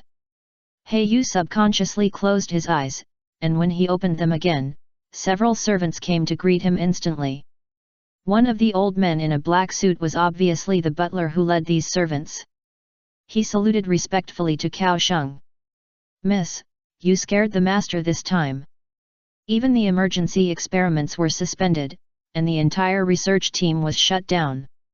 The butler spoke just right and successfully won Cao Sheng's satisfaction. He secretly gave the butler an admiring look. Heiyu secretly said, It's worthy of being a butler. This language art is more proficient than me. Sure enough, after hearing what the housekeeper said, Kaiyu stuck out her tongue in embarrassment, and felt her father's anxiety in her heart, and tied her hair in embarrassment. Hehe, I will never go out again next time, it's really too boring at home. After quickly apologizing to her father, Kaiyu hurriedly changed the subject and said, Hehe, Li Bo, this is a friend I just met, named Heiyu, he is so powerful, and he saved me. The housekeeper called Li Bo had a smiling look, but did not answer, but quickly sent a look to Cao Sheng with an inquiry. After Cao Sheng nodded slightly, he turned around and showed a kind smile to Heiyu, Master Heiyu, you can just call me Li Bo. Chapter 132 Showing Talent. Master Heiyu, please follow me this way. Under the leadership of this butler, Heiyu and Kaiyu walked side by side and passed through a long forest path. As for Cao Sheng, he continued to go back to his unfinished experiment and said goodbye in a hurry. Humph, annoying dad, all day long he knows how to do experiments. Kaiyu kicked the stones under his feet and said very dissatisfiedly. And the butler leading the way in front excused their master, "Miss, please forgive me, after all, the master is the pillar of the entire Solence family, and this experiment is also a cooperation with the Stone family. As a butler's duty, it is natural to explain and defend his master. In fact, if it weren't for this butler, the harmony of the family, the relationship between father and daughter may be very stiff. Master, hey you, this is your room." Walking through a long and gorgeous corridor, finally, turning east and west, he stopped at the door of a room on the second floor of the manor. Hey Yu smiled and greeted the housekeeper, and then followed the chattering Chu Yu into the room. "Brother Hey Yu, I tell you that this room is my childhood." Hey Yu walked into the room and found that the whole room was full of girlish atmosphere. The decoration was generally white and pink, and even the floor was scattered with dolls. Chu Yu seemed a little embarrassed, stuck out her tongue, and hurriedly put the dolls on the ground into the box. In this way, Hey Yu lived in this manner down. It must be said that these big families in the alliance are indeed arrogant. There are only 3 people in a family, but there are hundreds of servants serving them. In addition, you can often see a fenced-off research center opposite the manor. Kai Huyu's father, Solence Kaosheng, has been in the research center since he came back that day and has not come out. During this period, many researchers have also come in and out. Near noon, Hey Yu is concentrating on the black mud in the container in front of him. This is the spoils he found from the couple who robbed and killed him in the desert last time. He has been busy with sandil and mixing potions during this period, so he almost forgot about the black mud. Put the black mud from Ari. The toxin extracted from the poison sac in the body of Aduz is dripped into the final step. Just put it in a low temperature and freeze it for 24 hours. It's done. Hey Yu wore special gloves on his hands and carefully dripped a drop of purple poison from the reagent jar beside him. Looking at the last step of the medicine in front of him, Hey Yu was in a good mood. He took off his gloves and prepared to clean up the bottles and jars scattered on the table. At this moment, a crisp and pleasant voice came from the door of the room. "Brother Hey Yu, Yuer is here to bring you lunch." Chu Yu held a plate in his hand, on which was a bowl of steaming noodles, which seemed quite simple. But Hey Yu knew that the meat sauce on it was very valuable. It was said to be torcheek meat, which was specially processed through complicated processes. "Chu Yu, thank you for the hospitality. I'm not polite." Hey Yu did not say no. In fact, his taste buds were indeed conquered during this period. Perhaps, high-end ingredients can really cook delicious food? Or is it that the chefs of the Solence family are very skilled? Hehe, it's okay, brother Hey Yu, and didn't I say, just call me Yuer. Kai Yu pouted her lips and sat on a chair beside her. Hey Yu chuckled and shook his head, and began to prepare for lunch. After all, he had been preparing poison for a whole morning and was indeed a little hungry. Kai Yu looked at brother Hey Yu who was feasting, her eyes narrowed slightly, like a crescent, and the corners of her mouth curled up slightly, and she was very satisfied. "It's worth it that I asked the chef to cook thousands of dishes, and finally found the food that brother Hey Yu likes to eat," Kai Yu said in her heart. As the little princess of the Solence family who has been spoiled since childhood, she naturally doesn't understand the sufferings of the world, nor does she know how much the ingredients she wasted are worth. In the eyes of the girl, as long as brother Hey Yu is satisfied, everything is worth it. And brother Hey Yu is really amazing, he is actually a breeder. Kai Yu noticed the instruments and various bottles and jars in the corner of the table, and couldn't help but admire Hey Yu again. Soon, lunch was served, and the maid took away the tableware. Seeing that Kai Yu had no intention of leaving, Hey Yu simply carried out various breeding research in front of him. After all, what he has to do now is to show his talent and try to gain benefits from the Solence family. After all, he hasn't given the thank you gift for saving Kai Yu. The more talent he shows, the more willing the Solence family will be to befriend him, and the thank you gift may be more generous. Of course, if he can, he still chooses not to ask for a thank you gift, but to choose to treat it as a favor. However, Senior Cao Sheng doesn't seem to give himself this opportunity. Kai Hu, can you do me a favor? Use your ICV to seal this up. He Yu is well aware of the secrets of interpersonal relationships. If you want to quickly get closer to each other, you need to ask the other party to do some trivial things for you. Of course, he also has some selfish thoughts in his heart, which is a bit similar to the obedience test in his previous life. Kai Hu naturally wouldn't refuse, and even when she heard brother He Yu call her Yuer, she felt a little sweet in her heart. She couldn't help but think of the storybook she read last night, and a shy expression appeared on her face. Come out, Xiaobing, please use icy wind, freeze this. Kai Hu did it very obediently. The little ice in her mouth is naturally ICV. He Yu guessed that the blizzard skill disc that Kai Hu bought in the black market before was probably for this Pokemon. As for why Kai Hu bought a Kadabra, He Yu also took advantage of these days to get some information. It is said that it is because she teaches her ICV a skill called Barrier. Barrier, create a solid barrier, thereby greatly improving its own defense. It can only be said that spending 300,000 alliance coins just to teach a skill is really too much of a spendthrift. Besides, their Solon's family also has special skill teaching Pokemon and skill teaching teachers. The girl may just want something new. Brother Kuraba, you can also make poison. This bottle of poison is probably very popular with poison attribute Pokemon. Akaizuki, who was simple-minded, did not think of poison as a way to kill people or destroy corpses. She just thought it was a tonic for poison attribute Pokemon. As for why the girl was not afraid of poison and was interested in it, it was because of the uniqueness of this world. Poison is even legal in some places. After all, the existence of poison attribute Pokemon is very important. Trainers with poison attribute Pokemon also occupy a large number of bases. You can't ask them not to feed their poison attribute Pokemon. Especially in some cities where poison attribute gyms are built, poison is very popular. Chapter 133 Long Lost Training. In a room full of luxury, Solon's Cao Sheng was sitting behind a desk, flipping through books. After finishing the experiment, Cao Sheng finally had time to leave the research center. When he returned to the manor, he once again restored his majestic image as the head of the family. How is it, have you investigated this He Yu? Cao Sheng put down the book in his hand, pushed his glasses between the wings of his nose, and his aura was intimidating without anger, which was very different from his previous appearance as a research geek. There are no mediocre people who can achieve the position of head of the family. Cao Sheng just has a bit of the quirk of a research geek.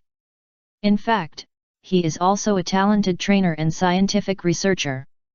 The master has already investigated, this is his information, but there are indeed some secrets in some places. The butler bent down and handed over a piece of information that had been sorted out, and said there was a little apology in his breath. Cao Sheng took it and flipped through it, not forgetting to say, the focus of our family is still on scientific research and business circles, and there is not much involvement in politics and trainers, so this is not your fault. Cao Sheng flipped through the information, and when he saw He Yu's second-level authority, which was suspected to be a leader promotion, he frowned slightly. As the controller of a family, and even the father of a daughter, he is very concerned about descendants and heirs. Every friend Kai Hu makes will be investigated in detail. He Yu's birth is fine. He was born on a small island in the South China Sea. His parents are generations of island keepers. They are the direct descendants of the alliance and can directly obtain the direct status at birth. It's just that because his parents did not pay the training funds, he did not receive the Royal 3. Some people say that the direct line does not have the Royal 3, here is a small pit. You have outstanding training talent and are known as a genius trainer in Rustboro City? The information Cao Sheng looked through described very little about He Yu's past experiences, and there was no description of how to learn and where to learn Poke Block's production. After reading the whole article, he was a genius who taught himself to become a junior breeder. It seemed that there was no problem. After all, the world is so big, and there are always a few incredible geniuses every year. But Cao Sheng saw a hint of unusual taste in it. "Master, do you want to mobilize the family's relationship and check it carefully?" the housekeeper asked appropriately. Cao Sheng stood up and walked to the French window, looking at He Yu, who was chatting and laughing with his daughter on the lawn outside the window. "No, who doesn't have some secrets? This is not a big deal. Besides, the other party is a second-level authority. There may be a big man behind him. Although our Solon's family is not afraid as long as he is not the champion or the chairman of the region, we still don't provoke him for nothing." Cao Sheng looked at He Yu's back with emotion and said in a deep voice. "The training of the manor training on the lawn. He Yu was training Pokemon here. Chu Yu was sitting on the grass with her hands on her knees, watching quietly. The intimacy in her eyes could not be hidden. "Sandil, use stomp." Sandil heard it, and stomped the ground under his feet with force, sending out circles of ripples. He Yu nodded secretly, very satisfied. After taking the potion prepared by the earth vein stone milk, coupled with his outstanding ground-type talent. At this time, Sandil has become proficient in the ground type, especially in learning ground-type moves, showing an outstanding talent. In a short period of time, he can use the stomp he just learned so skillfully. He Yu can already imagine the future Crocodile uses earthquake to kill all around. "Brother Kuruba, you've worked hard in training, come and have some fruit." Kaiyu seemed to be a newlywed wife welcoming her husband who had just returned home, and she was very attentive. Kuruba called Murkrow, who was training flying skills in the air, back, and then took the towel handed by Kaiyu and wiped the sweat from his forehead. As for the fruit in Kaiyu's mouth, it is naturally a special variety on Tropius. The banana-like fruit hanging between Tropius's jaws is actually not a banana, but a bunch of special yellow berries that look like bananas. This berry is very sweet and is loved by children. And because every Tropius has a high yield of twice a year, so some people also raise a large number of Tropius just to get the special yellow berry on it. He Yu took the fruit handed by the girl very naturally and said helplessly, You don't have to stay here with me to train." Chu Yu looked innocent and said, "I just like to be with brother He Yu." On the lawn of the manor, He Yu and the Pokemons were sweating wantonly. Murkrow and Sandil were released for rigorous training. Umbreon was very skilled in making friends with Chu Yu's ICV. After all, they were from the same species evolution. As for Crawdaunt and Sharpedo, He Yu did not release them rashly, because although the training lawn in front of him was specially made and could withstand a certain degree of attack, it was limited to those below level 30. The sunset was very beautiful. He Yu panted slightly and began to prepare dinner for the Pokemons. He poured out all the Poke Blocks and Pokemon food that had been prepared. The Pokemons, who had been training hungry for a day, did not hesitate. After getting He Yu's nod, they quickly found their own food bowls and began to eat the food in front of them. Naturally, various nutritional supplements were also indispensable, such as calcium tablets, energy powder, etc. At the same time, each Pokemon had its own favorite food, and they needed to be fed one by one. For example, Sandil loved to drink bleeding goat milk, and it had to be fresh goat milk produced by Skiddo. As his own Pokemon, what else could he do? I can only pamper him. He Yu naturally did his best to meet the needs of Pokemon in terms of Pokemon cultivation. "Come on, Xiaobing, it's time for dinner." Chu Yu was also preparing various Poke Blocks and nutritional supplements for Pokemon. He Yu's eyelids were twitching as he watched from the side. The snacks prepared for Bing Eevee were actually made of non-melting ice. Although the quality of that non-melting ice was not high, it was only less than 10 years old, but it was worth 200,000 or 300,000 yuan each. Just added to Eevee's meal as a snacks. He Yu once again lamented his wealth. In fact, He Yu could also train his own Pokemon to this extent, but he could only train 1 to 2 Pokemon.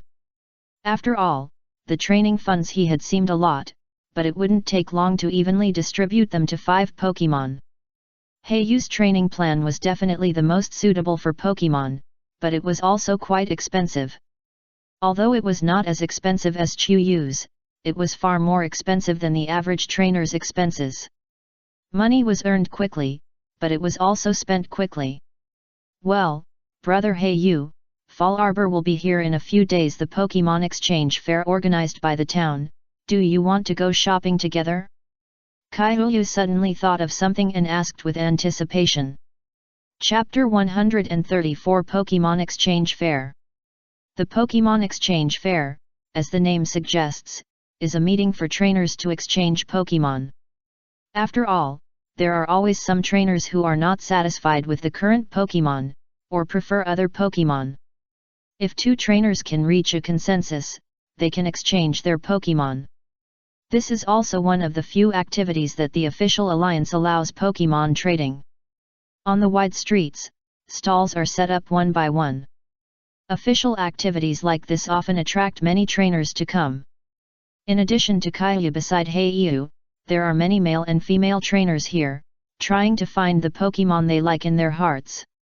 But without exception, they all release the Pokemon they want to exchange around, offering them to those who like them.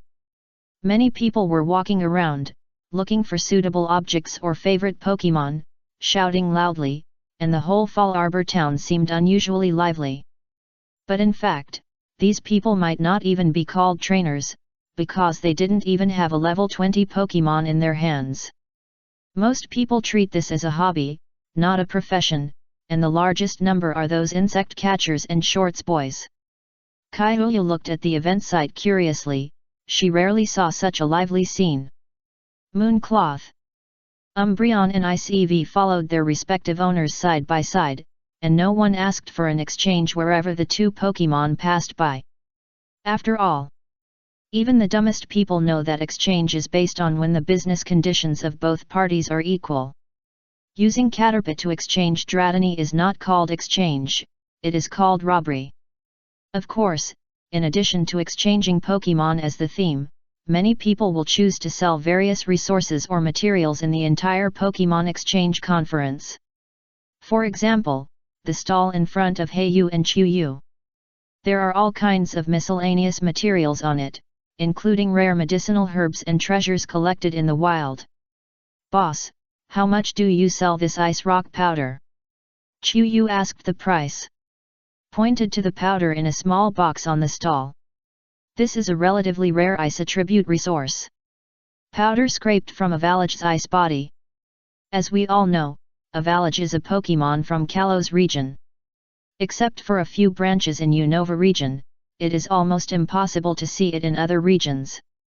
1W Alliance coins, you are beautiful girl, ask your boyfriend to buy it for you, the boss winked and said in a tone of an experienced person. Kaiyu's face turned red, and she whispered, what boyfriend or something?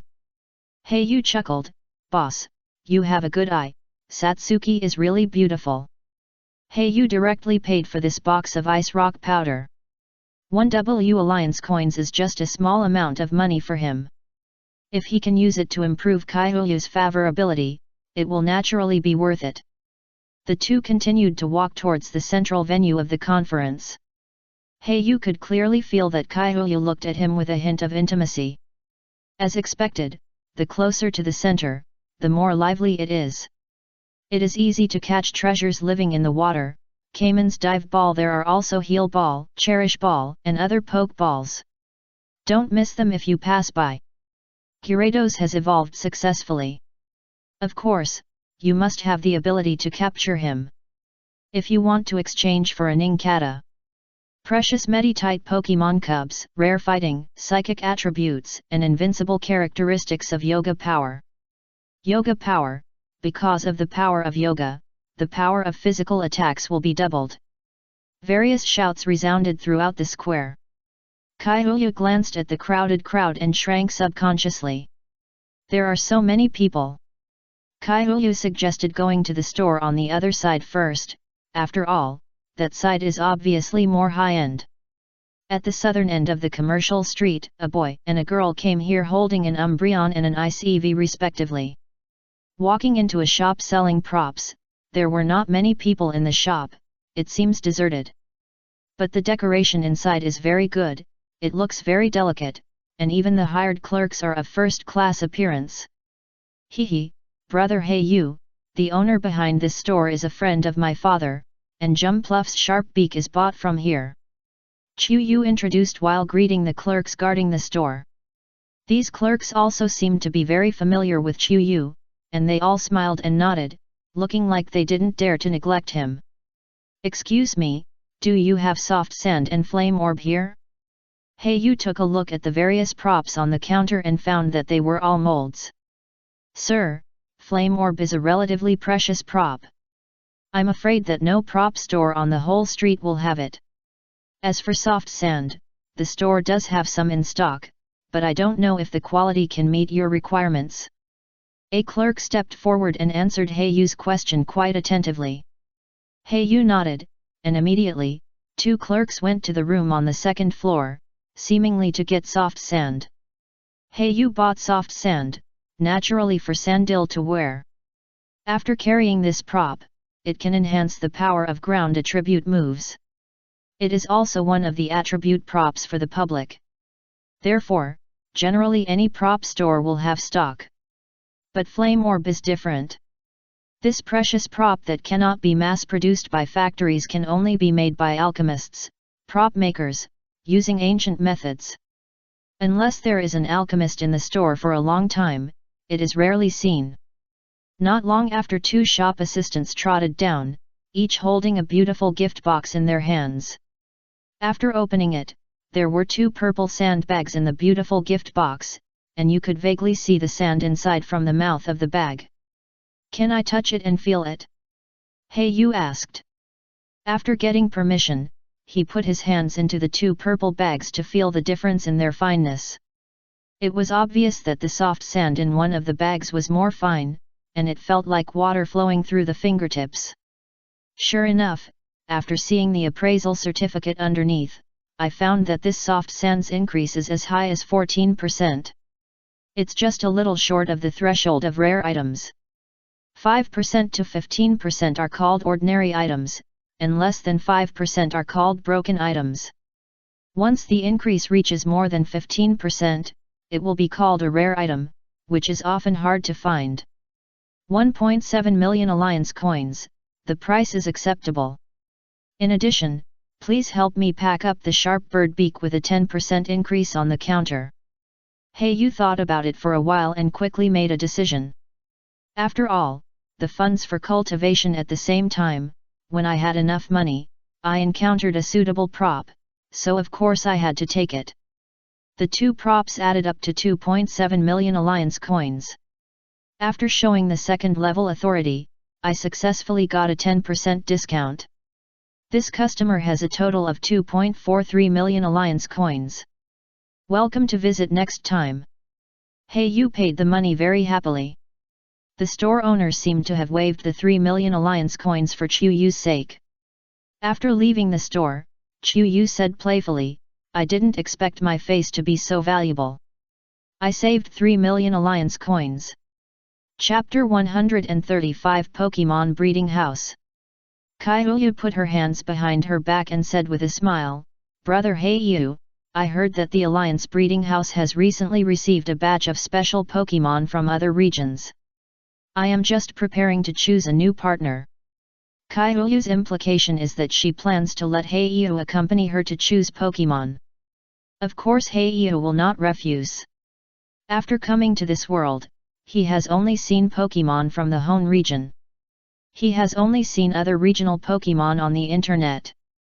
It's just right to increase your knowledge and accompany Kaiyu, a little girl. The official breeding house of the Alliance is opened in the entire Fall Arbor, the most conspicuous location of the town commercial street. People come and go in an endless stream. After all, most people in this world will not walk in the gray area, so they don't know the existence of the black market. For an ordinary resident, there are only two ways to get Pokemon. First, capture it in the wild. Second, buy it in the official breeding house of the Alliance. The Alliance prohibits any other organizations and individuals from selling Pokemon. After all, the lifeblood of this world is Pokemon, and all kinds of industrial alliances related to Pokemon need to be firmly controlled in their hands. What's more, it is directly related to Pokemon. Well, there are so many people. Kaiouya looked at the crowded crowd helplessly, very distressed. Almost everyone who came and went was holding a newly hatched Pokemon cub or a beautiful Pokemon egg in their hands. Some adults brought their children to choose Pokemon in advance as travel companions. You can think about the Pokemon you want in advance, Heiyu said with a faint smile. What Brother Heiyu said makes sense. I have wanted a Chikorita for a long time. After all, it is really cute. Swablu is not bad either, but the dragon attribute is too rare. I wonder if there is any in the breeding house? Kaiouya seemed to have difficulty making choices. She squatted on the ground in distress, counting the Pokemon she expected to like with her fingers. But without exception, these Pokemon are all very beautiful and strong. It can be distinguished that they are indeed carefully considered and not for the appearance. You can consider matching a weather team. Your ICV has a hidden characteristic of frozen body, which can restore physical strength in snowy conditions. Jumpluff has a chlorophyll characteristic, which greatly increases speed in sunny conditions. Heiyu gave some appropriate suggestions. Such a mixed team is indeed not easy to be targeted and restrained. But it is also difficult to form a system and core. Heiyu chatted with Kaiouya in this way. During this period, Heiyu naturally did his best to show his rich knowledge. As expected, Kaiouya's eyes were full of admiration. Brother Heiyu, you know a lot, which is similar to the Pokemon team planned for me by my parents. Chuyu looked at Heiyu who was talking freely, and a feeling of admiration rose quietly. After all, his parents also said so, matching according to characteristics and attributes. As soon as the two entered the breeding house, a staff member wearing glasses and with a bookish look came up immediately. Excuse me, what do you need? Do you want to buy Pokemon or check the information? The staff member's tone was neither salty nor bland, and even a little bored. He has received more than 20 guests today, but almost no one came to buy Pokemon. They either came to visit or to take free teaching classes. Many civilians in the Pokemon world, when they first became trainers, had no idea about the various Pokemon. On knowledge, even some basic knowledge such as attribute restraint and Pokemon characteristics is only half understood. For details, please refer to Ash who just set out on a journey in the animation. Ordinary people do not have many ways to obtain knowledge. In addition to the high tuition fees for school, they can only look up various rare books in daily life. Therefore, the Pokemon public teaching classes held by the breeding house will be very popular. After all, not every trainer who sets out has the money to buy a Pokemon Pokédex. Even if it is just the most basic first-generation Pokemon Pokédex, it will cost tens of thousands of Alliance coins. Well, I think buy a Pokemon cub to breed. I heard that your breeding house has recently received a batch of new Pokemon. Do you have Chikorita cubs or Pokemon eggs? Kaiouya asked expectantly on tiptoe. It can be seen that the girl really likes Chikorita. The staff's eyes lit up instantly when they heard Kaiouya's needs. After hurriedly looking at the clothes of Heiyu and the others, they thought to themselves, big customers. Kaiouya's dress is naturally needless to say. She is dressed in famous brands all over her body, and she looks like a rich lady. Although Heiyu's dress is low-key, the 6 dazzling luxury balls hanging around her waist are worth tens of thousands of Alliance coins. The price is the same as that of ordinary Pokemon. Ball is dozens of times larger than that of the Pokemon ball. Even some wealthy trainers usually only prepare one for their ace Pokemon. 2 customers, please come over here. This is the indoor breeding house for grass attribute Pokemon. All of them are carefully built by the Alliance Quality Inspection. You can be absolutely assured that the Pokemon born here will not have a bad temper or maliciously attack the trainer. Therefore, you can choose it with confidence. The staff tried their best to introduce the various benefits of Pokemon in the breeding house.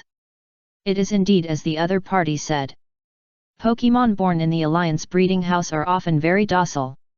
Even those Pokemon that are inherently ferocious will not maliciously attack the trainer after being specially trained in the breeding house. From this aspect, it seems extremely safe and reassuring. But everything has its pros and cons. In this environment, growth Pokemon often lack a kind of fighting spirit and are usually not as fierce as wild Pokemon. Several people quickly came to the breeding room belonging to Chikorita. The environment inside was beautiful, and the whole room looked like a jungle dominated by green. There was a certain fragrance in the air, which is almost a necessary ability for every grass attribute Pokemon. 4 cute Chikoritas were playing and fighting.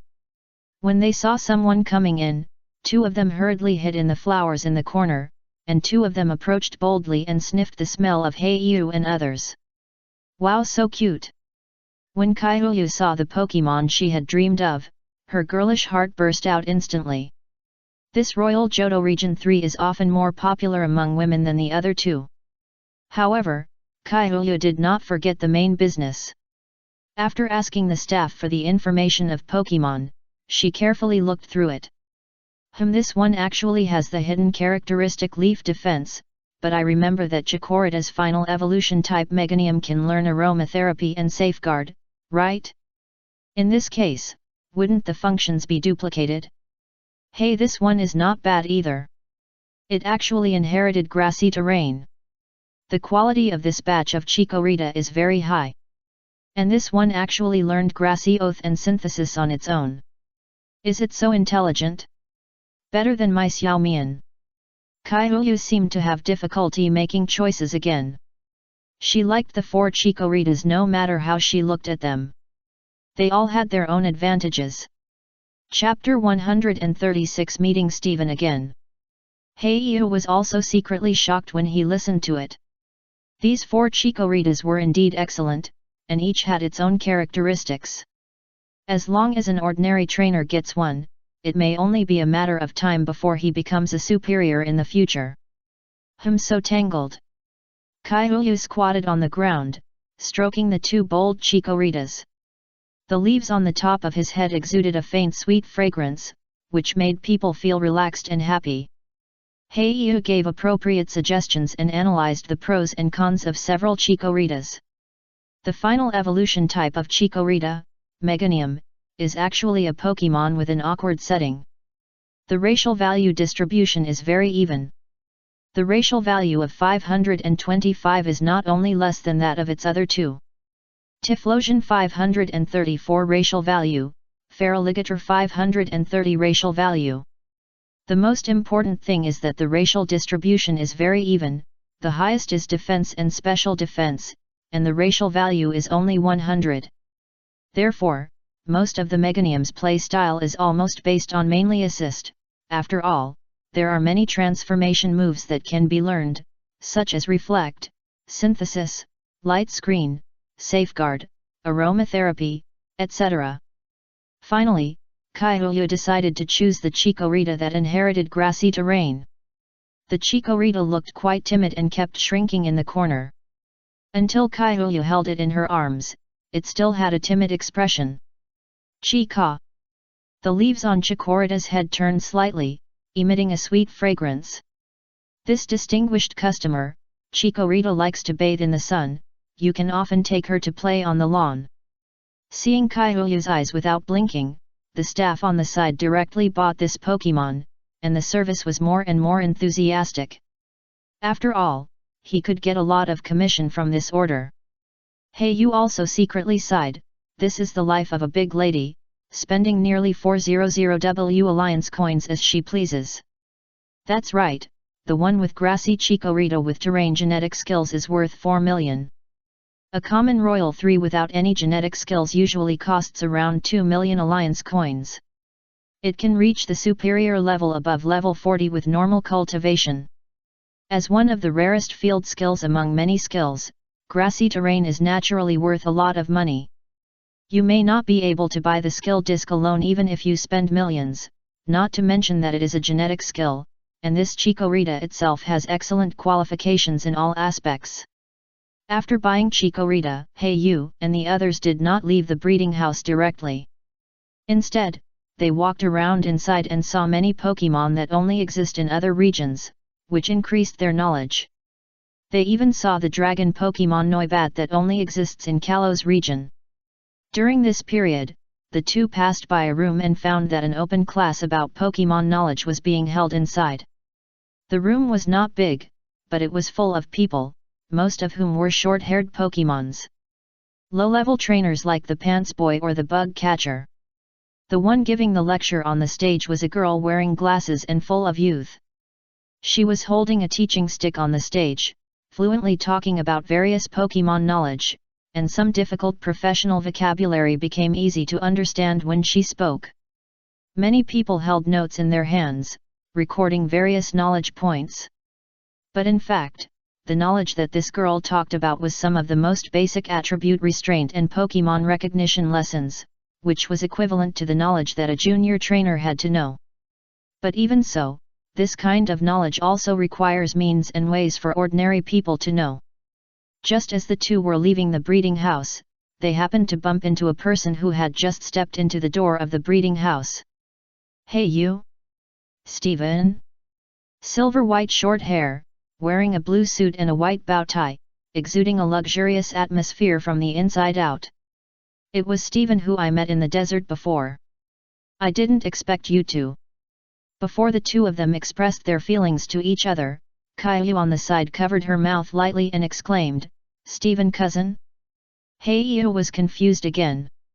"Cousin Caillou, why are you here, and you know the Heiyu brothers?" Steven also looked surprised. Just like that, the three of them looked at each other. Finally, they decided to sit down in the cafe outside and have a good talk. "I see.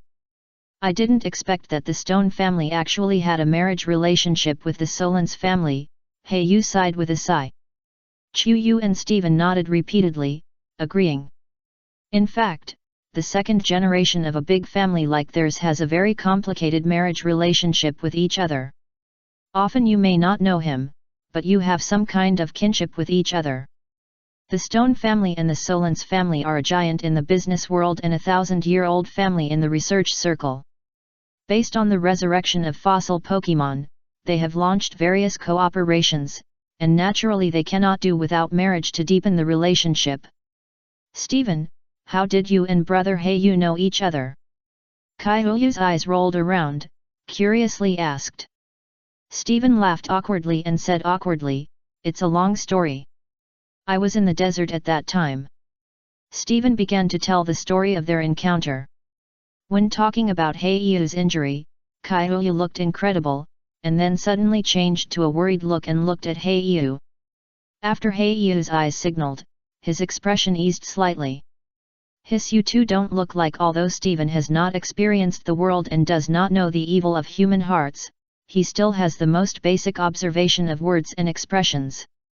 He saw that Caillou's expression was a little wrong at a glance, and looked at the two of them suspiciously. Caillou hurriedly changed the subject and said, "Hey, cousin Steven, are you coming to Fall Arbor Town this time to discuss cooperation on behalf of the Stone family?" "Well, actually I came here to capture the fourth Pokémon this time. I remember the resurrection research on the claw fossilis, the progress almost completed." Steven immediately became serious when he talked about business. After all, this was not only related to the cooperation between the two families, but also to his future Pokémon team. Caillou looked as if she had suddenly realized something. "So that's it, cousin, you came at the right time. My father just finished his research a few days ago." Originally, Caillou's father Kaosheng wanted to resurrect the fossils at Devon Corporation in Rustboro City, but now that Steven has come here on his own initiative, it seems that there is no need for such trouble. After all, the size of a fossil resurrection device like this is too large, and it is very cumbersome to transport it over such a long distance. Heiyu took a sip of coffee, listened to the conversation between the two silently, and thought to himself, claw fossil, if I am not mistaken, it should be Anorith. Evolution type Armaldo will also be one of Steven's main Pokémon in the future. As the future champion of Hone region, Steven's Pokémon are mainly steel, rock, and ground-based Pokémon. Among them, there are two ancient fossil Pokémon, one is Cradily and the other is Armaldo. Chapter 137 Anorith. Anorith's evolution Armaldo, although the racial value is only 495, the distribution is very advantageous. 125 physical attack combined with 100 physical defense, with the characteristic combat armor, it is a very good auxiliary defender. Another characteristic is free and easy, which can be matched with the Weather Rain team. Hey you, the dusk stone you asked to buy last time has been found. I was originally thinking about how to contact you, but I didn't expect to meet you here by chance. Steven took the initiative to mention Heiyu's commission not long ago. Heiyu didn't find it strange that Steven was able to find a high-quality dusk stone so quickly, not to mention Steven's own love for various stones.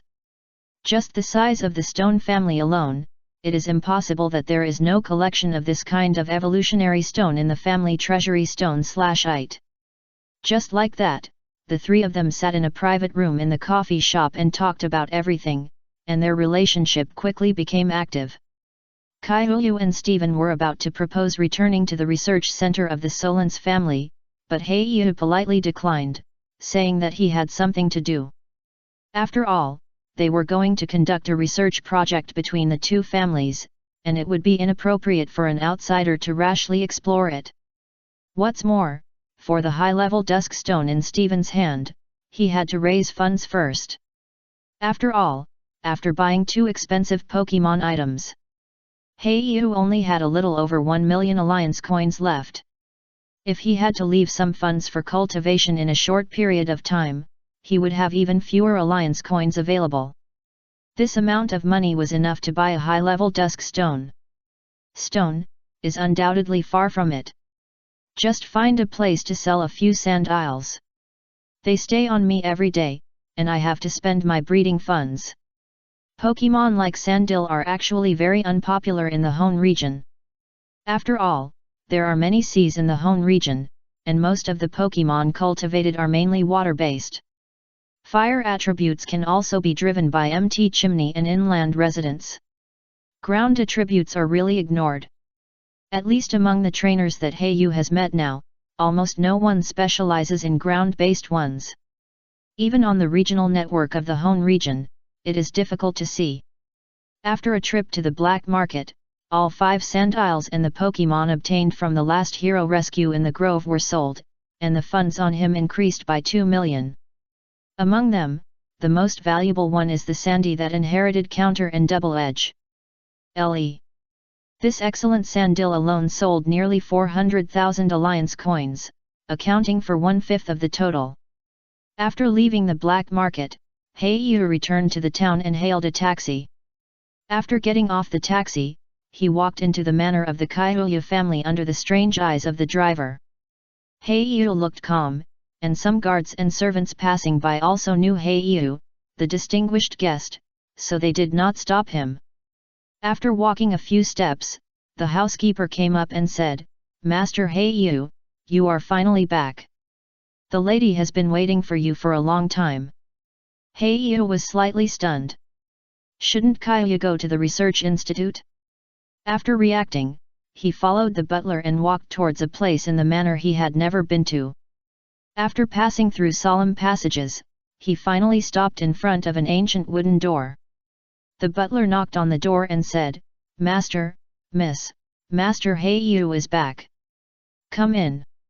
A solemn voice came from the room. Heiyu recognized that it was Kaiyu's father and the head of the Solence family, that is, Senior Cao Sheng who had dealt with him last time.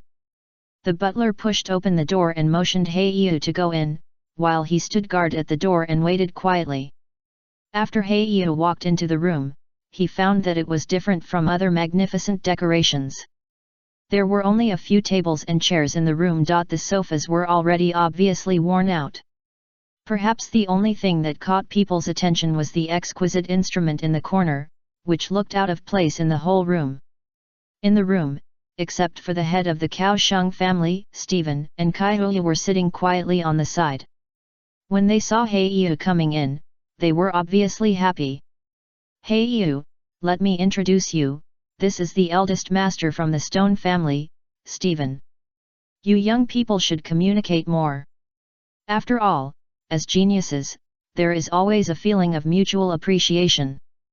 After saying this, the head of the Kaohsiung family left in a hurry, as if there was some research to be done. When Heiyu heard Kaohsiung praising him as a genius, he also understood that it was probably because of his talent that he had won the recognition of the other party. When Kaihuyu saw her father leave, she also completely abandoned the dignified etiquette and jumped up and down. He jumped to Heiyu and said, "Heiyu, brother Heiyu, it's a pity that you were not there just now. The resurrection of the fossil was very successful. Father is busy going back to record the data." Heiyu understood it now. No wonder the head of the Kaohsiung family left in a hurry without saying a few words. He is really obsessed with scientific research. "Cousin, Heiyu, let's go and see the Pokemon that has just been resurrected from the fossil." Stephen now looked excited and directly pulled the two of them to go outside. However, it is indeed worth being happy. After all, this is also the second Pokemon resurrected from the fossil. This proves that the previously resurrected Aerodactyl is not an accidental case. In the future, there may be more fossil Pokemon that will see the light of day from the fossils. The cooperation between the two families on fossils may be more solid, and there may be more cooperative projects in the future. Heiyu did not resist Stephen's rushing performance, and followed him out to the lawn of the entire manor. "Come out, Anorith." Stephen threw a luxury ball, releases Anorith, which was just captured. Anorith is quite peculiar, a flat and long fossil Pokemon with a pair of pincers and 4 pairs of wings on both sides of its body. Is this the Pokemon hatched from the fossil? Although Heiyu knew it a long time ago, he still showed some curiosity appropriately. Stephen also looked proud. He should be the second trainer in the world to capture a fossil Pokemon, right? This Pokemon is called Anorith. It is rumored to be an ancestor of insect Pokemon. According to research, it lived in the warm sea 100 million years ago. Kaihuyu saw that Heiyu was interested and hurriedly acted as a guide to introduce it. "So, it is a Pokemon that lives in the sea?" Although Heiyu had memories of his past life and knew that there was such a Pokemon, he only knew the most basic attributes and its general appearance. He still knew nothing about the living habits of this Pokemon. Heiyu heard his Pokédex and found that Stephen had sent him specific information about this Pokemon. "Is this appropriate? After all, it is your Pokemon, and it involves the secret of fossils." Heiyu really didn't expect Stephen to do this, and asked hesitantly. "Oh, it doesn't matter, we are good friends, aren't we?" Stephen raised his hand and gently hit Heiyu's chest and asked back. Chapter 138 Battle with the Future Champion. So that's how it is. Anorith's 8 legs degenerated into 8 wings while living in the sea. It would use the wings as paddles to paddle, and its speed was quite fast. Heiyu silently looked at the introduction in the information, thinking in his heart that it was no wonder that it had the hidden characteristic of swimming freely. It turned out that it was in the sea in ancient times. Of course, Anorith now has rock and insect attributes. It seems that because the water quality is different from that in ancient times, it has become a land creature, so it has lost its water attribute. And because it has been sealed in the stone for a long time, it has become a fossil Pokemon over time, so it has the rock attribute. However, these are all speculations by researchers, and there is no definite evidence to prove it. After all, it is a Pokemon from billions of years ago. However, he still agrees with this view. After all, Heiyu, who has the memory of his previous life, knows that almost all fossil Pokemon that will be resurrected in the future will have rock attributes. At the same time, Heiyu looked at the luxurious genetic skills on the Anorith Pokemon data, and couldn't help but sigh that Steven's luck was really good. Because this Anorith not only has extremely superior data in all aspects, it is the best among similar Pokemon, and it has inherited 4 skills: Rapid Spin, Iron Defense, Cross Poison, and Water Jet. Hey you, do you want to have a battle with my Anorith? Steven suddenly suggested, with a fiery fighting spirit in his eyes. Hey you? Well, it just so happens that I can also train the newly hatched Pokemon. Hey you was stunned at first, and then smiled. Agree. After all, there are not many opportunities to beat champion, and he has never fought against this kind of ancient fossil Pokemon at close range. Brother Kuroyu, you have to be careful, cousin Steven is very strong, Caillou approached and whispered. Oh, have you fought him? Faced with Kuroyu's question, Caillou nodded solemnly and said, I fought a battle, and all 3 of my Pokemon were no match for Metang, and the levels of the Pokemon on both sides were similar. I was completely defeated by the trainer's command and the cultivation of Pokemon. When talking about that humiliating battle, Caillou looked depressed. She was born with a golden key, so even if she finds someone to fight, the opponent will most likely give in to her. And if she finds a strange trainer she doesn't know to fight, the Pokemon she has carefully cultivated can quickly beat these opponents. The battle with Steven was a big blow to her, and she gradually got over it with the comfort of her parents. Come on. Don't worry, it's not a duel with the opponent's main force anyway, it's just an ordinary Pokemon sparring. Hayu touched Chuyu's little head and said confidently. He turned around and went to the battlefield, not seeing Chuyu's red cheeks and shy expression behind him. Ah, Hayu touched my head. The battlefield chosen by both sides is in the center of the lawn. There is no special environment. It is just the simplest venue. There are usually various servants to clean it up, so it can be used directly. Go, Anorith. Sandil, prepare for battle. The level of the Pokemon sent by both sides is not high, about 10 levels. However, Hayu still dare not be careless, because the opponent's insect attribute restrains his own evil attribute, and the attribute is already at a disadvantage. Fortunately, Anorith can't learn any powerful insect-type moves at his current level. At most, he can only use a combo and string shot. Hayu, is this the one you captured in the desert of Dingfeng grassland? Steven asked curiously. After all, when they met before, Sandil was not in Hayu's Pokemon team. Considering the unique living environment of Sandil that can only live in the sand, this idea instantly emerged in Steven's mind. Hayu did not hide it and said very straightforwardly, yes, maybe it's my luck. I met Sandil a few hours before leaving the desert. Steven's eyes flashed with envy. After all, when he was selecting Pokemon, Sandil was also included in the range. But my Anorith is not bad, it's the only one in the world. Steven's mouth curled up slightly, and he was obviously in a good mood. After both sides were ready, the game started soon. Anorith, Water Gun. Sandil, block the Quicksand Abyss, and attack at the same time. Anorith spewed out Water Gun directly from his mouth. Although it had no water attribute, he was still very skilled in using the skill, which seemed to be a means retained from ancient times. After all, their attribute at that time was suspected to be water. Sandil had swallowed the talent potion made of earth milk as the main material, and his talent for ground attribute had already reached an incredible level. His understanding of ground skills was almost different every day. A vortex-like sand pit soon appeared in front of him, and then countless flying sands emerged in the venue. First, a sand wall was condensed to resist the attack of Water Gun, and then countless yellow sands covered the sky and attacked Anorith. Anorith, fly up! Anorith's 8 wings that degenerated from 8 legs could barely drive flight, and he easily avoided the Quicksand Abyss. However, this was exactly what Hayu wanted. The air was often the most difficult place to avoid attacks. Sandil, use Rock Tomb. Sandil learned this skill from a skill CD. Although he had only mastered it for a few days, he was still able to use it steadily.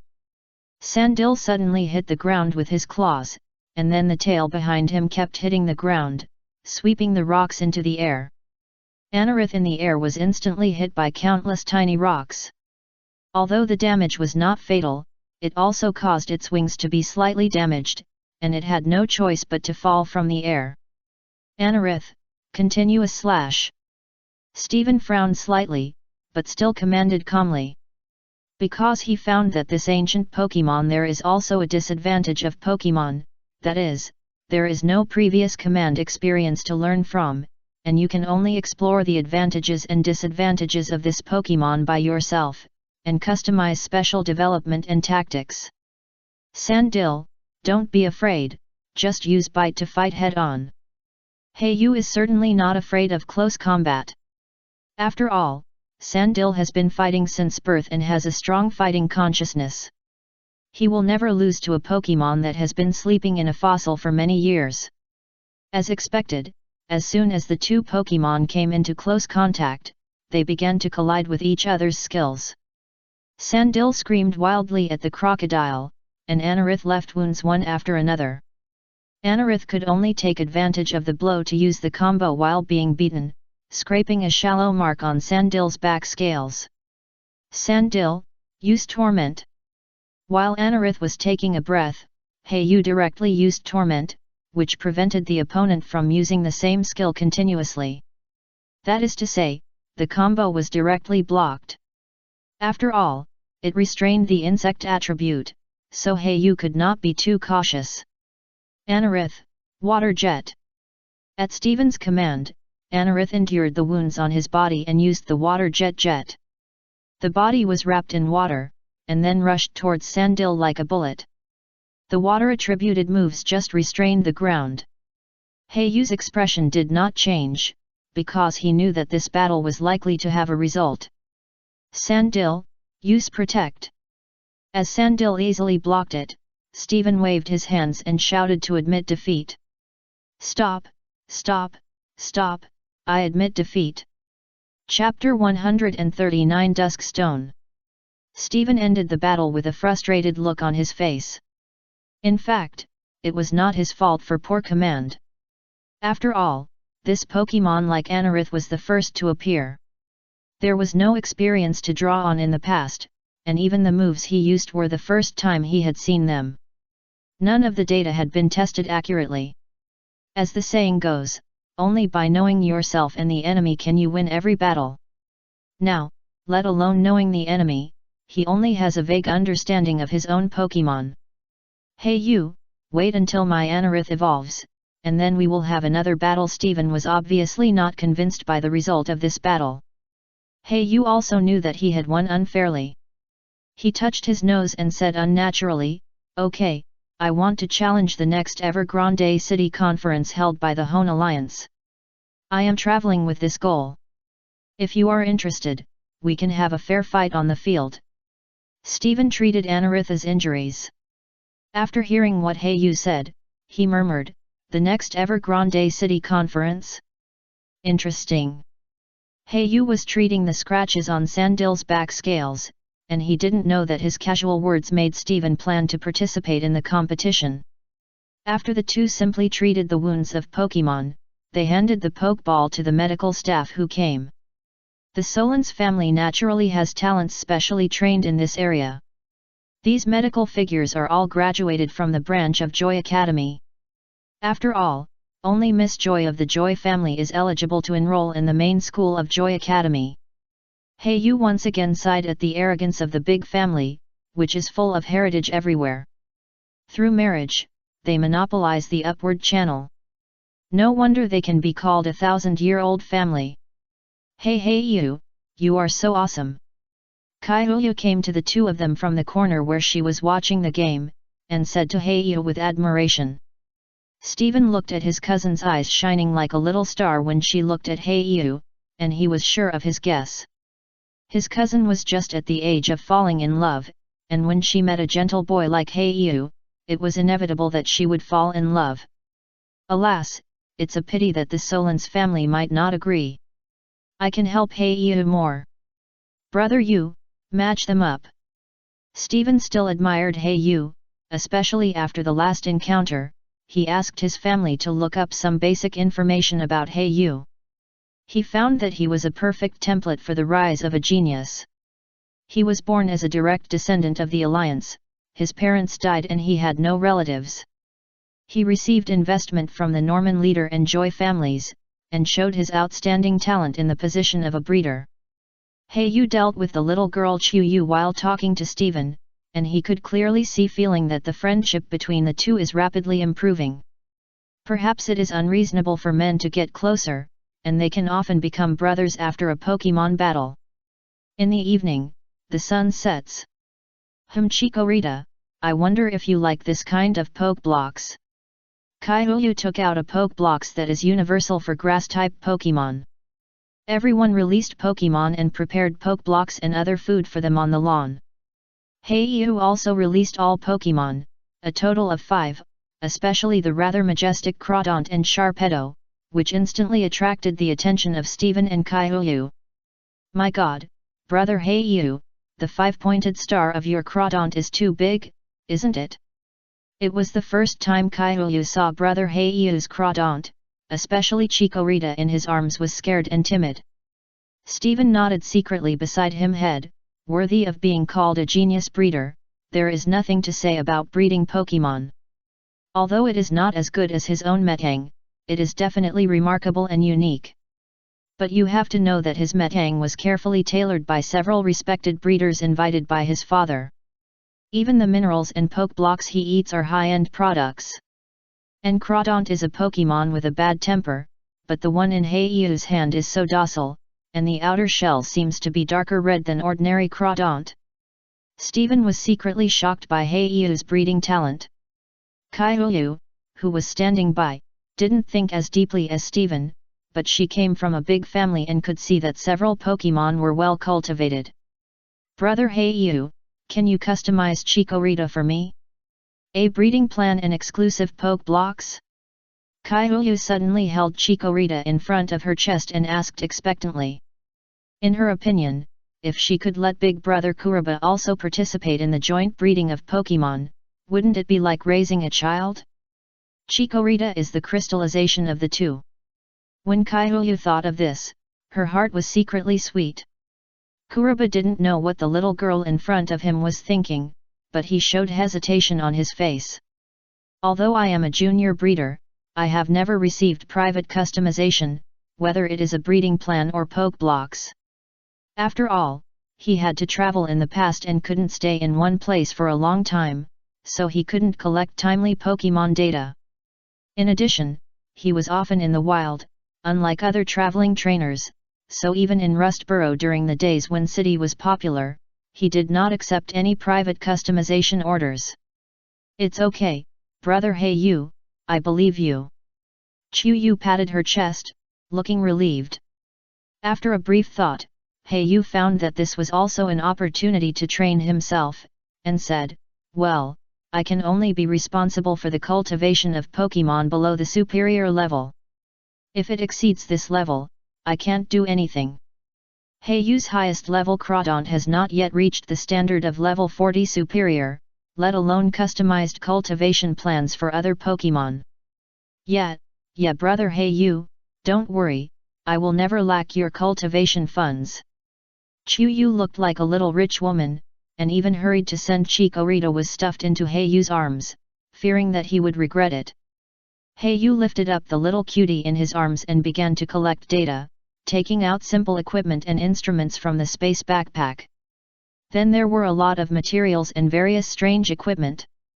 Finally, with dazzling actions, a comprehensive inspection report was produced in less than half an hour.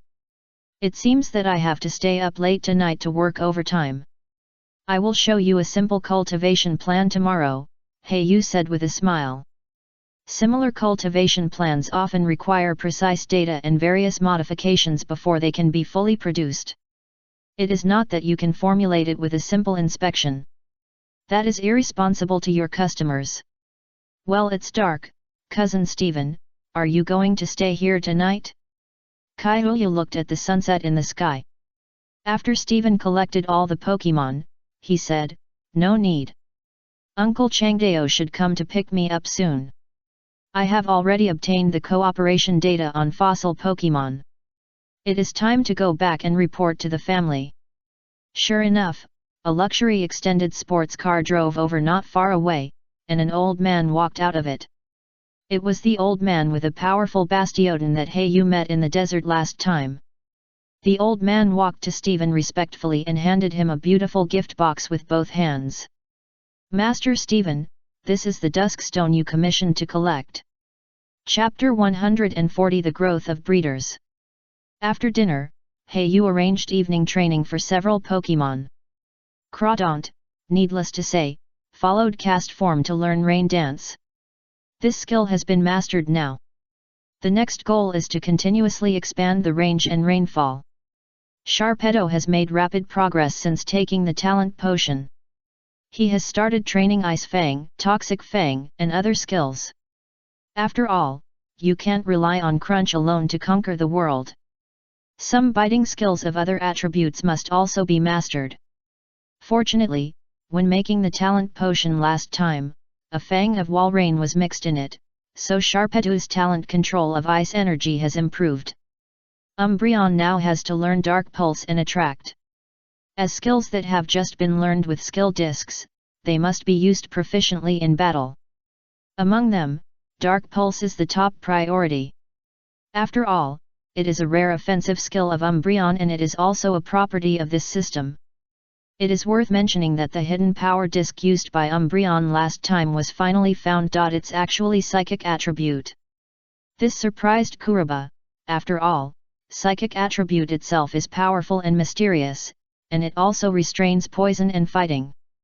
Fighting is the only weakness in Kuraba's team at present, and it restrains his dark. And if you want to counter fighting, you can only fly, psychic and fairy. Fairy has not yet appeared in the world, but now has Murkrow and Umbreon's psychic hidden power, barely able to resist. Sandil's training is much simpler. In addition to practicing the skill of stomping to perfection, he must master the 4 inherited skills. As Sandil, whose talent is not inferior to Murkrow, and even more talented after taking the potion of Earth Vein Stone Milk, Hayu has high hopes for him. As for the last Murkrow, its level is now close to level 27, which is considered to have completely caught up with Umbreon, and Hayu has only one arrangement for him. Frantically learning various transformation skills. After all, after evolving into Honchkrow, the characteristics of the Heart of Mischief will disappear and change to overconfidence. By then, it will undoubtedly be much more difficult to learn the transformation skills again. Taking advantage of the current learning, it can also be regarded as a guarantee for the future. Of course, Murkrow has also begun to explore the inherited skill of Sky Attack. As one of the ultimate moves of the flying system, the difficulty is definitely self-evident. Although there is already a high-level Dusk Stone, but evolution should wait a little longer. After all, Murkrow's physical talent has not reached its limit. Hayu looked at the dark stone stored in the exquisite gift box on the table, and felt relieved. This dusk stone has reached a high grade, that is, the purity is above 90, and the specific value is 9397. That's right, it has been accurate to 2 decimal places. According to Stephen, if the purity can reach 94, the price will be much higher. However, even so, this dusk stone with a purity of more than 93 points also cost Hayu nearly 200W Alliance coins. Hayu can only try his best to ensure Murkrow's superior cultivation and create the best evolution conditions for him. It is absolutely impossible to perfunctorily use an ordinary dusk stone. As for the intermediate dusk stone obtained in the Battle Club, Hayu also sold it directly to Fall Arbor. A shop in the town barely recovered hundreds of thousands of Alliance coins. The training of Pokemon is very hard, and Hayu is very pleased to see it. After sorting out all the data of Chikorita, he began to formulate a cultivation plan and exclusive poke blocks for it. Chuyu's Chikorita has a good talent in energy control, but its physical strength is slightly below the average level. In addition, because it inherited the grassy terrain. Heiyu also specifically asked the parents of this Chikorita and learned that it is a rose raid with natural recovery characteristics. Therefore, after testing, Heiyu found that this Chikorita is more sensitive to the mild attribute energy of treatment. In other words, it has a superior talent in treatment skills. In the early stage, train Leech Seed, Reflect, Light Screen and other skills to exercise Chikorita's auxiliary ability, and then use Synthesis, Grassy Terrain and other healing skills to train. When cultivating, it is best to keep Chikorita under the sun at all times and bask in the sun at any time. The circle of green buds around Chikorita's neck will gradually bloom with evolution, and finally become petals when it becomes Meganium. These petals can emit a fragrance to calm the rage emotions of Pokémon and reduce the enemy's fighting spirit. Heiyu began to write in the plan book according to his knowledge reserve as a junior breeder. A cultivation plan like this needs to be tailored according to Pokémon. Heiyu could only explore on his own at the beginning, but fortunately he contacted Rustboro again after meeting the City Breeder Guild President Fei Jing. Kuroya was able to get some guidance. It was easy to do with a direction. Just apply the template and follow your understanding of Pokémon. As for custom poke blocks, the petals of Bellossom with the healing heart attribute, the nectar of Rosalia with the natural recovery attribute, and the berry balls dropped by Cherubi above the superior level are the materials for the time being. The auxiliary materials can be supplemented slowly through experiments.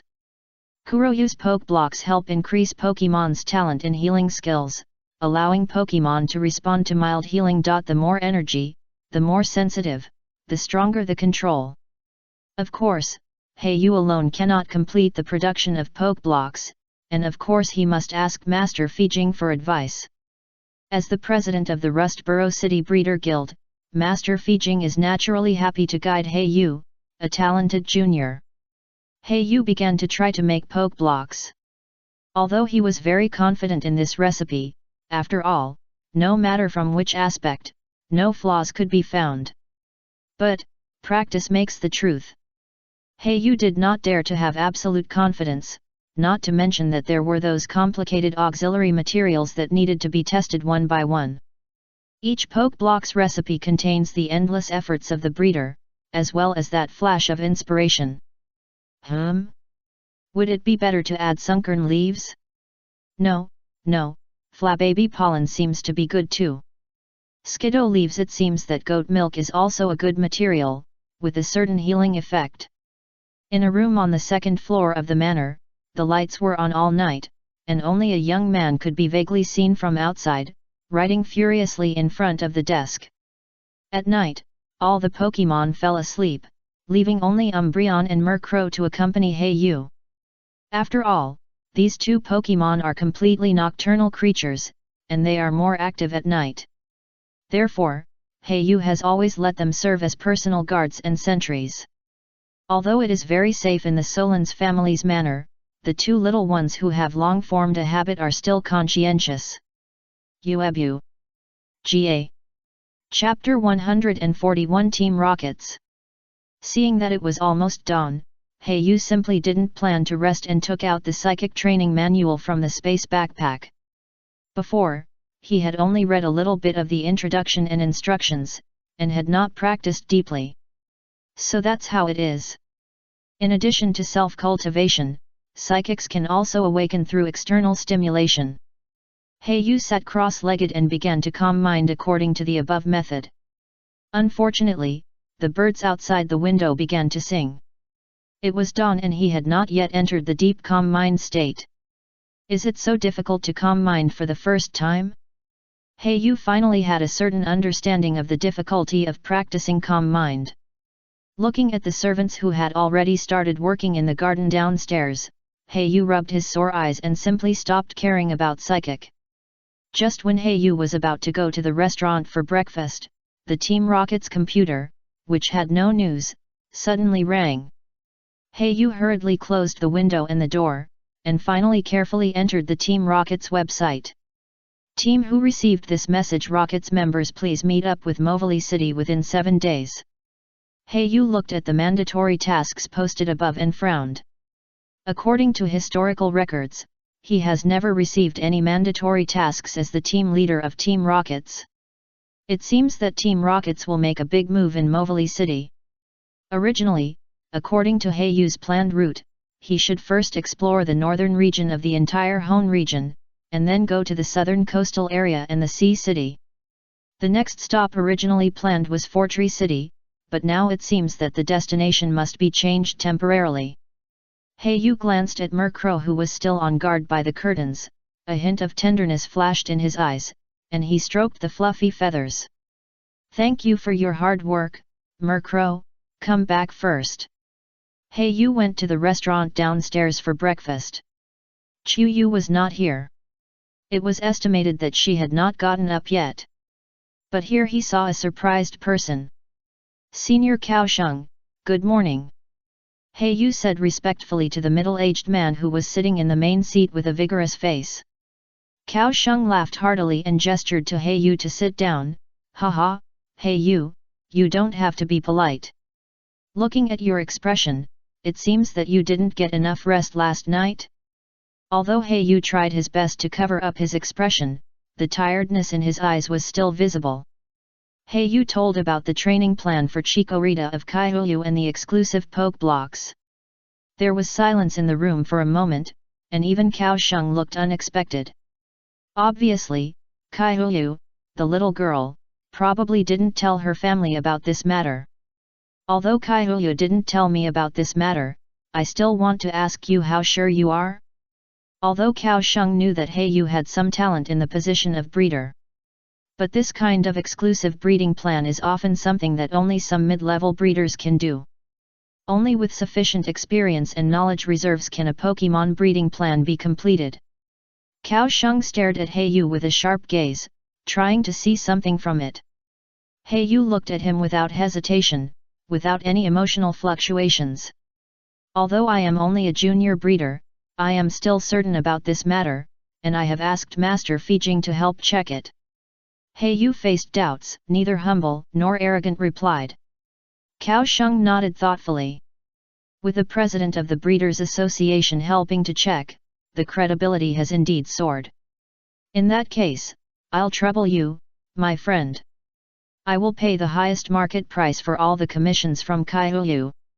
Obviously, Kaosheng said this because he didn't want his family or his daughter Kaihuyu to owe Haeyu a favor. After all, debts of favor are often the hardest to repay. "I already owed him a life-saving favor, so of course I can't owe him another favor now." After finishing breakfast, Haeyu returned to the room again. After all, his Pokémon hadn't eaten breakfast yet. As usual, he prepared fixed Pokémon food and poke blocks for the Pokémon, as well as the food that each Pokémon liked to eat. "Let's continue to make a breeding plan." After Haeyu sorted out the items on the table, he took out various instruments and hand-painted cultivation manuals again. Then he opened the communication function of Pokémon Pokédex and made a video call to Master Feijing. Doduo beep. After a few seconds, the person on the other side of the screen who answered the call was the president of the Kana's Breeder Guild, Master Feijing. "Master Feijing, good morning." In the next few days, Haeyu buried his head in the room and wrote furiously, revising the cultivation plan, and finally presented a perfect cultivation plan. At the same time, it was also checked by Master Feijing and confirmed that it had reached above the average level. The cultivation plan he formulated was mainly aimed at Chikorita's superior healing talent and energy control.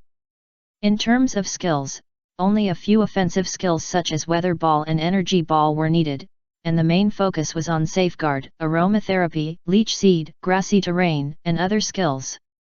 The specially customized Poke Blocks Chingran can not only enhance energy control, but even long-term use can make Pokémon emit a fragrance. It just matches the fragrance of the petals blooming between the necks of the big bamboo sunflower. The superposition of the two fragrances will definitely play a wonderful role. By the way, in addition to this, don't forget to expose Chikorita to the sun for at least 6 hours a day. It can not only promote the learning of synthesis skills, but also help the buds on her neck to thrive. Haeyu is making the after handing the training manual to Kaihuyu, he gave the little girl detailed instructions. Kaiyu nodded her head and said, "There are also kin ground poke blocks. I will make them regularly every week and give them to you through the transmission device of the small Pokemon Center," Heiyu said meaningfully. Kaiyu was stunned at first, then reacted and said, "Brother Heiyu, are you leaving?" Heiyu nodded. After all, this is a matter of course, not to mention that he has to travel to challenge the Alliance. The emergency assembly time sent by Team Rockets a few days ago is also coming soon, but fortunately Fall Arbor Town has a port and a station.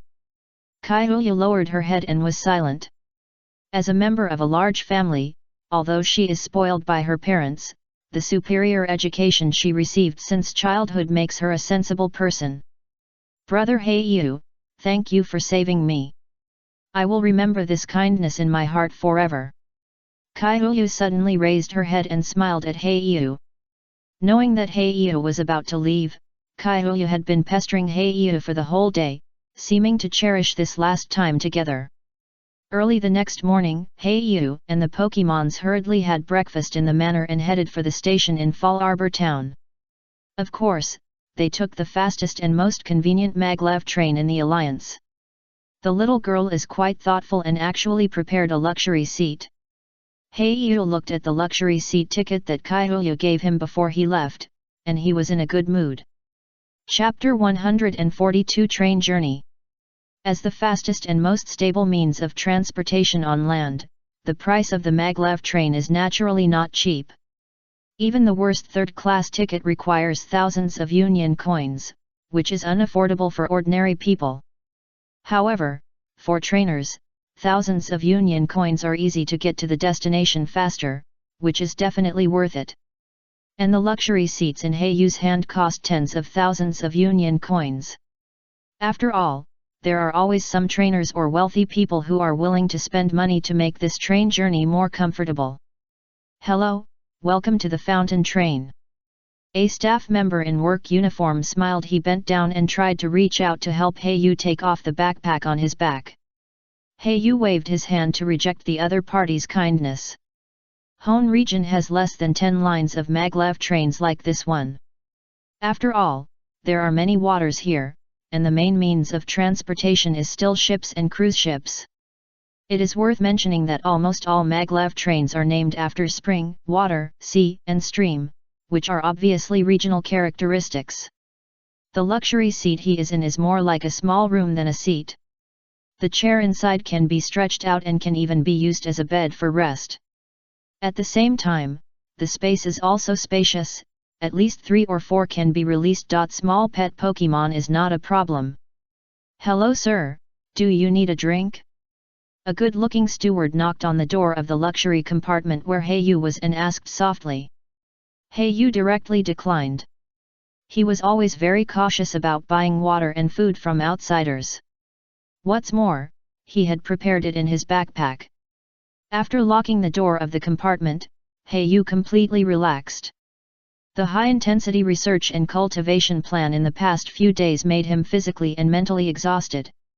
Just take a good rest during this train journey. I just don't know what big move Team Rockets is going to make.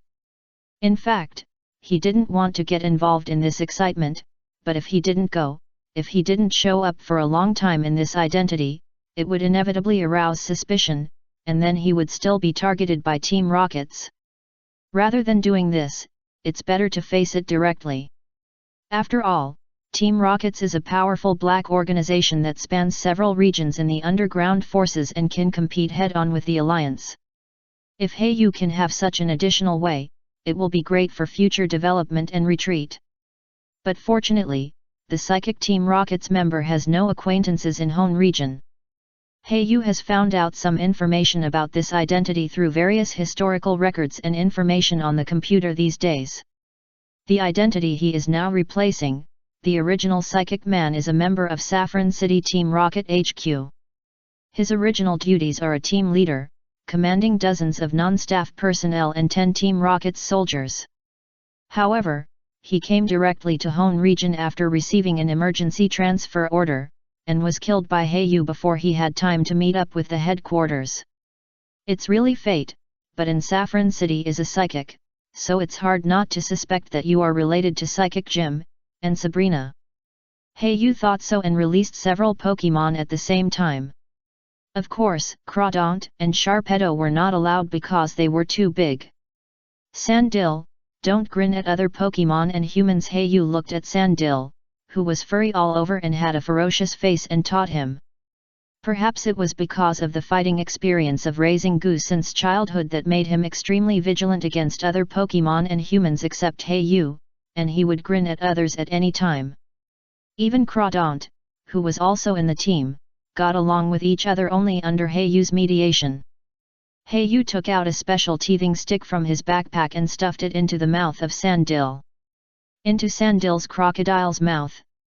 Without this, it would probably not be peaceful on this journey.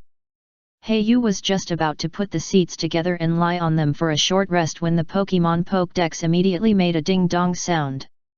After a closer look, it turned out to be a payment record. Just for the customized breeding plan, there is a reward of 2 million, not to mention that each subsequent batch of Qingran Poke Blocks can earn a lot of money.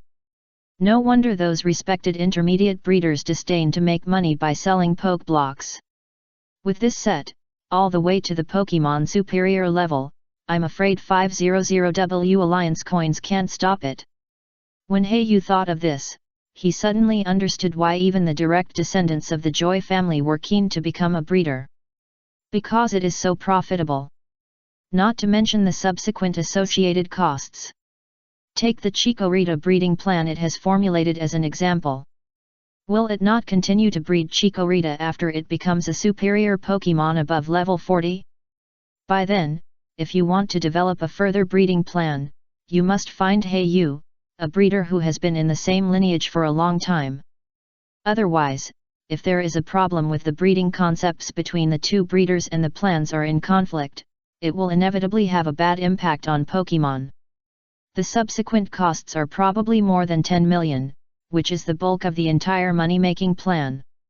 No wonder there are so few people who can afford to hire a special breeder to customize the breeding plan, not to mention whether you have the opportunity to know the connections of those breeding masters. The cost alone is not something that ordinary people can afford. Even some small families may not be willing to give such a set to their heirs. Hayu's train journey was very peaceful, and the journey of less than 6 hours was already halfway through. It is currently at the turning point of Route 113 and Route 111. Next, you only need to go south to reach your destination Movili City. According to the Pokédex of the Alliance, there are a large number of Surskit tribes outside Route 113. Surskit, this Pokemon is very interesting.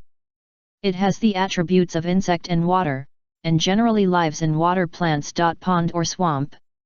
The characteristics of free swimming and hidden characteristics of rain disc are very suitable for rainy day teams. Of course, Hayu finds him interesting not because of how powerful this Pokemon is, but because Surskit secretes a liquid on its head, which is as sweet as maltose and is the first choice for many dessert shops to make desserts. The most famous one is to use this liquid to make a certain syrup, which can be seen in almost every store. Umbreon likes desserts very much, but it's a pity that the maglev train will not stop halfway this time. I will have a chance to catch one next time. Hayu looked at the scenery along the way outside the window and quickly passed by, stroking the Umbreon who was lazy in his arms, and felt a rare peace in his heart. Because, when they are about to arrive in Movili City, they need to face Team Unknown's situation of rockets. People fear darkness, not because of danger, but because of the unknown. I hope everything goes well. Hayu sighed. At the same time, he took out a piece of paper with the contact information of Mr. Norman and Chuyu. If there is any danger and he can't get out, these 2 lines are his last way out, and they are also his greatest reliance and confidence to walk in the dark area. Chapter 143 Movili City. Movili City is located in the center of the entire Hone region. It is a big city where the past and the present are intertwined. It is known as the City of Joy with colorful lights. This city is one of the most important transportation hubs in the entire Hone region. It connects to Route 111 in the north, Route 110 in the south, Route 116 in the west, and Route 118 in the east. It is because of this that it is known as the center of the entire Hone region. Tisk tisk tisk, it actually covers the entire city. Yu looked at the canopy above his head. It is said that this city refers to the Lumiose city transformation. The entire city was built into an indoor block, and the entire city was wrapped in a round-shaped building, with the park in the center. It is said that the corner column tower is a copy of the Prism Tower in Lumiose City, which is a symbol of friendship between the two cities. Yu stood in the center of the park, looking at the towering tower. Ding ding ding. Yu took out an off-road folding bicycle from his space backpack. Since the entire Movili city is well connected and the traffic is extremely developed, bicycles are much more popular than cars here. It's really full of technology, no wonder Gym Leader Watson's transformation plan was passed unanimously. If Rustboro City is a heavy industry city, so this is exactly the future technology city imagined in the previous life. It's just that the power generation to support such a city is not ordinary. Yu remembered the Newsigen in the previous life, the underground power plant. Throwing away the random thoughts in his mind, Yu rode a cross-country bicycle directly to the small Pokémon Center and checked in. In the room, the venues for Pokémon were arranged, including small convenient pools for Crawdaunt and Sharpedo, and small convenient hot sand for Sandil. This suitable environment allows Pokémon to rest better, and often relieves fatigue after training. After a simple lunch for the Pokémon, Yu walked straight out of the small Pokémon Center and took a taxi to the game city of Movili City. Zygen Game City is the game city of Movili City in the Hone region, and is one of the 6 known game cities in the Pokémon world. With Celadon Game City Corner, Happy Game City, Full Gold Game City, Curtain Game City, these famous game cities are listed side by side. Horse racing, slot machines, roulette, card games. Every day, all kinds of salted fish turnover, overnight wealth and bankruptcy, family destruction are staged here. And the reason why this place can attract trainers like Yu is because of the open exchange list inside, where the game coins won can be exchanged for various Pokémon-related props, resources, and even finished Pokémon cubs. From this point, it is not difficult to see that those who can trade Pokémon openly must have the support of the Alliance behind them. Welcome. Yu walked straight into the high-tech gate, but unexpectedly heard this voice, but there was no receptionist. Is it so high-tech? The automatic identification device is used, and there is also a voice function. Yu observed for a long time until another person came in and the welcome sounded again. The whole city felt that it had entered the high-tech era, forming a strong sense of separation from other cities.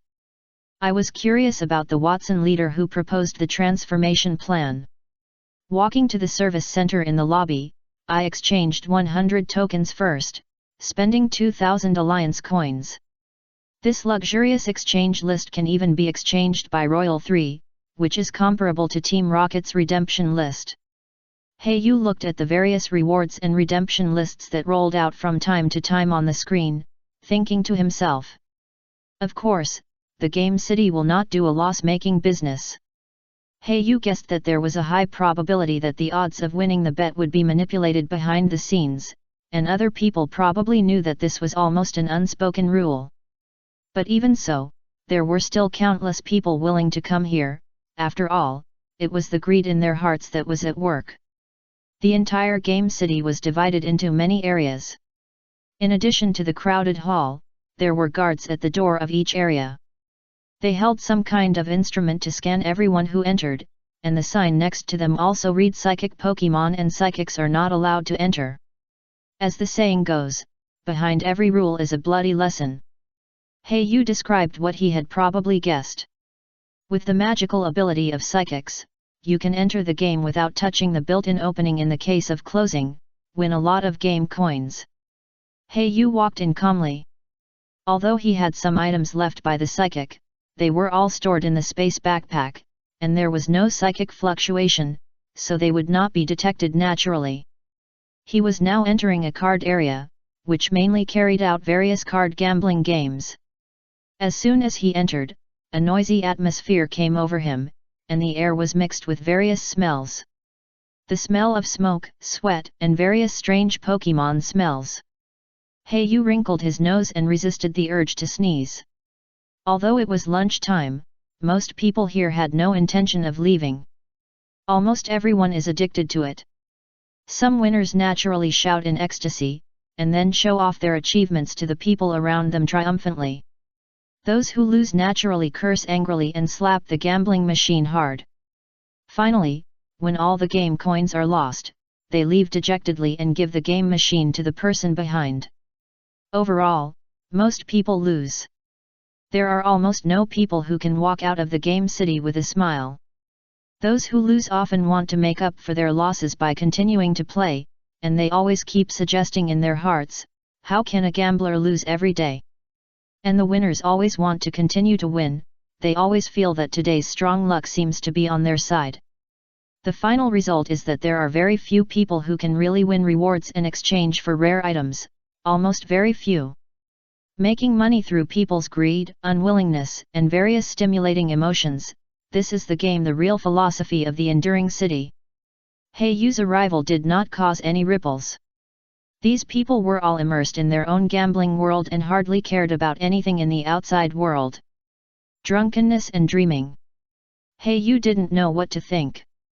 And in every corner of the game, there were some staff members wearing suits, with a vicious Pokemon beside them and wireless headsets in their ears. These people's sharp eyes were hidden under sunglasses, always paying attention to the situation of the entire game city. Anyone who cheated at any time could not escape their eyes. But without exception, there are always some people who will take risks for high profits. The final result is that they were discovered by the airtight cameras in the entire game city and were caught. Finally, they were dragged into a small dark room by several cold staff members wearing black clothes and sunglasses. As for the final result, no one knows. Chapter 144 Watson. Yu had no interest in gambling games, he just wanted to see something new. With a few tokens in his hand, he found a few unmanned game machines. As expected, he lost all the tokens in less than 10 minutes. Yu shrugged and walked to the exchange list in the hall. It must be said that this game city, which was apparently controlled by the Alliance, was indeed rich in resources. Looking at the top 3 treasures, Yu couldn't help but be a little surprised. Ranked 3rd was a Royal 3 Tershik with excellent qualifications. The specific information of this Pokemon cub was also given above. Not only did it have the hidden characteristic of acceleration, but it also inherited 5 skills. Tear Claw, Feather Dance, Counter, Flame Burst, Last Resort.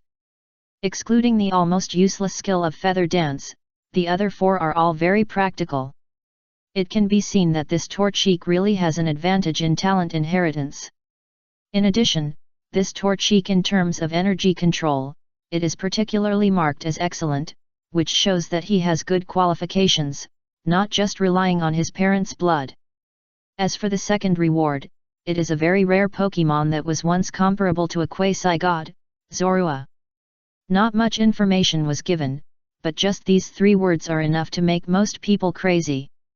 This naturally includes Kuraba, after all, he is a dark specialized trainer. Zorua's unique characteristic, illusion, is the root of his popularity. He can transform into any human or Pokemon, and in the simulation the degree of simulation is far superior to Ditto. Ditto still needs to learn or train to achieve realistic situations, but Zorua can completely rely on his talent and nature to make the fake look real. Yu pursed his lips. The countless zeros on the screen made him hesitate. I just captured Sandil. The training funds for 5 Pokemon have put some pressure on my wallet. Let's talk about the 6th Pokemon later. Yu could only comfort himself in his heart. He looked at the picture of Zorua on the screen with a little envy and reluctance. As for the final first prize, it was a quasi-god. Hone region had another quasi-god besides Metagross, Salamanquis cub form, Bagon. The number above was even more exaggerated than Zorua. You couldn't count how many zeros there were, but if converted into alliance coins, the price was 3 billion alliance coins. After checking the database of Jinjuajim, you learned that the value of ordinary quasi-gods should fluctuate around 1.5 billion. I thought the 2 billion quasi-gods sold in rockets are outrageous, but I didn't expect it to be even more of a scam here. And the most important thing is that this Bagon did not give specific information and qualifications, that is, how it will be opened in the end depends entirely on luck. You can tell with your little brain that the Bagon given is definitely the one with the worst qualifications in the group. Of course, this quasi-god is probably just a gimmick, and it's just a decoration that can attract customers. At least the game city has been opened for nearly 10 years, and no one has been seen redeeming quasi-gods, and even the redemption of the top 3 rewards is rare. The only record that can be found online is that 2 years ago, someone redeemed the 3rd prize here and successfully took away a Royal 3 mudcup with excellent qualifications. According to rumors, there was a rich man who wanted to buy this mudcup on the spot, and even offered a sky-high price of 20 million alliance coins. You should know that a Royal produced by the Alliance normally 3 is only about 2 million alliance coins. And the price has increased tenfold. From this, we can see how excellent the mudcup is. In addition to the top 3 rare rewards, the top 100 redemption lists are all precious items for trainers. Or some rare Pokémon carrying props such as Everstone, Wide-Angle Mirror, Light Clay, Toxic Orb, etc. Or some rare Pokémon cubs, perhaps not quasi-gods or Royal 3, but also rare Pokémon that are rarely seen, such as Ralts, Trapinch, Swablu, Riolu, etc. You spent a little money and exchanged a Torchic doll as a souvenir. It is advertised that the fluff on this doll is really made of Torchic, whether it is true or not, no one knows. But it does feel warm to the touch. After walking out of the game city, you felt that his ears were quiet. The noisy sounds and exciting music inside were also a means for the game city to stimulate customers. Walking on the bustling streets and looking at the shops on the street, you couldn't help but sigh at the superiority of urban development. I don't know what kind of person is Watson Leader who proposed the urban transformation plan and promoted the development of the entire Movili city? You couldn't help but feel a sense of expectation. However, from the internet, Watson Leader seems to be called the cheerful Thunder Shock Uncle. What you didn't know was that this cheerful uncle was in Movili at this time in a special power plant outside the city. This special power plant is known as the New Violet. It is said that this place was once part of the urban construction and was responsible for the power generation of the entire city. However, this plan was urgently stopped by the Watson Leader for some reason, and the reason given was that the project affected the ecology of the surrounding Pokémon. A dim power generation room.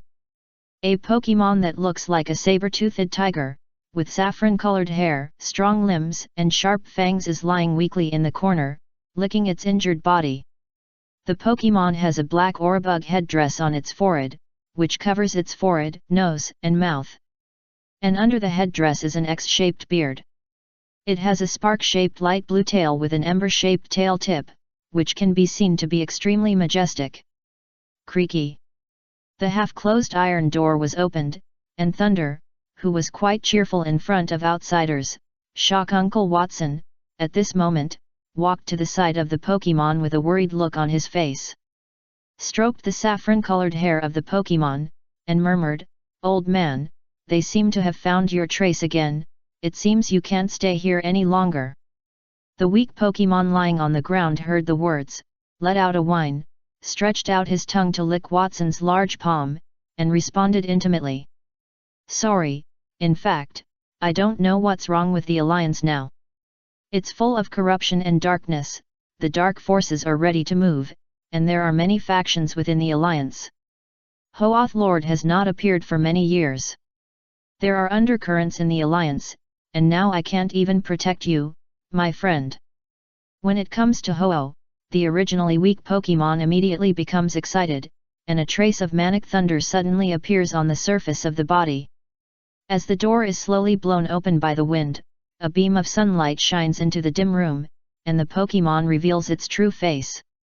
It is one of the legendary holy beasts, one of the Ho-Oh guards, and the Pokémon that is rumored to come with thunder and lightning, Ray Cow. Chapter 145 Team Rocket HQ. After a brief stroll through the city, Hayu returned to the small Pokémon Center. In fact, he was not just strolling around, but observing the topography of the entire city. Even after the memory baptism of another world, Hayu had to sigh at the ingenuity of the city's design. Watson Leader is really talented in construction. Hayu was even more curious about this magical leader. After all, a gym can really drive the economic development of the entire city. But he had never seen a complete and earth-shaking innovation of the entire city. Especially the city full of technology in front of him, which was too different from the backward town where Hayu was before. Hayu stayed in the small Pokémon Center for a few more hours and went out after dinner. He was quite low-key, wearing ordinary clothes and a common baseball cap. I didn't expect the branch established by Rockets in Hone region is actually hidden under the nose of this huge technology city. The streets at night seemed a little deserted. After finding the entrance to the black market, Hayu could clearly feel a sense of solemnity in the air. Walking on the streets of the black market, most people were just in a hurry, and almost no one would communicate with each other. Hayu turned around in the black market and finally came to a grocery store in a corner. This store had no signs or advertisements and was only opened in a dim alley. If you don't observe carefully, you may not know that there is such a store standing here. There was no customer in the store, only a few receptionists were bored and called yawn. What does this customer need? This store will do its best to satisfy you, a receptionist asked Hayu with a professional smile on his face. Hayu glanced at the other two clerks and found that although they looked lazy, their hands unconsciously touched their waists, as if they were ready to go. Although Hayu was wearing a loose black robe, they did not show any abnormality. After all, this kind of dress is the most common in the black market. Hayu took out his identity card as the captain of Team Rockets from his pocket and said in a hoarse voice, "Which cadre is in charge of this branch?" As soon as these words came out, the original three receptionists trembled instantly and said respectfully, "I see you, sir." The three of them also showed the R logo hidden on their chests. They were the glorious Team Rockets soldiers. "In reply to your words, it is Archer who is in charge of the Hone region branch," one of the Team Rockets soldiers said respectfully. Hayu looked around the decoration of the entire store, and finally found that the wall next to a counter was a little suspicious, which was probably a secret door. Just as he was about to walk over, he was stopped. A Team Rockets soldier bit the bullet and asked awkwardly, "Sir, although you are the captain, I still have to follow the rules of Team Rockets. Please tell me which sub-base I am from." After all, there was no portrait on the ID card that Hayu had just taken out, nor was it marked which sub-base it belonged to in which city. Hayu turned around and stared at the bold Team Rockets soldier. The sharp eyes hidden under the mask brought great pressure to the three people. The air was filled with a tense atmosphere. After dozens of seconds, "I'm from Saffron City in Kanto region." Hayu had already figured out the psychology of the members of this dark organization. They were just bullies who were afraid of the strong and bullied the weak. Therefore, if he didn't show a little arrogance, he would be totally unworthy of his identity as a team leader. Although he had already restrained himself. "Please tell me your name again, sir." A Team Rockets soldier sat down at the computer, as if he was preparing to check the information. Hayu certainly couldn't tell the name of the psychic man, after all, his identity information hadn't been changed in time. "I'm carrying out a hidden mission assigned by the leader himself, how can you three check it at will?" Hayu's aura suddenly shook, and the figure hidden under the wide black robe slowly walked forward. The three Team Rockets soldiers immediately left one after another. Anyway, they were just gatekeepers. Why bother to provoke the team leader in front of them? Even if they didn't take their entrance, there were many other places in the black market that could enter the secret passage of Team Rocket HQ. He hurriedly opened the secret door on the side and let Hayu in. The road was surrounded by solid iron fences on both sides, covered with thorns, and seemed to be equipped with special volt devices. Hayu took off his wide black robe, put on the uniform of Team Rocket's members, and stepped into the base of Team Rocket's under the watchful eyes of several guards. It can be clearly felt that the people around him are no longer restrained about their identity as Team Rockets. They all wear clothes with obvious R logos. They all have proud expressions on their faces. Hayu is wearing the most basic uniform of Team Rockets, so not many eyes are looking at him. On the contrary, a person wearing ordinary trainer clothes not far away, because there is no obvious Team Rockets logo on his body, has attracted a lot of obscure eyes. That person is obviously not a member of Team Rockets, but just an ordinary trainer walking in the gray area. Hayu walked calmly in the rocket's base, a crawdaunt was released beside him, and he walked towards the center of the entire base. After arriving at the service hall, he found the window for identity processing as soon as possible. The identity of the team leader allowed Hayu to jump the queue directly, bypassing the soldiers in front of him, and directly process it. Fortunately, the psychic man in the previous life had just arrived in Hone region, and he didn't even have time to process his identity before I replaced him. Hayu easily completed the information on the Team Rocket's identity card, and also replaced it with his own information. However, Hayu did not enter the head portrait. Although the receptionist felt strange, he did not say much. After all, Team Rockets, a group of people who lick blood on the edge of the knife, have very strange temperaments. There are also many people who are unwilling to show their true faces and show masks all day long. In this regard, Team Rockets also allows it, but only under the captain. To put it bluntly, under the captain, for Team Rockets, after all, are external personnel. Even if a group of them die for no reason, they can grow up quickly. Only when they reach the captain position can they be considered core personnel. When you are promoted to the captain position, you will be subject to strict scrutiny to see if you are an undercover dog sent by the Alliance. Only after passing the scrutiny can you get the core training of Team Rockets. And the captain is often called a quasi-coder. Now, among the many coders of Team Rockets, many are promoted from the captain. And when you are promoted to the captain, you have to enter your facial and even fingerprint information, which is equivalent to being completely tied to the big ship of Team Rockets. Hayu just breathed a sigh of relief. From then on, he completely had the channel of Team Rockets, and he could give it up at any time. It was a good underground identity. In fact, what Hayu didn't know was that many people walking in the gray area didn't mind having an additional identity of Team Rockets or other dark organizations. After all, this was also a way out. As long as they didn't expose their facial information, they could give up this identity at any time. Chapter 146, Small Circle. A luxurious residential area, each room here has a position of not too small or not too small, the lowest is the captain level. Just as he was about to enter, he was blocked by the guards as expected.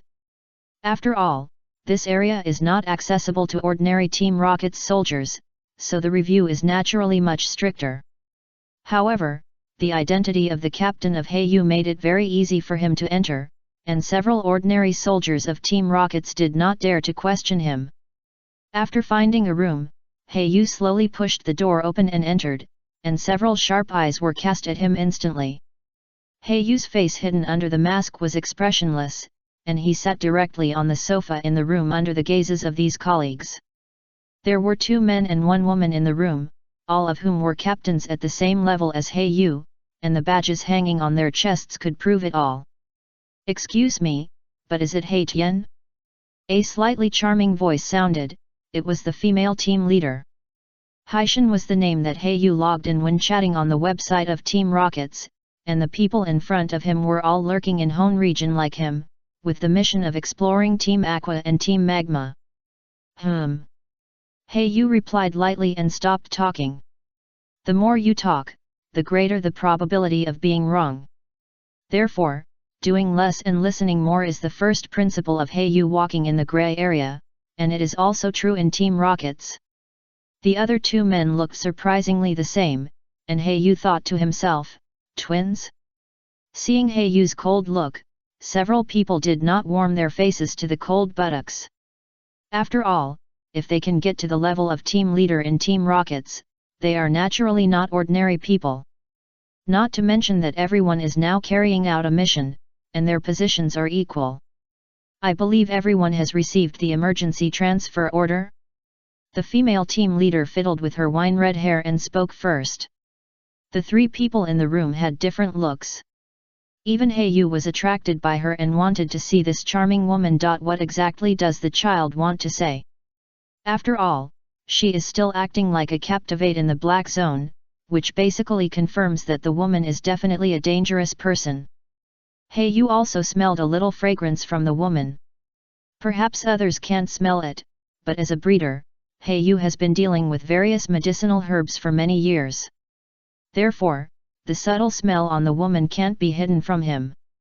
Yes, several of us were originally assigned the task of exploring Team Aqua and Team Magma, but now our task has been suddenly cancelled and we have been urgently transferred to Movili City.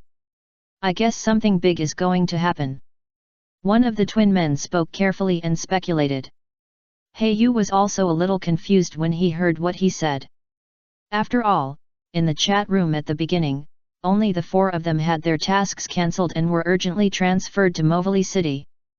The rest of the people are still exploring Team Aqua and Team Magma's mission. The charming woman seemed to have thought of something, her eyes flickered slightly, and she hesitated and said, I seem to have found a common point that we are not from the Hone branch, but were urgently transferred from Kanto. When these words came out, the eyes of the three people, including Yu, lit up. In a trance, it seemed that they understood something.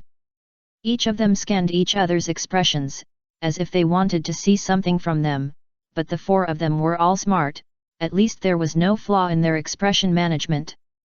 The air was filled with a tense atmosphere. Everyone, anyway. We are all unfamiliar with this place, so if we want to get along, well, we must keep each other warm. The charming woman stood up and spoke first. I agree. That's right. The twin brothers agreed one after another. After all, what the woman said was in their common interests. The four of them were specially transferred to Hone by Kanto. Naturally, they all have a skill. At least they are the superiors among the team leaders. For example, the predecessor of Yu was a psychic. So they would not be willing to stay as team leaders for their whole lives. It is normal for them to want to climb up. In Hone region, the four of them have no foundation. In this situation, only by helping each other can we get through the adaptation period when we just arrived here. After the three people present expressed their opinions, they all turned their eyes to Yu, wanting to see what the extremely cold Tian would say after entering the room. Yu glanced at him lightly and said, okay. After this, the tense atmosphere among the crowd eased somewhat. After all, they were all strangers in a foreign land. In this way, a simple offensive and defensive alliance was formed. Afterwards, the few people had a simple conversation, and their words were full of various temptations. Yu realized that the woman was most likely a grass-type trainer, and the fragrance she exuded was most likely it was the fragrance of a grass-type Pokémon. The charming woman was inevitably infected with the scent of the Pokémon because she had been with it for a long time. As for the twin boys, Yu did not find out any useful information, but only distinguished who was the older brother and who was the younger brother. They are all as cunning as foxes. Yu stayed in the corner of the room, watching the three people continue to test each other with words. In the end, the meeting ended quickly in less than half an hour, and each of them left their contact information when they left. Yu also left one of the numbers he didn't usually use. After leaving the room, Yu did not leave team immediately. Rocket HQ, but wandered around inside. The entire base has 4 floors, and the area gets smaller as you go inside. Heiyu is currently on the 2nd floor of the outer periphery. The worst who can reach here are the official members of Team Rockets, that is, the soldiers of Team Rockets. Outsiders cannot come in. As for the 1st floor of the outer periphery, most of them are some non-staff personnel and trainers walking in the gray area. As for the 3rd and 4th floors inside, they are not accessible to Heiyu. The permissions of the squadron leader and the captain are required respectively, and the inside is more confidential. Heiyu came to the resource market inside Team Rockets, where some Team Rockets members conduct internal transactions. The reason why Heiyu came here is to buy some toxins. The previous piece of black sludge has recovered a lot after these days of feeding, but the toxins can continue to be more violent. Heiyu had been busy with various things a few days ago, so he almost forgot about it. Now that he remembered it, he naturally wouldn't waste it. After all, this kind of poison might work wonders in some situations. Besides, this is Team Rocket HQ, where there are the most poisonous Pokémon and materials. Therefore, the price is much lower than the market price. Heiyu now has about 4 million Alliance coins left, naturally including the first reward for the training plan from the Solence family. First, he bought a bottle of superior wheezing poison gas, and then Arbox toxin, and finally a small bottle of Quillfish's venom. It only cost less than 400,000 in total. It's really cheap. Heiyu was in a slightly better mood. With these materials, it is possible to make poison that threatens superior level Pokémon. After all, medicine and poison have been inseparable since ancient times. Heiyu can make all kinds of potions, and poison is naturally no problem. Or poison itself is also a branch of potion. Chapter 147 Space Equipment. Heiyu walked to the periphery, ready to leave. It must be said that the person who proposed to build a base here is really smart. Who would have thought that Team Rocket's base is hidden under the black market? Even if the black market is shut down one day, Team Rocket's base will most likely not be discovered. Who would have thought that there is another hidden place behind the hidden place? Heiyu also bought some specialties of Team Rockets along the way, such as some hidden weapons, crossbows, and special hiking boots. These outdoor survival equipment produced by Team Rockets are all top-notch, and Heiyu also bought a space ring among them. I didn't expect that Team Rocket's research on space equipment has reached such a level. I'm afraid that even the Alliance is no better than this. After all, the main push of the Alliance is still the space backpack. Heiyu looked at the ring on his left index finger and speculated silently in his heart. Of course, it is also possible that the Alliance has also developed it, but it has not been popularized and the news has been blocked. But in any case, this trip to Rockets gave Heiyu a big shock. In addition to the space ring, there are also other space equipment such as space belts. Compared with the bulky and single backpack, these space equipment are undoubtedly simpler and more concealed. But in this Pokémon world, the major forces are really advanced in the research of space equipment. Heiyu sighed unconsciously. But think about it, isn't the so-called Pokeball also a kind of space equipment? A most common red and white ball is only a few hundred Alliance coins, but the space ring in Heiyu's hand contains 30 cubic meters. It is worth 1 million if nothing unexpected happens. This will be his main storage equipment in the future, and it should not be replaced for a long time. Heiyu's generous move naturally attracted attention. However, this is Team Rocket HQ. Heiyu is now wearing a Team Rocket's uniform, and the badge on his chest is the captain's logo. Therefore, although there are many secretly spying eyes, no one has followed him. Heiyu, who was originally ready to kill someone to restore his wallet, was a little disappointed.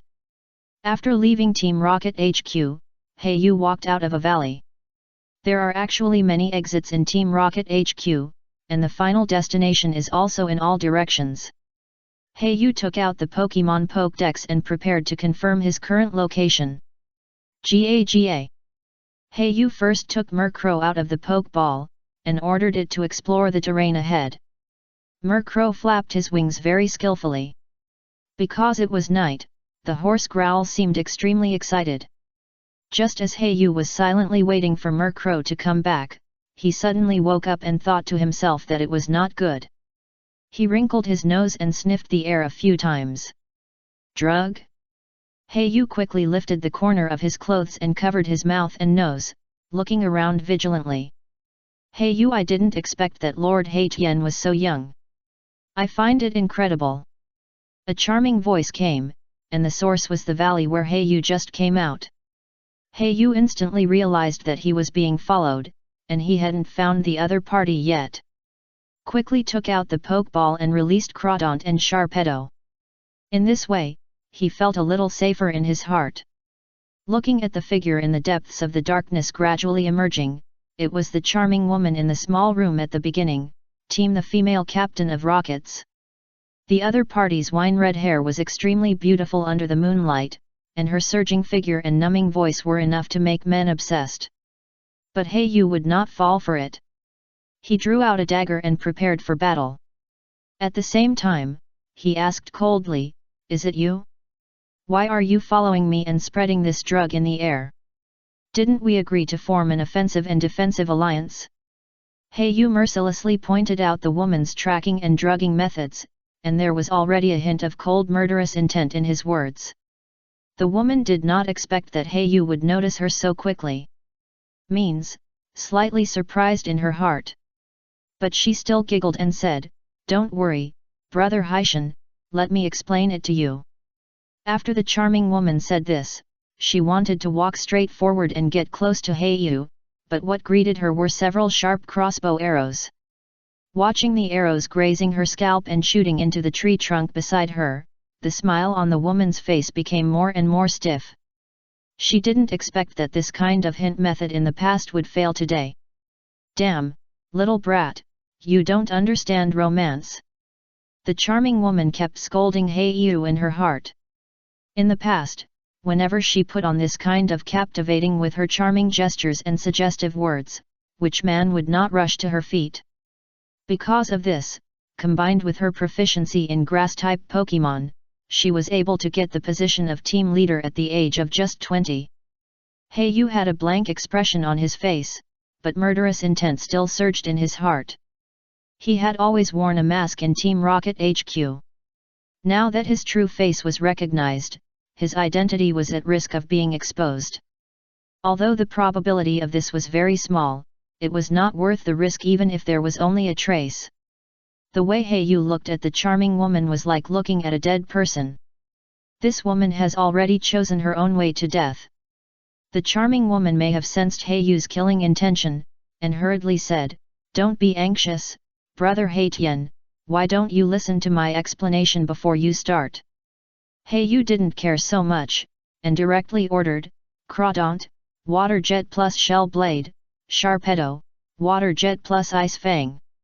The two Pokémon quickly wrapped in water and attacked the charming woman.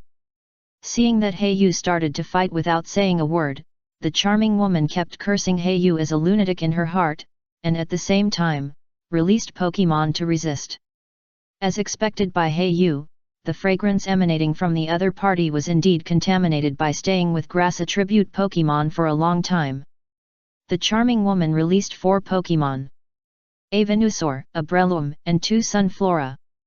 Among them, the Venusaur, the power of the 2 Sunfloras is the most amazing. The energy fluctuations emitted by them are comparable to those of Crawdaunt. Both are Pokémon that are just one step away from the superior level. Sunflora, use Sunny Day together. Venusaur, block with seed bombs. Breloom, cast toxic on yourself, use Mach Punch. The charming woman counterattacked instantly. Her Pokémon team is very particular about the complementarity between each other. Although the 2 Sunfloras are of low level, as the few Pokémon that can upgrade and learn Sunny Day on their own, they are still very popular in some cases, such as now. The Sunny Day launched by the 2 Pokémons together is extremely fast. Heyu is estimated to be faster than cast form. Under the increase of Sunny Days, the originally clumsy Venusaur walked quickly in the valley with its thick legs. Chlorophyll characteristics. Yu was shocked. He didn't expect that this Venusaur it's actually a hidden feature. No wonder two sunfloras are used together. Chlorophyll, speed increases in clear weather. Chapter 148 Private Cooperation. This is getting tricky. Kuroya looked at the tense battle situation and thought to himself. Sure enough, the person who can stand out among the team leaders in Team Rockets is quite capable. Crawdaunt, Ice Beam first deal with the Sunflora behind, Sharpedo use Ice Fang, cooperate. Yu left Umbreon beside him to guard against sneak attacks, and prayed in his heart that Murkrow would come back quickly. At this moment, the fighting here must have been noticed by Murkrow who had left not long ago. And he should be on his way back now. Crawdaunt and Sharpedo used Ice attribute skills to attack Sunflora hiding behind the battlefield. Water and ice have been inseparable since ancient times. Most water attribute Pokémon can learn a lot of ice attribute moves. The ice blue beam shot out by Crawdaunt's pincers was directly blocked by Venusaur's body. Although the ice attribute restrains the grass attribute, Venusaur looks unhurt. This Venusaur has a strong ability to resist attacks, and must have been specially trained to resist ice attributes. Breloom, go stop Sharpedo, Mach Punch. The charming woman saw that Sharpedo was getting faster and faster, and she knew that its characteristic was acceleration, so she hurriedly and anxiously commanded. Unfortunately, Sharpedo had already mastered the acceleration characteristic after special training, and could control the direction at any time even in the state of water jetting. With a few turns, he got rid of Breloom behind him. This was also Yu's combat acumen. Through the faint purple mist on Breloom, he knew that it was definitely a poison healing characteristic. This characteristic combined with Toxic Orb will definitely become more and more fierce, so there is no need to entangle with Breloom at all, just bypass him and attack other Pokémon. Sharpedo opened his ferocious shark mouth, with a hideous and terrifying face, worthy of his title as the bully in the sea. Sharpedo was aiming at the two fragile Sunflora behind, and endless rolling air waves surged behind the shark head, rushing left and right like a cannonball. Sunflora. Anxiety flashed across the charming woman's face, but she didn't dare to let Breloom fight again. After all, she had to keep one Pokémon as a protective body.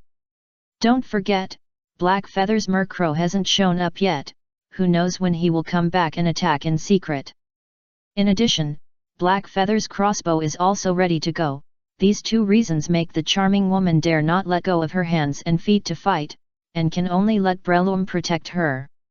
Seeing Sunflora being attacked in the back, Venusaur turned around and wanted to go back to rescue without paying attention to Crawdaunt who was fighting with it. After all, as a Pokémon that has cooperated for a long time, Bulbasaur is very clear about the enhancement of Sunny Day cast by Sunflora. Venusaur use Razor Leaf. The charming woman has no choice but to quickly command Pokémon to return to help.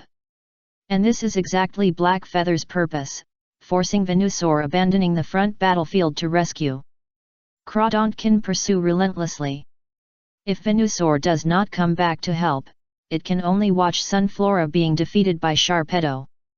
At that time, Venusaur alone, without the enhancement of Sunflora's chlorophyll, will definitely be isolated and difficult to rescue. Crawdaunt, seize the opportunity to pursue, use hidden power. Seeing Venusaur fleeing, Crawdaunt also used the fire attribute hidden power. Just now, the grass attribute Venusaur relied on the restraint of the water attribute to suppress him, which made him feel very frustrated. Now he can finally take revenge. The charming woman was horrified when she saw the one-sided battle. At the same time, she had to face the unknown Murkrow hiding in the dark. She was sweating a little and said in a numbing voice, "Lord Hyshin, I admit defeat. Please show mercy." Yu was unmoved. At the same time, he keenly noticed some movement between the trees nearby and was delighted. First, he quickly ordered Sharpedo to hold Breloom. "Murkrow, use Gust to attack people." Murkrow rushed out of the woods and rushed out of the black with a flap of feather wings, 2 gusts of wind were swept out instantly, attacking the charming woman's head. Just when Yu was expecting the woman's head to explode, the charming woman panicked and released another Pokemon. Pidgeot. An extremely handsome giant bird appeared in front of him instantly, flapping its wings, and 2 gusts of wind were swept together instantly. Murkrow's gust of wind was instantly dispersed. The charming woman instantly showed the joy of surviving the disaster, and at the same time, her breathing became heavy, and a cold light flashed in her eyes. Because the attack just now was completely aimed at killing. Yu showed a look of regret, thinking to himself, sure enough, this woman must have hidden a Pokemon. After all, how can she walk outside without a flying scout pet?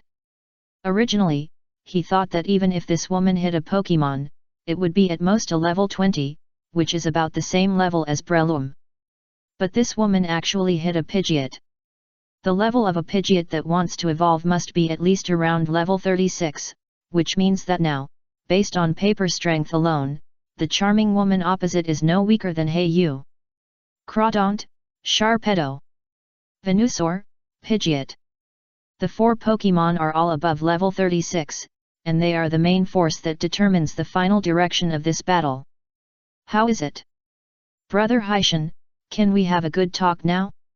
The charming woman looked at the taciturn Yu with interest, and no longer used the honorific sir in her words, but teasing words. Yu's voice without any emotion came out, oh, you followed me first, and then drugged me, is this a good talk? Yu's words made the charming woman feel a little embarrassed, and she said embarrassedly, I just want to see the strength of my partner. After all, if it is too weak, it is not enough to be my teammate. The woman's words did arouse some interest in Yu. Anyway, it is impossible to determine the winner in a short time, so just listen to how she sells it. Yu raised his lips slightly, and said with a smile, cooperation? Are you talking about the so-called offensive and defensive alliance that the 4 of us made before? Yu's voice was a little teasing. After all, such verbal agreements can be torn apart at any time, just like the battle between the woman and Yu just now. The charming woman saw that Yu finally spoke, and the stone hanging in her heart finally fell to the ground, and she secretly breathed a sigh of relief. Her plump chest, which had been rising and falling due to nervousness, gradually returned to calm at this moment. Of course not, it's just a small agreement between the 4 of us. The charming woman rolled her eyes at Yu coquettishly. Then she said, since Brother Haishan knows that the 2 are twins, he must also know that they are born to be the best partners. If the 2 of us want to integrate into it, we can work together. It's just a fantasy. At this point, she paused slightly, her beautiful eyes revealed a hint of cunning, and then continued, so, I hope to establish a secret cooperative relationship with you in private to prevent the twin brothers from suddenly turning their backs on me. At this point, the charming woman deliberately showed a pitiful look. But Yu still looked unmoved and cold. The charming woman had no choice but to release the final big move. If Brother Haishan doesn't agree, I can only go to the twins. You don't want to be alone, right? The charming woman showed a playful smile. Chapter 149 Rose. The valley at night was particularly quiet, with only the creaking branches swaying. My name is Rose, don't forget our agreement, Brother Haitian. The charming woman threw a wink to Yu, then climbed onto Pidgeot's back and flew away from the valley. Yu looked at the others departing back, and a strange feeling emerged in his heart. But the charming woman who called herself Rose was indeed right.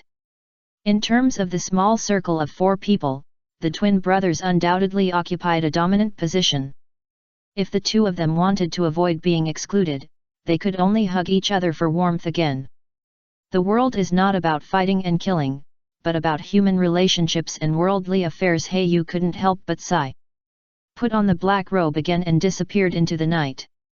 When he returned to the small Pokemon Center again, it was already midnight. The hall was already empty, leaving only 2 medical staff on duty. Even Miss Joy was resting. After Yu returned to the room, he collapsed on the bed completely, thinking about this trip to Team Rocket HQ trip.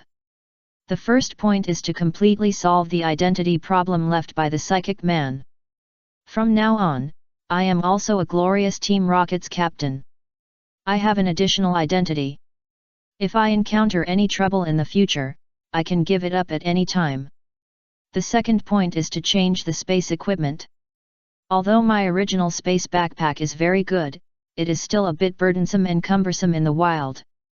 In comparison, the space ring on the index finger of my left hand is undoubtedly more convenient. The third point is to successfully form a circle with the other 3 captains sent by Kanto region. Although the verbal offensive and defensive alliance may not be effective, it is better than being alone. Heiyu released several Pokemon and treated their injuries one by one. Although the battle was not long, Crawdaunt still suffered some minor injuries.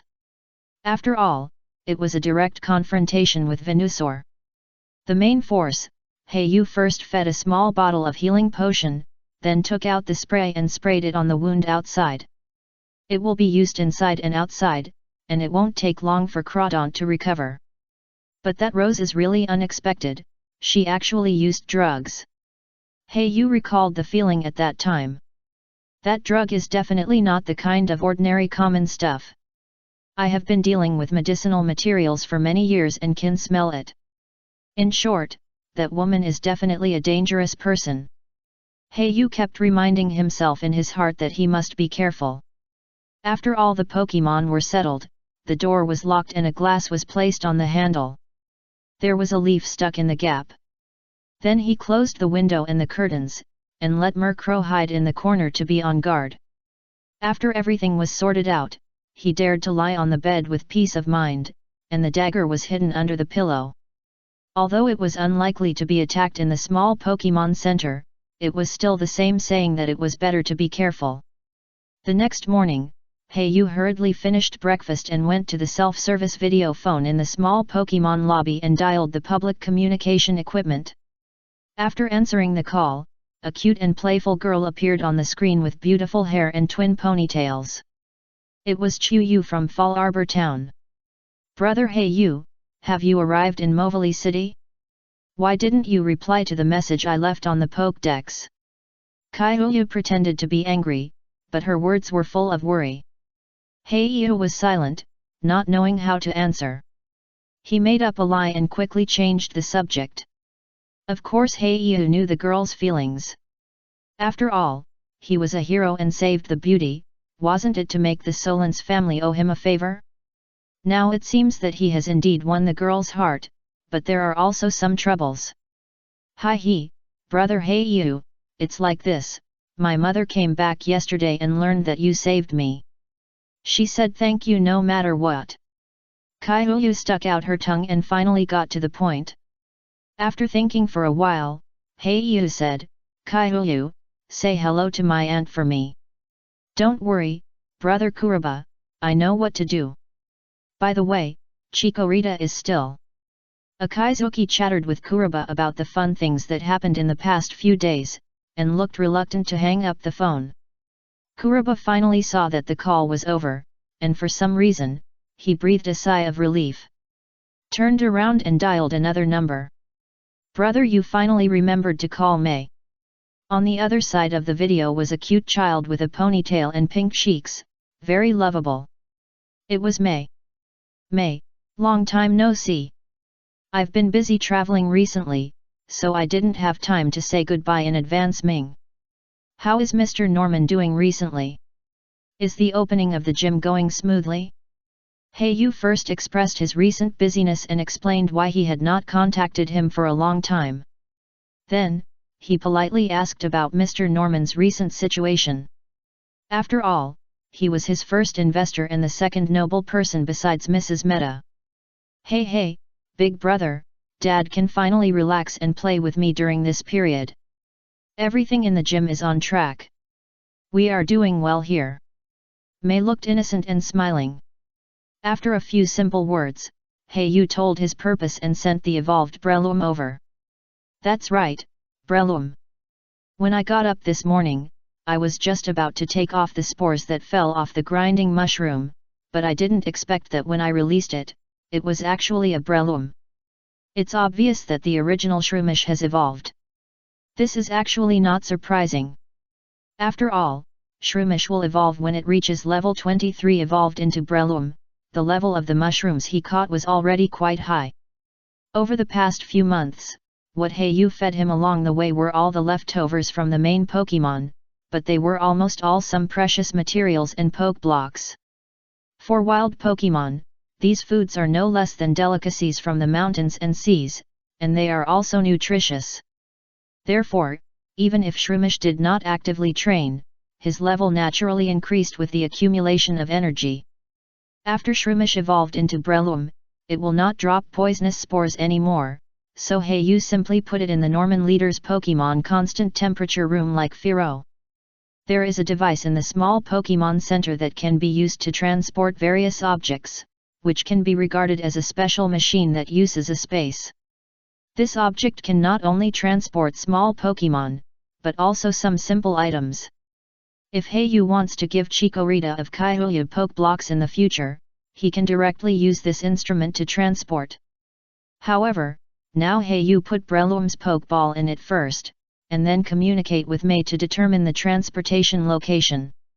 Soon, a spark flashed, and the Pokeball disappeared and was transported to the Orange Gym far outside Norman.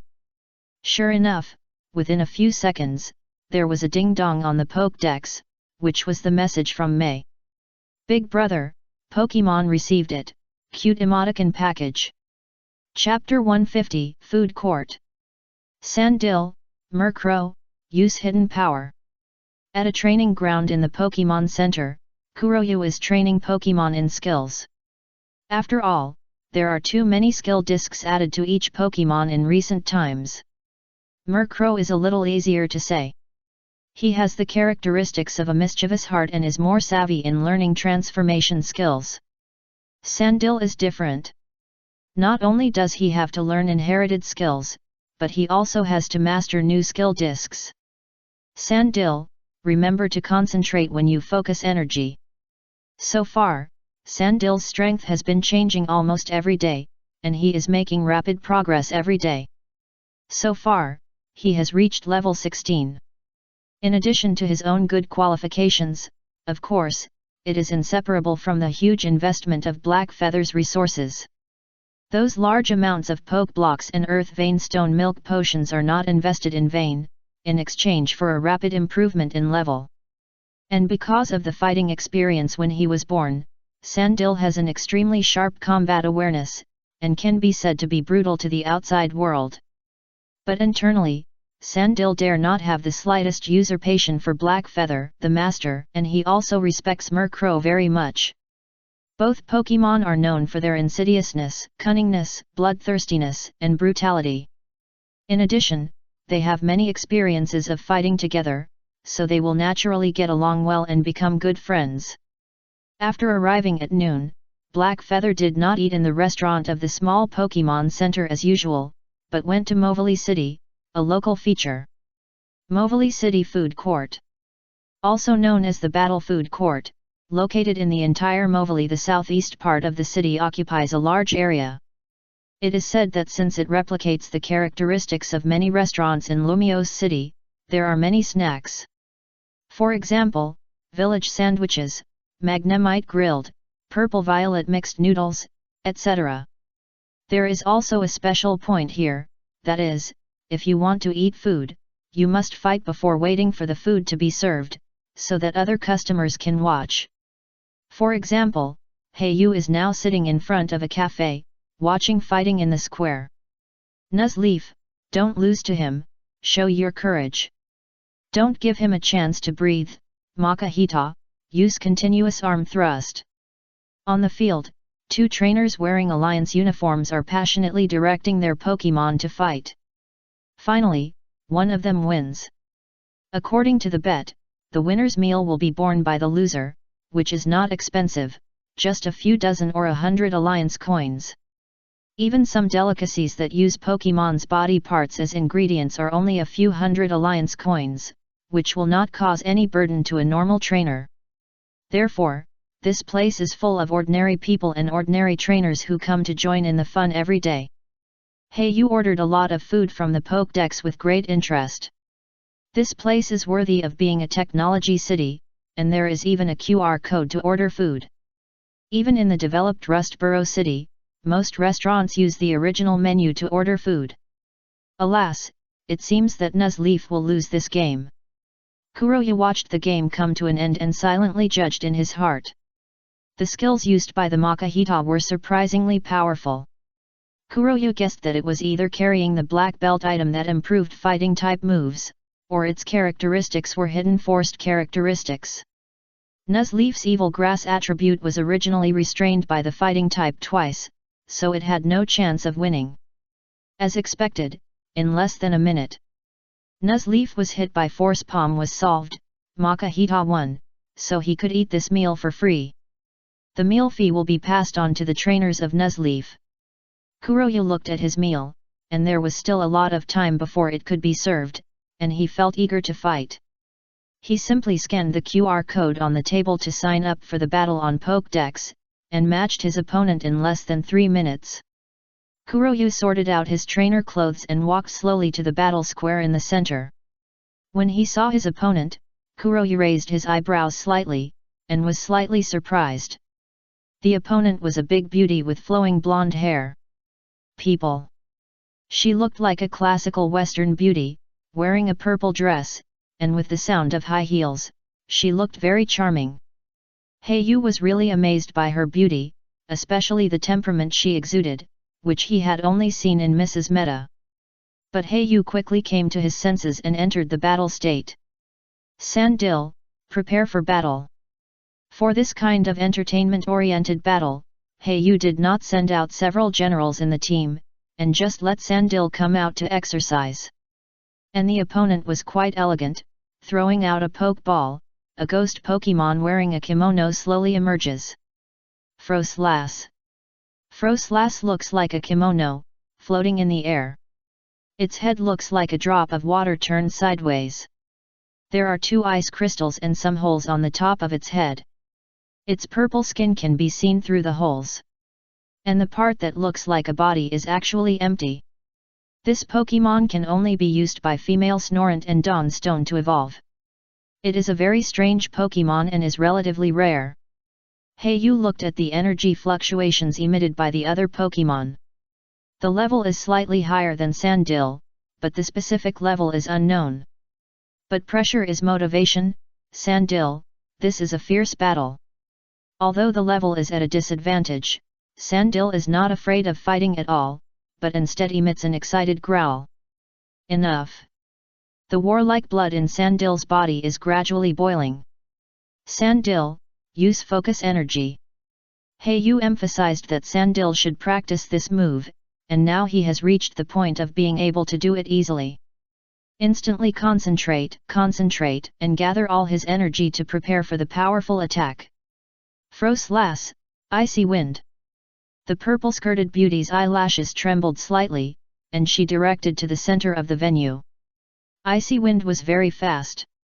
Froslass in the center of the venue waved the lapels of her kimono, and in an instant, a breeze with ice crystals blew by.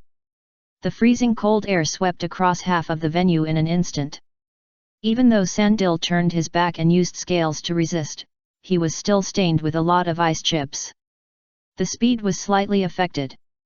Sandil, rush over and use bite directly. Although the opponent's ice attribute restrains our ground attribute, our evil attribute also restrains the opponent's ghost attribute. Therefore, at this point, the 2 sides can be said to be evenly matched and can't take any advantage. After hearing the command, Sandil quickly crawled on the ground with his short legs, but it seemed that due to the ice on his body, his speed was a bit slow. Ice Shard. The cold voice of the woman in the purple skirt sounded. Froslass instantly condensed a fist-sized ice shard in front of him, and shot out in the blink of an eye. Sandil was not afraid at all, and slapped his short tail behind him, and instantly jumped into the air and opened his crocodile mouth. Cracked chirp. Bite skill, directly ice shard shattered. With the focus energy skill, this attack was terrifyingly powerful.